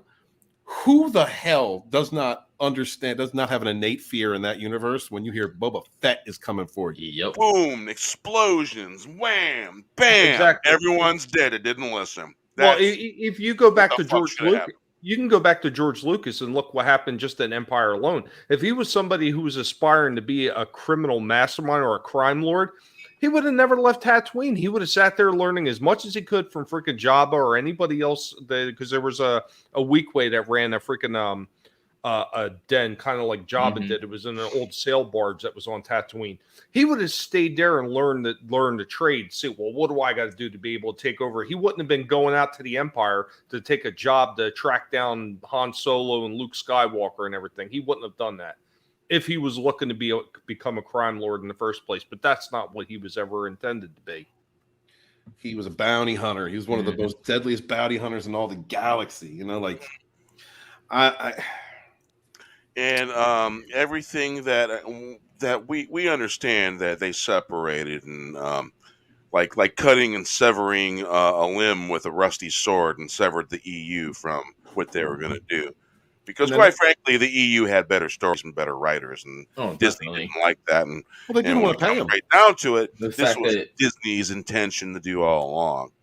And you know, what just blows my fucking mind that they don't realize that a good story is what a coin buys. A good story is worthy of a good coin. And they don't get this. They don't understand that. They don't understand the hero's journey. And it's like they forgot what it is to be creators, because Disney became buyers of other creations. And so they no longer create stuff. Well, to a degree, Bear, being creators and making stuff. Bear, to a degree, they always were, though. They were always appropriators of other people's IPs. I mean, they stopped being they stopped being Disney back in probably the middle 50s. Even the Lion King, which they say is their own original property, isn't their original property. They bought it from someone or stole it. They actually stole it.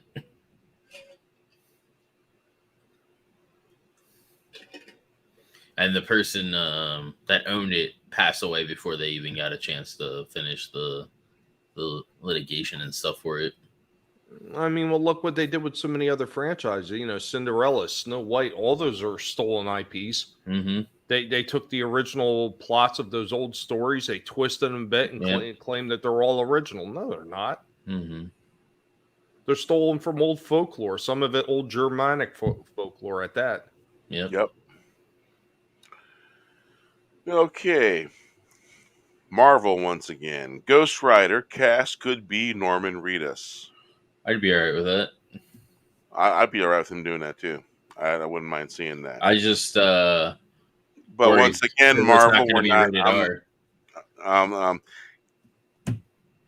They need to make a freaking rated R movie. It seems like a rated R movie is just better. Moon Knight, Blade, and Ghost Rider need to be rated R. And if they're not, then you're just wasting my time. Well, they're already saying they're going to turn Deadpool into PG, so yeah, which is frightening.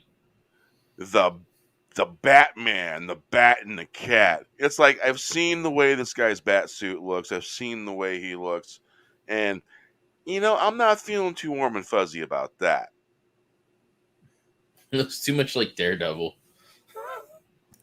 Yeah, I agree. Yeah, and then they in the trailers they do all that red and shit. It's like, what?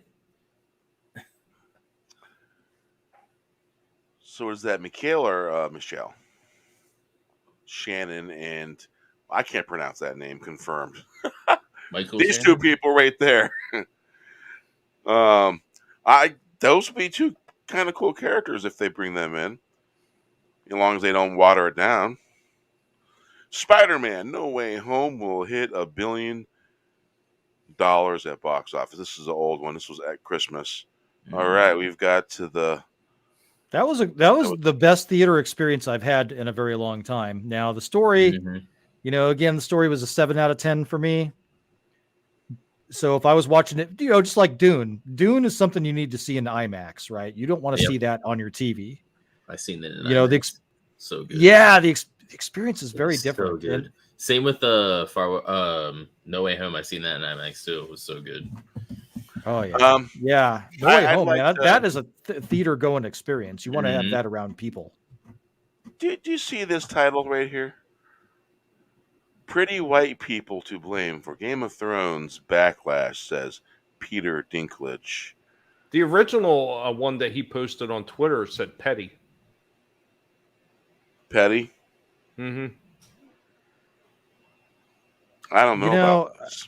Well, regardless, I mean, we know what the sentiment is, and it's just like, okay, I think that these people, their agencies who's representing them, that I would like to see their contracts, because I'm pretty sure that it's in there for them, for their PR to all be singing the same tune, or they're being threatened. I just don't believe that this many people independently have come up with these exact same talking points. This exact same weird philosophy. I don't believe it. I'm sorry. And they keep on making the same damn mistakes over and over again. Look at Marvel's Hawkeye is embarrassingly bad. I haven't watched it. It's kind of true. And the only thing that kind of makes me sort of want to watch it is Vincent D'Onofrio is apparently in it, and he was so good in Daredevil. But I can't give in. Vincent, okay. He reacts to Hawkeye. Great episode. All right, they paid for his opinion. Netflix immediately cancels Cowboy Bebop. I made a serious attempt to watch that show. I got 30 minutes into the show, and their characters reminded me of other stuff.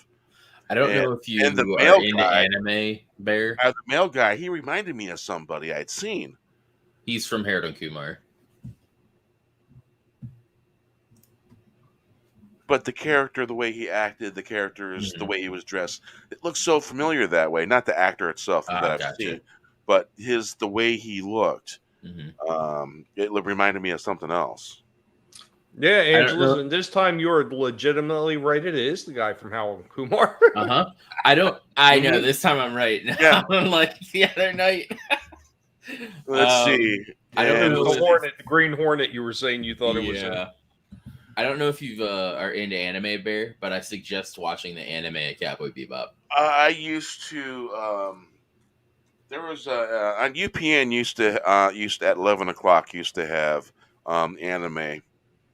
And I used to watch a couple of them. They were pretty fucking cool. Because it gets pretty deep in that show.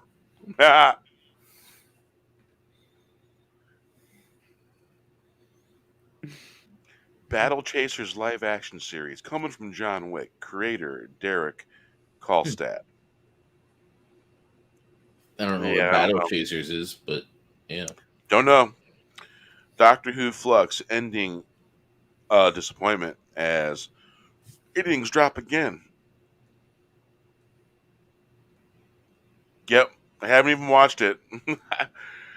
When she first became the Doctor, third episode, I stopped watching and I haven't watched since. I watched up to the Spider episode. I want to say I'm waiting for the new Doctor. Yeah, same. I mean, how many times are they going to do the fucking Chainsaw Massacre? How many freaking times? James Gunn, John Cena, Peacemaker trailer is here for HBO Max. I might watch that, maybe. The only thing I could say about what James Gunn did with that character in the Suicide Squad is he looked like the comic version. Mm-hmm. I don't remember if he acted like it because I really don't extensively remember that character very much in the books, but it looked like him though. Mm-hmm. Oh, He-Man fans turn off Kevin Smith on Netflix. Exactly as predicted. Barry, we- you were talking about trying to watch Cowboy Bebop. Yeah. I seriously made an attempt to try to watch Masters of the Universe. I got as far as scrolling over top of the icon on Netflix, and that's as far as I ever got. That was my attempt.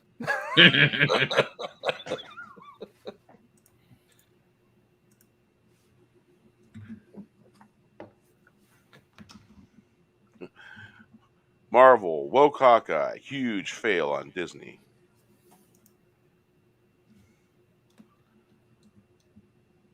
Let's see here. Doctor Who ratings worst ever, loses million viewers. That's a lot. That's a freaking lot. Star Wars, Ahsoka, cast Natasha Liu. Is that Liu or Lee? Bordizzo as Liu? I don't know. Liu? I don't know. Garbled that name up. Danielle Penta calls Cowboy Bebop fans trolls. If you're going to act offensive and you're going to be offended by every little damn thing and you're going to insult fans. She was pissed because they were bitching about the costume. Yeah, that's because they're comic book fans and it wasn't what it was supposed to be. Yep. She should understand that and get that. Read the fucking comic. Mm-hmm. Did Cowboy Bebop start off as a manga? I'm not sure. Probably. I've watched a lot of manga. It was the manga that was on at 11 o'clock on UPN years back.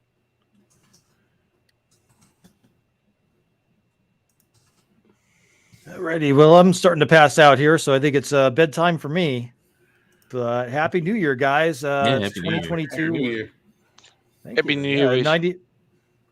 Happy New Year. We're 90 minutes in, and yeah, so far it still feels like 2021. So, Well, Piggly New Year to you too, Wes.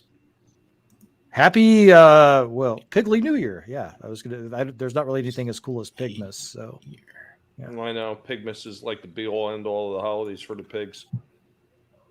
They had a huge feast on Pigmas. They'll never Happy be the Piggly same. year. There we go. Should be. All right. Good night. Good night, Good night, bro. Wes. Good night, Wes. Everyone. Thanks for stopping by. So the manga started in '98. Let's see where the or the anime started. The Expanse season 6 trailer is here. Should I haven't finished watching the season 5? So this has been headlines, and they've been dreary. Oh, what's this? The Boys getting a diabolical animated spinoff. Come back with the original, and then I'll tell you if I'll get into that. I haven't even watched season 2 of that. You know, I can't say I was disappointed with it. I thought it was okay. I mean, never it has completely dislike moments, something, but there's certain pieces maybe I don't like. But there's some pieces definitely that I liked about it. I tell you, the one thing that I was upset this year about seeing, and it wasn't that I was upset about watching it. I was upset learning that it only lasted 2 seasons, and that was it. When I finally found out about the Tick on Amazon, That was great. I really like that too. I was that's like, damn, fantastic. that's a shame. I'm gonna have to look into that original Cowboy Bebop. And I know one of the manga shows. I watched one of them because it was on broadcast channel and it came on at 11 o'clock every night. Oh. And the night that Star Trek was on, it came on at midnight. Manga came on at midnight after Star Trek. And the episode from last week of Star Trek would appear right before the new one. So if you missed the one before that week, you can watch both of them back to back. I'd love to figure out a way to do, Bear. Sit in a green room and we can watch the animated show one day. There you go. I have the entire Cowboy collection. Bebop? No, the old Star Trek one. I have the original Star Trek animated series, the entire collection of it. Miley Cyrus had another wardrobe malfunction. God, I love white trash. That's the way you wanted to start your year off, right? Yeah. I'm sorry. My bad. Well, just get it out, Steven. Get it all out. Yep. Oh God, no! Seriously though, I gotta get to sleep because I'm gonna wake up. I have a day with Nathan tomorrow, start to finish. We got a day planned out. So, thank you for letting me on, Bear. you're always welcome. You know that. Yeah, I know, man. It's gonna be difficult for me to swing around after the 9th. So, I will be doing a lot of day streams. That's when you're going to see me during the wee hours of the morning. Yeah, you did a day stream at the freaking butt crack of dawn, man. Yeah, I'm trying to. I was trying to correct my sleep so that I could line up with my woman's schedule, and that didn't work out. But and also so I could get, just be able to do some of these streams because I wanted to get ready for Road Week and get my, because I was staying up all night. I was writing. I've been writing all night, but. Yeah, nope, not gonna happen. Not gonna happen. I slept all damn day again. The Guinea Pig Collective actually has a cure for that. There's a special relaxation candle that we will get to work on and send to you. Nah, that's good, man. I appreciate that, but I'm good. I'm all right. I got. I sent you my schedule too for the month. I got pills. If you need me on anything or want me on anything. There, Steven. All right, no man, cool. Thank you, Tom. No, I'd rather have narcolepsy. No, I love you guys. Good seeing you. Can't wait to see you tomorrow. You coming by, Bear? You coming by for Rogue tomorrow? Oh, what time is it? 6 p.m. 3 p.m. your time. Send me a reminder. All right, just check out the core. I get caught up working on stuff, and sometimes I dig it. track I the dig time. it. Tommy, you're going to be by Or I'll end up watching something on the tube, and then I'll just like 5 hours later. Fine. I'm just like, holy shit! It's 5 hours later. Dig that. I'm supposed to be by later on for the dump too. Scott had asked me early on in the week. I hope he asked everybody. Throwing links straight out in the core chat. That's how we rolling this week. All right, guys. I'm heading out. Have a great night. Have a happy new year. And you too. Yeah. Be good to each other. Thanks, Steven. No fools. Yeah. Good night. Needles, thanks for stopping by. Yeah, brother. Peace. Get some sleep. Let's see here.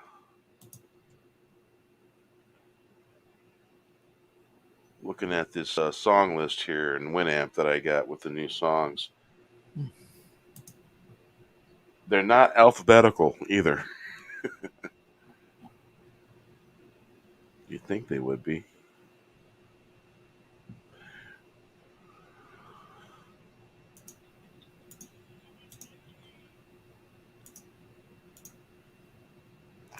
All right. Time for some tunes. What the hell?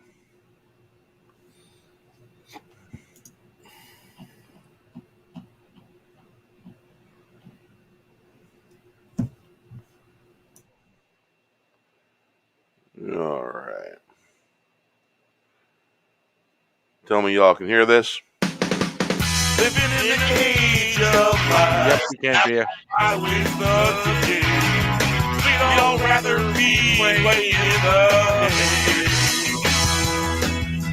I was thinking we need some great news to educate the young.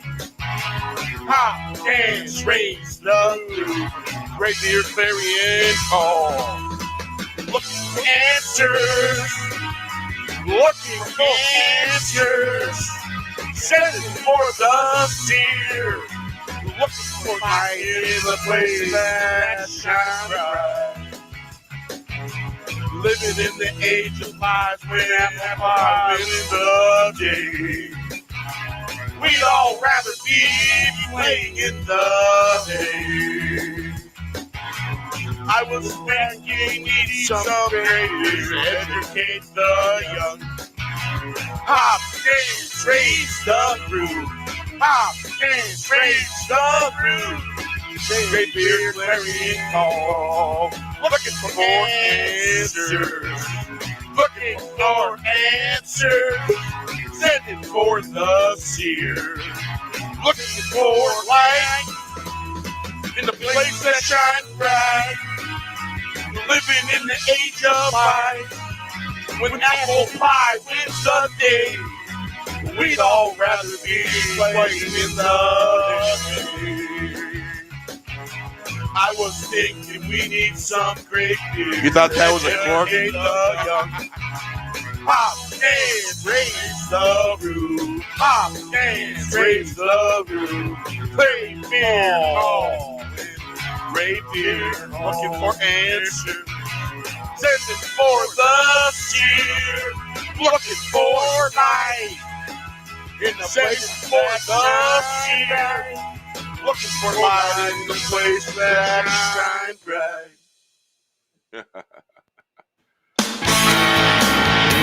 All right.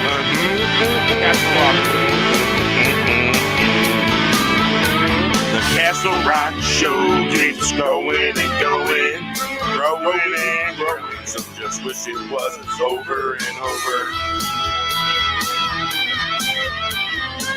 They wish it was just fish, ground and ground down, how the house of rotten tomato. A twisted reality in the galaxy would be better than here. They say it's a party, I say they are drowning in a centimeter of water.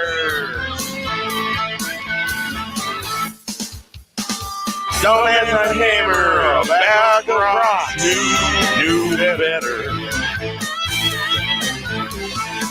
The Castle Rock Show is going and going, growing and growing. Some just wish it was over and over.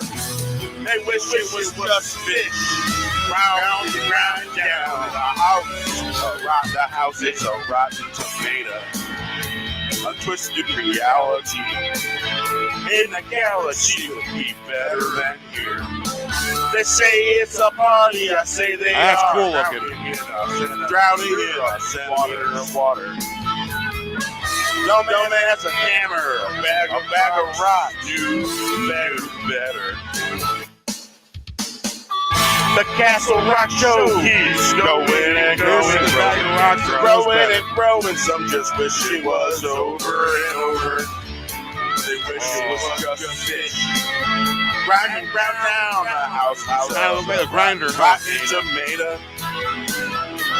A twisted reality in a galaxy would be better than here. They say it's a party. I say they are drowning in a centimeter of water. No man's a hammer, a bag of rocks knew better. The Castle Rock Show keeps going and going, growing and growing. Some just wish it was over and over. They wish it was just fish, grinding ground down. The house is a rotten tomato.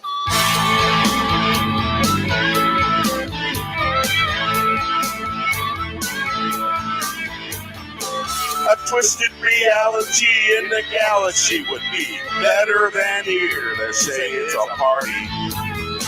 I say they are drowning in a centimeter of waters. Dumb as a hammer, a bag of rocks knew better. The Castle Rock Show keeps going and going, growing and growing. Some just wish it was over and over. They wish it was just fish, round and round down. The house is a rotten tomato.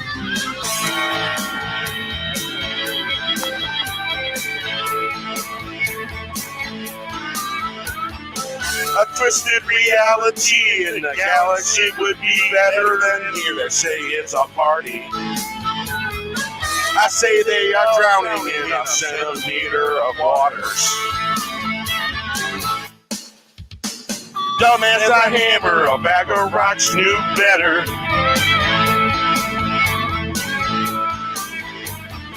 The The Castle Rock Show keeps going and growing, growing and growing. Some just wish it was over and over. They wish it was just fish, grind and ground down. The house is a rotten tomato. A twisted reality in the galaxy would be better than here. They say it's a party, I say they are drowning in us in a liter of water. Dome has a hammer, a bag of rocks, do better. The Castle Rock Show keeps going and going, growing and growing. Some just wish it was over and over. They wish it was just over, grind and ground down. The house is a rotten tomato. Rotten tomato. Wink of an eye.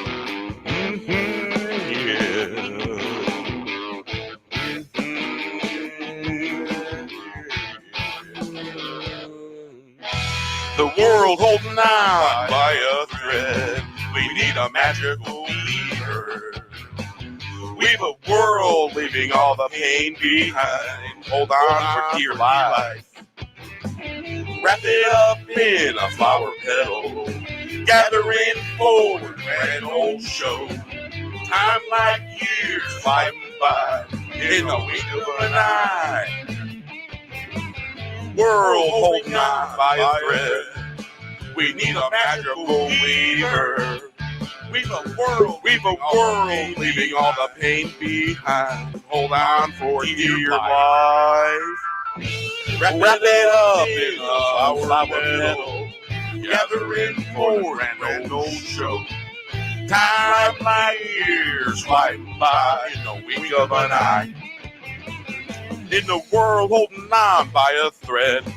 Though we need a magical wheel turn sour. We need a magical weaver. Weave a world, leaving all the pain behind. Hold on for dear life. Wrap it up in a flower petal. Gathering for the grand old show. Time like years flying by in the wink of an eye. Flying by like the wing of an eye. World holding on by a thread. We need a magical weaver. Weave a world, leaving all the pain behind. Hold on for dear life. Wrap it up in a flower petal. Gathering for the grand old show. Time like years flying by like the wink of an eye.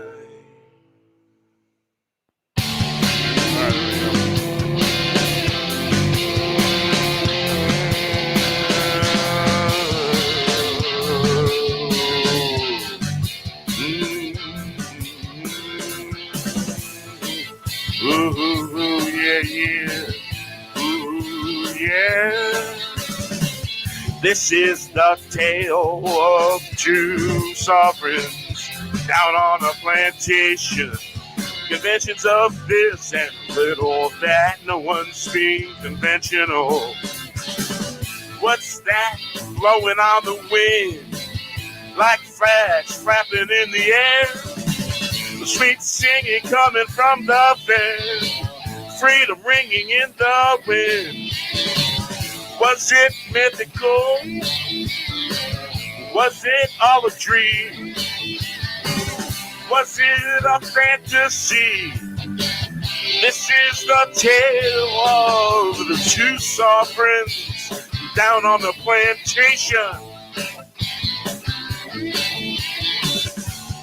Conventions of this and a little of that. No one's being conventional. What's that blowing on the wind? Like flags flapping in the air. The sweet singing coming from the fair. Freedom ringing in the wind. That's a new one. Was it mythical? Was it all a dream? Was it a fantasy? Yeah. Cork. Yeah. This is the tale of the two sovereigns down on the plantation. Conventions of this and a little of that. No one's being conventional. What's that blowing on the wind? Like flags flapping in the air. The sweet singing coming from the fair. Freedom ringing in the wind. Was it mythical? Was it all a dream? Was it a fantasy?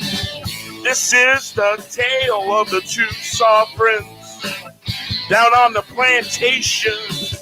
Conventions of this and a little of that.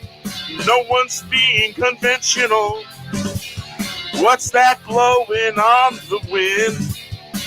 Like flags flapping on the air. The sweet singing coming from the fair. Freedom ringing in the wind. Was it mythical? Was it all a dream? Was it a fantasy? This is the tale of the two sovereigns down on the plantation. Conventions of this and a little of that. No one being conventional. What's that blowing on the wind? Like flags flapping on the wind. Sing, sweet singing coming from the fair. Freedom ringing in the wind. Was it mythical? Was it all a dream? Was it a fantasy? This is the tale of the two sovereigns down on the plantation. Conventions of a little of this and that.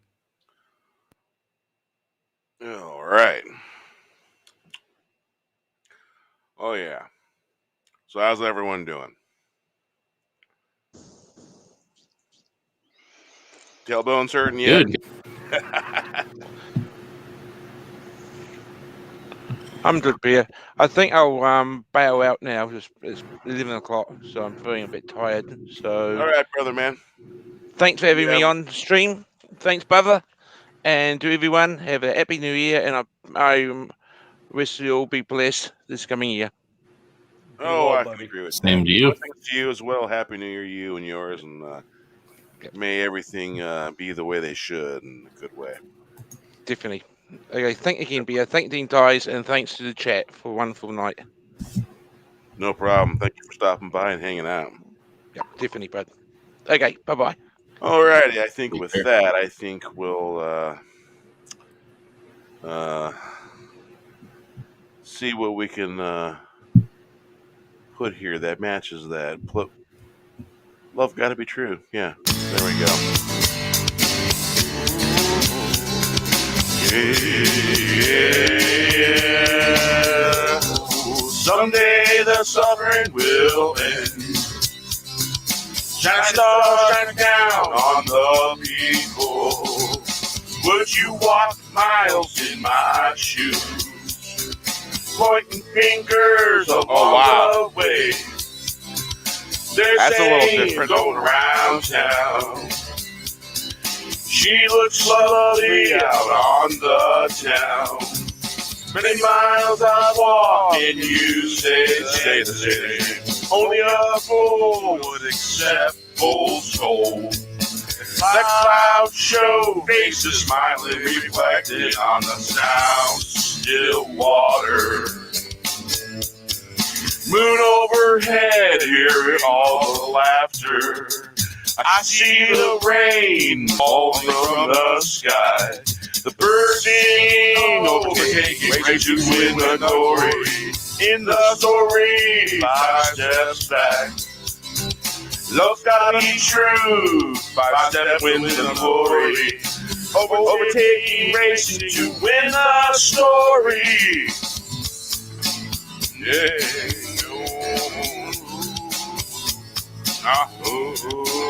Wow. Someday the suffering will end. Shining stars shine down on the people. Would you walk miles in my shoes? Point fingers along the way. There's a saying going around town. She looks lovely out on the town. Many miles I've walked and you say the same. Only a fool would accept fool's gold. The clouds show faces reflecting on us down still water. Moon overhead, hearing all the laughter. I see the rain fall from the sky, the birds singing, overtaking, racing to win the glory in the story. 5 steps back, love's gotta be true. Overtaking, racing to win the story. Someday the suffering will end. Shining star, shine down on people. Would you walk miles in my shoes? Pointing fingers along the way, they're saying, going round town, she looks lovely out on the town. Many miles I've walked, can you say the same?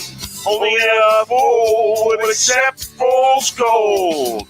The cloud shows faces smiling, reflected on the sound. Still water overhead. Hearing all the laughter, I see the rain falling from the sky, the birds singing, overtaking, racing to win the glory. In the story, 5 steps back, love's gotta be true. 5 steps win the glory. Overtaking, racing to win the story. Someday the suffering will end. Shine a star down on the people. Would you walk miles in my shoes? Pointing fingers along the way, saying going round town. She looks lovely out of town. Many miles I've walked, and you say the same. Only a fool would accept fool's gold. The cloud shows faces smile, reflected on the sound. Still water, moon overhead, hearing all the laughter. I see the rain falling from the sky. Birds singing, overtaking, race to win the glory. Stories 5 steps back, love gotta be true. 5 steps wins the glory, overtaking, racing to win the story. All right.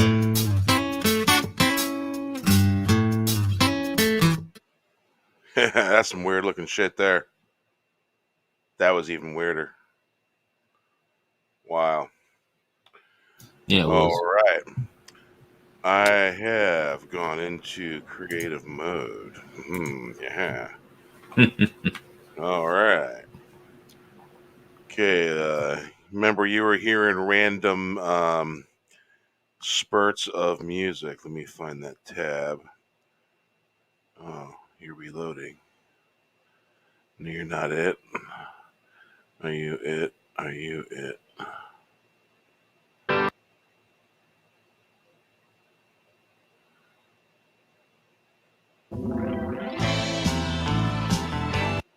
That's called Pipeliner. Looking for something.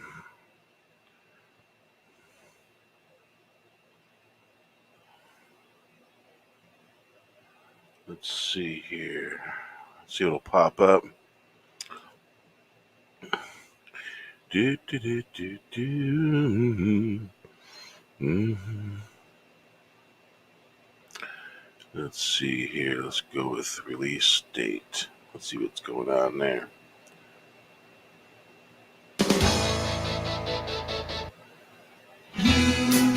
No.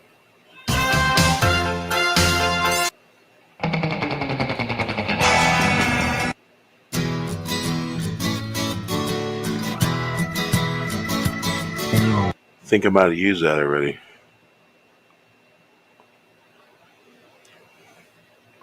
Oh, it's not saved. A little too much organ for my tastes, though.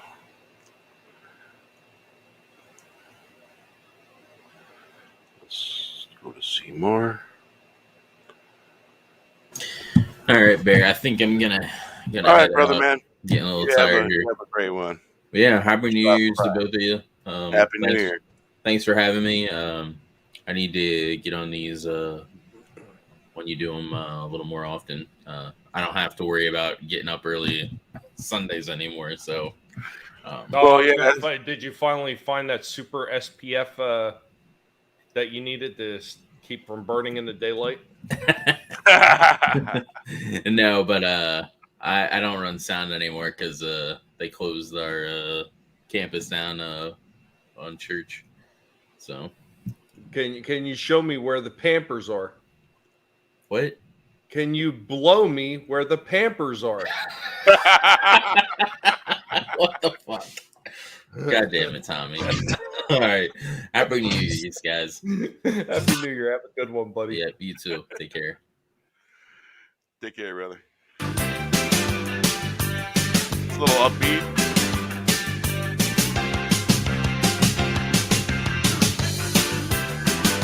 A little too upbeat.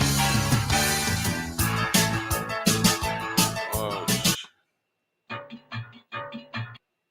that was noise. Whoa!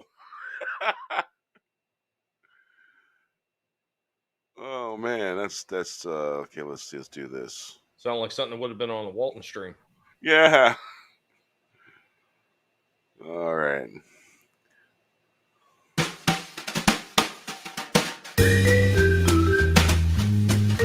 Well,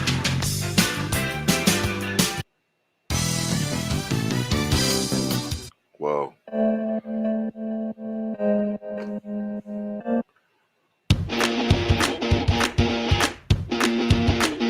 This sounds familiar, but I wouldn't use it because of the vocal.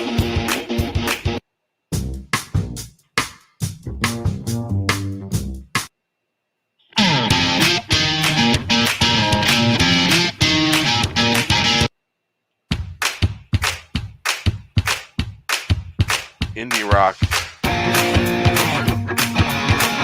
That's interesting.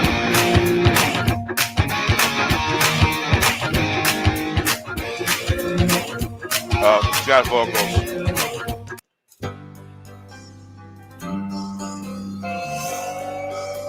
That sounds interesting.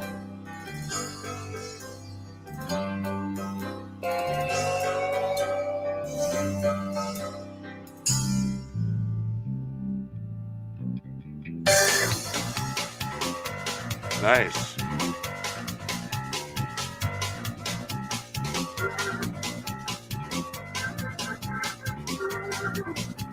Definitely interesting.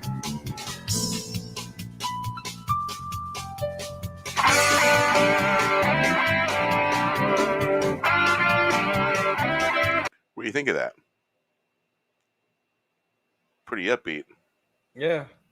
Reminds me of something I can't think of what. Let's see here.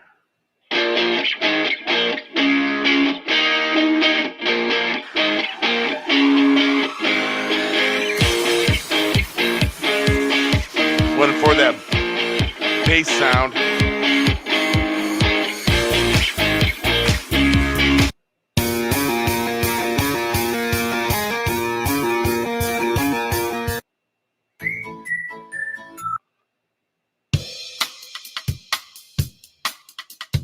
Huh.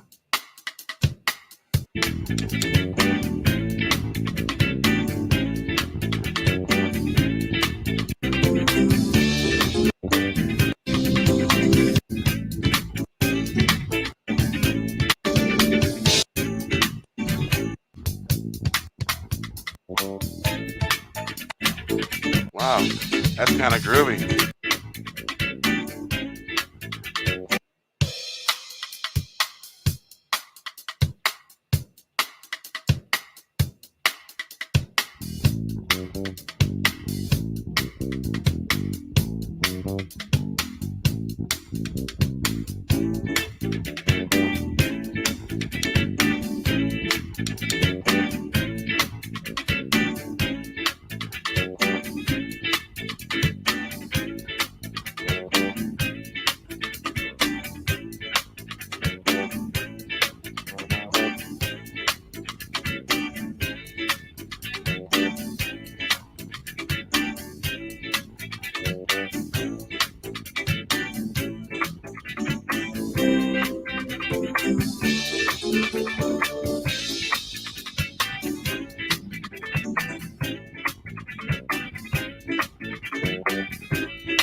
funk.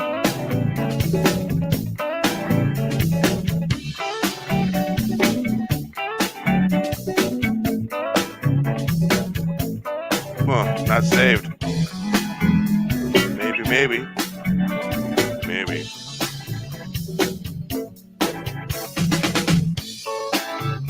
Let's see here.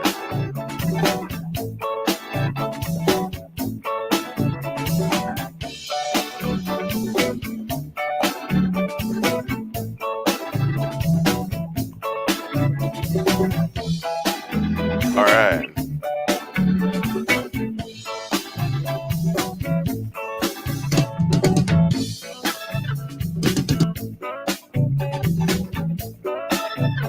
Wow.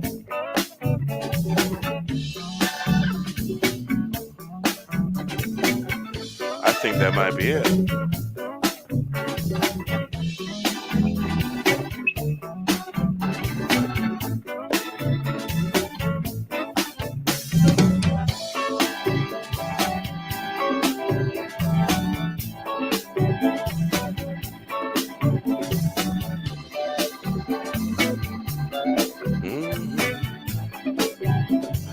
Alrighty, that sounds good. I like that.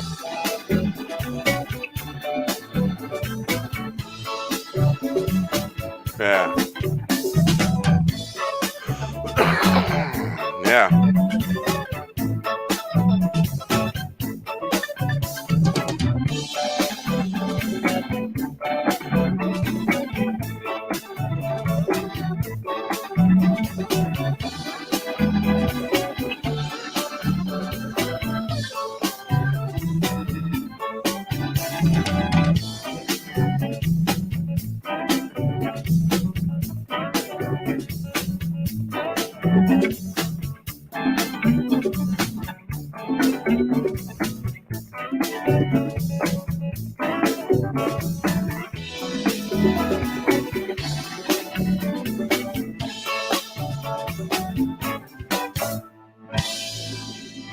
Oh yeah.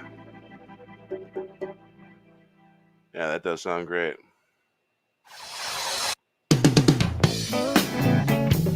All right. Let's see here.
Right.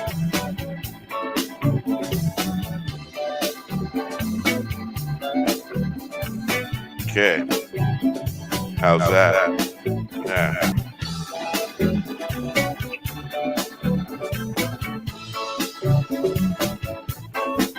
Yeah.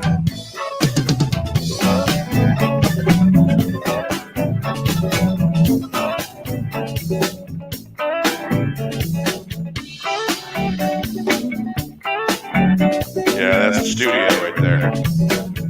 Hail, Eldridge Lord Haster. How you doing? All right.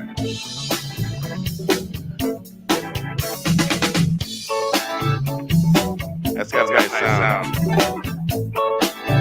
Nice and clean.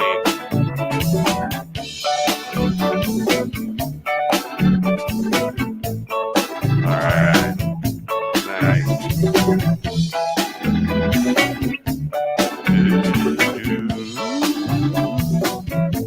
All right. and make a change to that. There we go.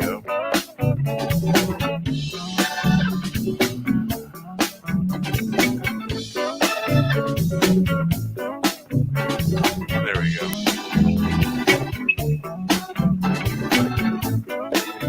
Now we are in fight the mic. Okay.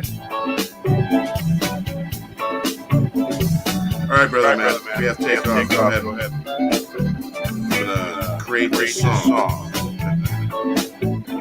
All right, Barry, you have a good one, buddy. Thanks for coming out, brother. Take care, everybody. Still in the chat. Peace. Let me pause that.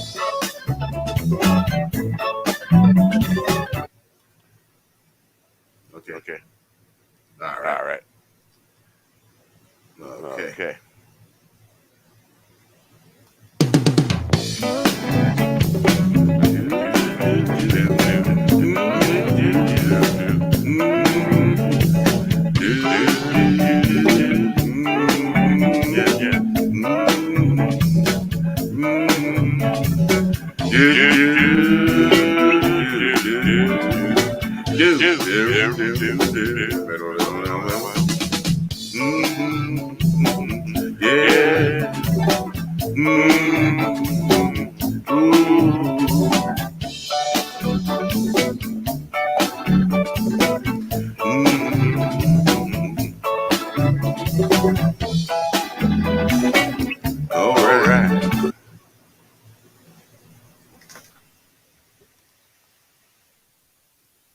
Okay, there we go.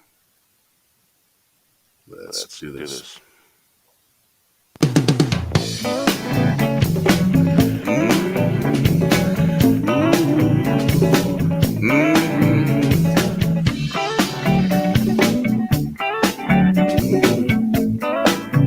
Wait a minute.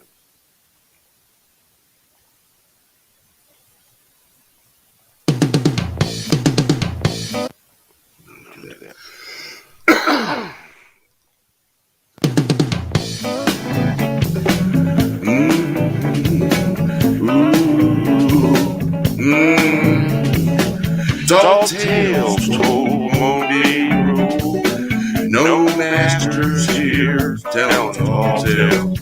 Just 15 days, time moves on. More say no. Yes to happy day, time to set it in. They're probably lie if the sky fell. It's another pale sky night that never came around. All the heroes cursed and said 15 turned into 30. Then 365 times 2 better. Smell the coffee, maybe get a clue. Everyone's feeling blue. Get some glue. I don't think you'll gonna fix this deal.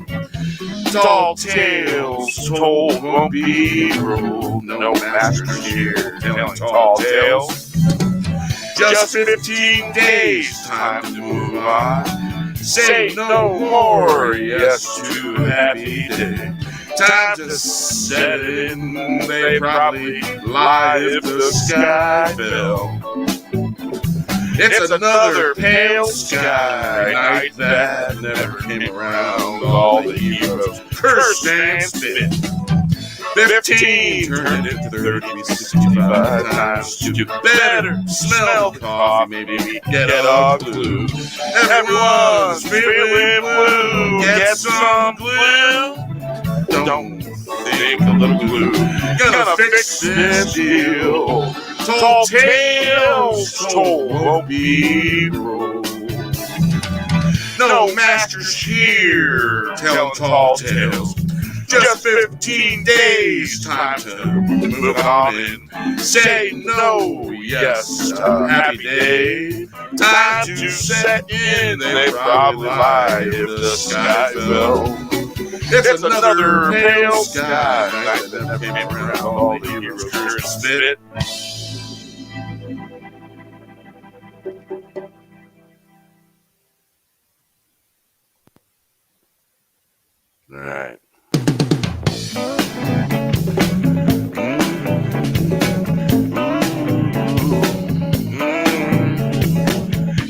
tales told won't be ruled. No masters here telling tall tales. Just 15 days, time moves on. More say no. Yes to happy day, time to set it in. They're probably lie if the sky fell. It's another pale sky night that never came around. All the heroes cursed and spit. 15 turned into 30. Then 365 times 2. Better smell the coffee, maybe get a clue. Everyone's feeling blue. Get some glue. I don't think a little glue gonna fix this deal. Tall tales told won't be ruled. No masters here telling tall tales. Just 15 days, time to move on. Say no more, yes to happy day. Time to set it in. They probably lie if the sky fell. It's another pale sky night that never came around. All the heroes cursed and spit. 15 turned into 30, 365 times 2. Better smell the coffee, maybe get a clue. Everyone's feeling blue. Get some glue. Don't think a little glue gonna fix this deal. Tall tales told won't be ruled. No masters here telling tall tales. Just 15 days, time to move it on in. Say no, yes, a happy day. Time to set in. They'd probably lie if the sky fell. It's another pale sky night that never came around. All the heroes cursed and spit. Nah. Yeah. Not bad. Not bad. Let's mix her down. That song's called Happy Day, by the way. Happy Day.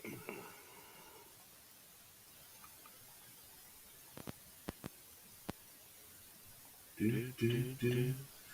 Do, do. Mm-hmm. Mm-hmm. Mm-hmm. Mm-hmm. Do, do. Mm-hmm. Do, do, do, do. Wow. Well, I think I will call it good with that one. Unless you want to hear it again. Whoever's out there in out there land. All right.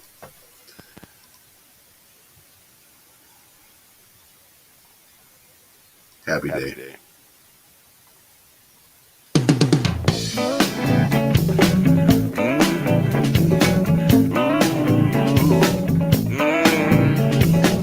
Tall tales told won't be ruled. No masters here telling tall tales. Just 15 days, time moves on. More say no. Yes to happy day, time to set it in. They're probably lie if the sky fell. It's another pale sky night that never came around. All the heroes cursed and spit. 15 turned into 30. Then 365 times 2. Better smell the coffee, maybe get a clue. Everyone's feeling blue. Get some glue. I don't think a little glue gonna fix this deal. Tall tales told won't be ruled. No masters here telling tall tales. Just 15 days, time to move on. Say no more, yes to happy day. Time to set it in, they probably lie if the sky fell. It's another pale sky night that never came around. All the heroes cursed and spit. 15 turned into 3365 times 2. Better smell the coffee, maybe get a clue. Everyone's feeling blue, get some glue. Don't think a little glue gonna fix this deal. Tall tales told won't be rolled. No masters here telling tall tales. Just 15 days, time to move it on in. Say no, yes, a happy day. Time to set in, they probably lie if the sky fell.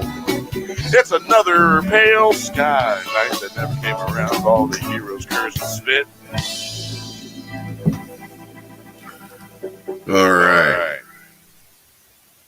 Now, it has become a tradition to not only pull the cork, but pour a little drink and toast to the song. Yeah.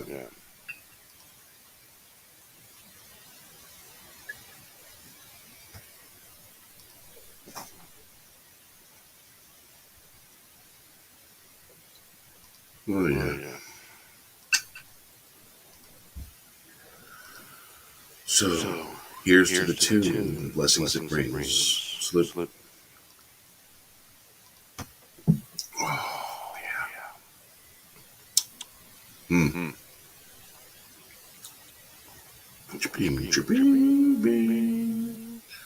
All right.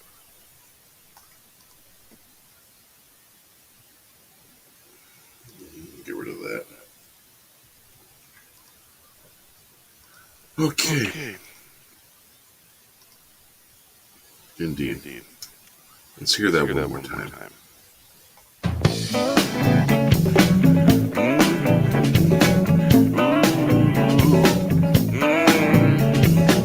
Tall tales told won't be ruled. No masters here telling tall tales. Just 15 days, time moves on. More say no. Yes to happy day, time to set it in. They'd probably lie if the sky fell. It's another pale sky night that never came around. All the heroes cursed and spit. 15 turned into 30. Then 365 times 2. Better smell the cough, maybe get a clue. Everyone's feeling blue, get some glue. I don't think a little glue gonna fix this deal. Tall tales told won't be rolled. No masters here telling tall tales. Just 15 days, time to move on. Say no more, yes to happy day. Time to set it in, they probably lie if the sky fell. It's another pale sky night that never came around. All the heroes cursed and spit. 15 turned into 3365 times 2. Better smell the coffee, maybe get a clue. Everyone's feeling blue, get some glue. Don't think a little glue gonna fix this deal. Tall tales told won't be rolled. No masters here telling tall tales. Just 15 days, time to move it on in. Say no, yes, a happy day. Time to set in, they probably lie if the sky fell. It's another pale sky night that never came around. All the heroes curse and spit.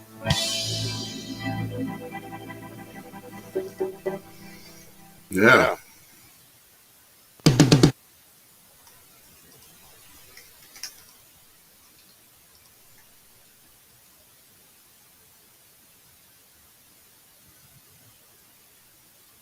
There we go.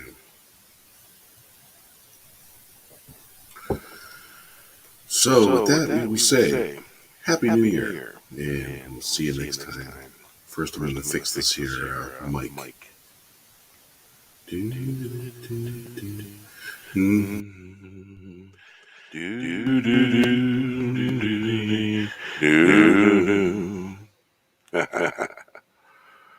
it's starting to really try to fight with the with the mic. It got louder. Did you hear that?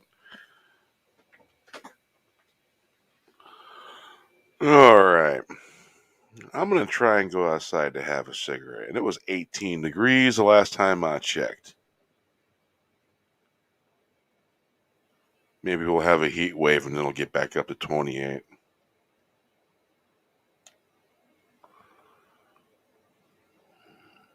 Shit. 16 degrees. Wow. For Washington, that is cold.